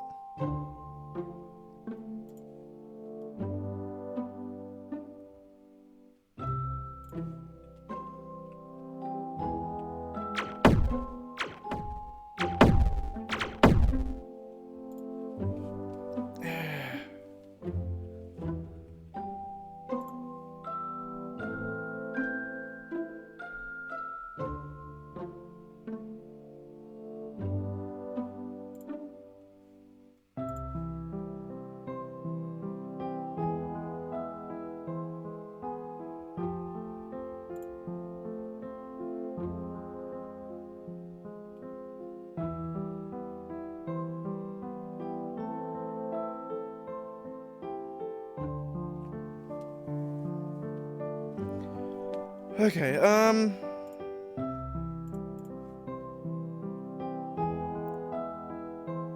so keep the Navmesh off first, and then I think they need like a timer or something.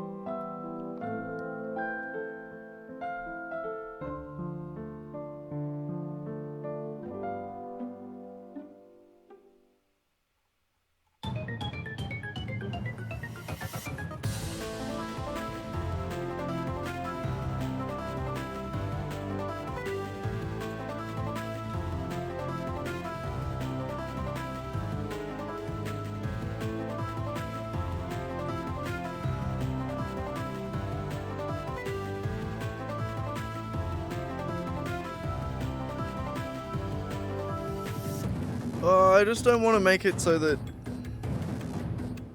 You know what, fuck it, I don't care. I don't care. We're doing an enumerator. I know it's not great. We're not starting and stopping them every second, which is better. We're just doing one per enemy per spawn, which I can handle. I'm happy with that. Okay,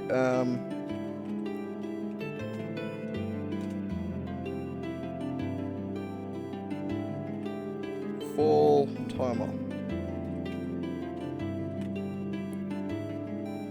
Yield return. You wait 4 seconds. 1. And then say agent dot enabled true. It's annoying to do it that way, but it'll work. It'll work.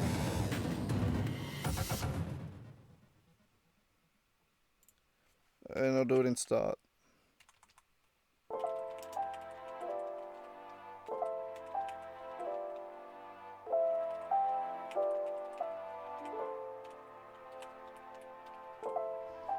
Okay. Now they should fall from the sky, land, and then after a second of... You know what, we'll make it, just to make it a bit cleaner. We'll make it half a second. Make them look a little bit more reactive.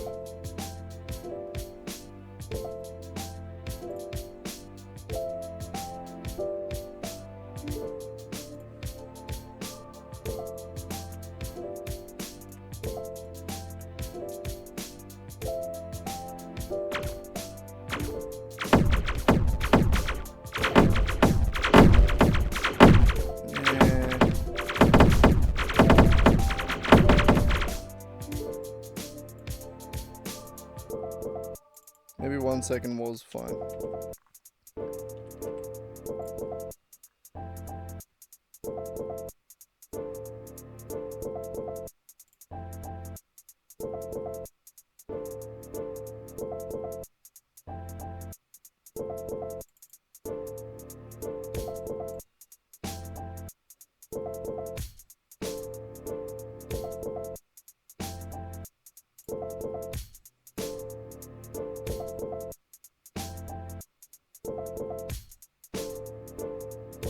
Actually, I think that just returned just this one.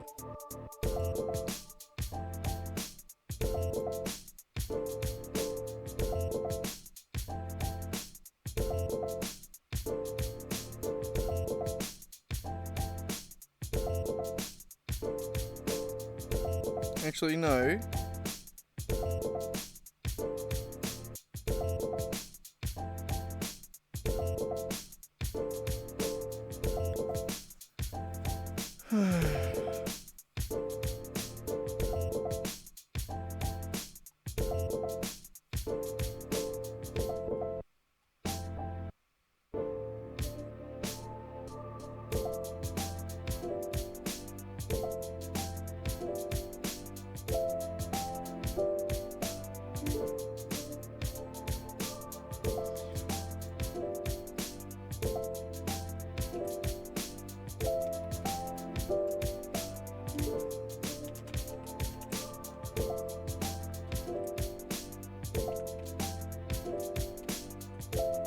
What about that?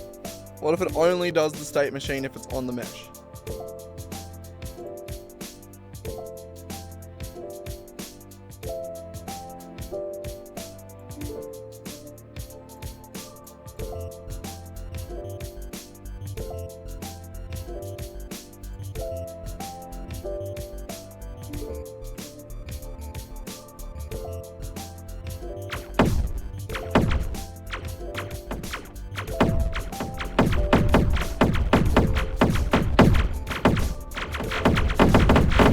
I mean, it looks cool.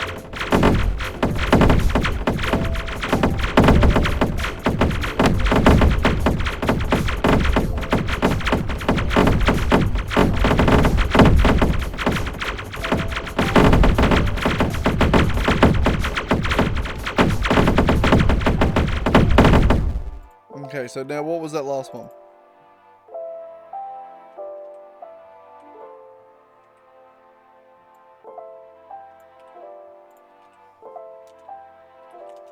Okay, so that.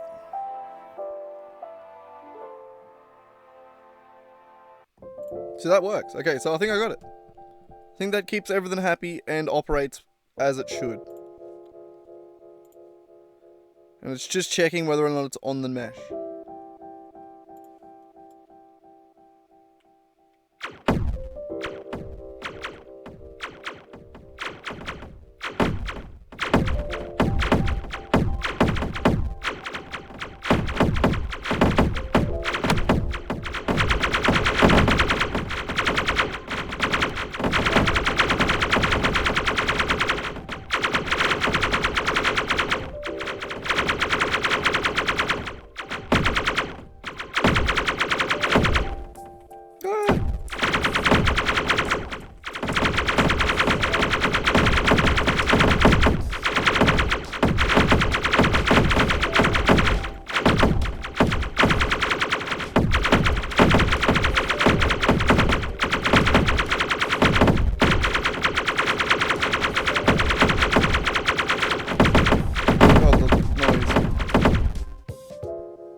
Alright, well, we're getting there. We're getting there. That's actually making some pretty decent progress there.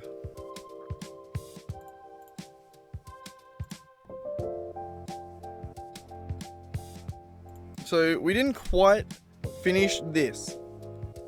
We didn't quite do the add enemy spawning. We did add it. Modify, but we need to upgrade it. We need to do modify enemy spawning.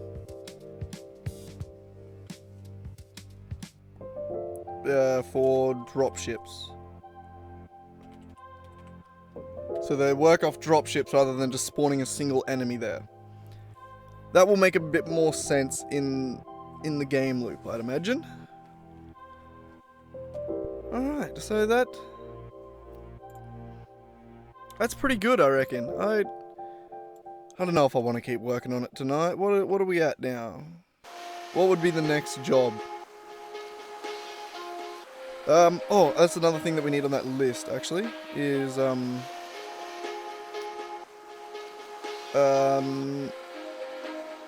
implement enemy, I always spell that wrong, death, enim, / ragdoll.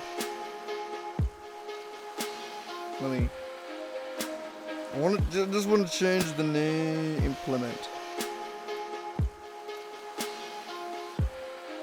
Alright, so yep, that's something we need to do. Modify enemy to dropships, add weapon recharge.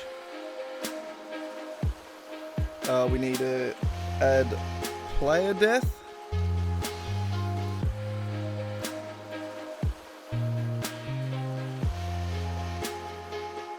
So enemies dying properly, dropships, weapon recharge. So what do we actually need to finish the game loop here? We need player death. We need enemy dropships.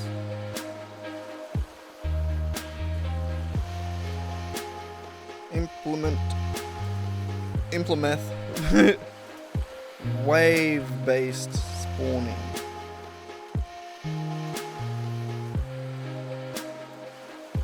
So I think just those three. And that's a game loop. From there we can start doing shit like actually adding upgrades and more enemies and making it a bit more like just refinement. Because right now it'd be a bit hard calling this a game, you know?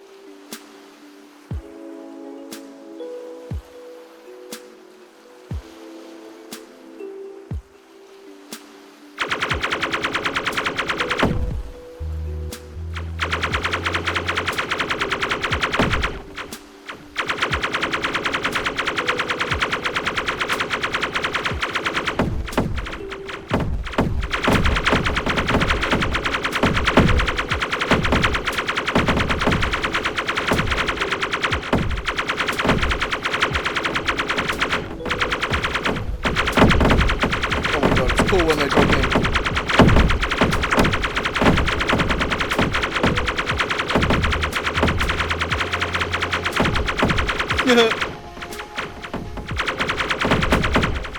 The breaking through the roof is definitely really cool. I'm really happy with that.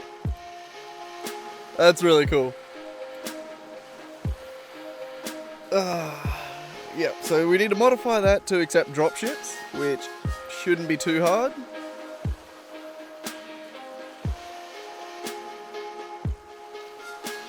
We probably should have, I don't know, made a little bit of a... I mean, I suppose we can go back into here at some point. But for like these bits over here, we kind of need to go around the outside. And actually give it like a bit of surface. So that way when you see it from the inside, it's not just a flat bit. We can do that later. That's a look thing. But yeah, I'm really happy with that. I think we've made some decent progress today. We got the enemies shooting a little bit better. We got enemies spawning pretty well handled, I think. Yeah, no, that's good. I can't remember what else we did. If we did anything else at all. I have no idea. I don't know. Sometimes shit just gets away from you. But yes, I think I am very happy with that. But anyway, that was a good little stream. I'll catch you next time. See ya.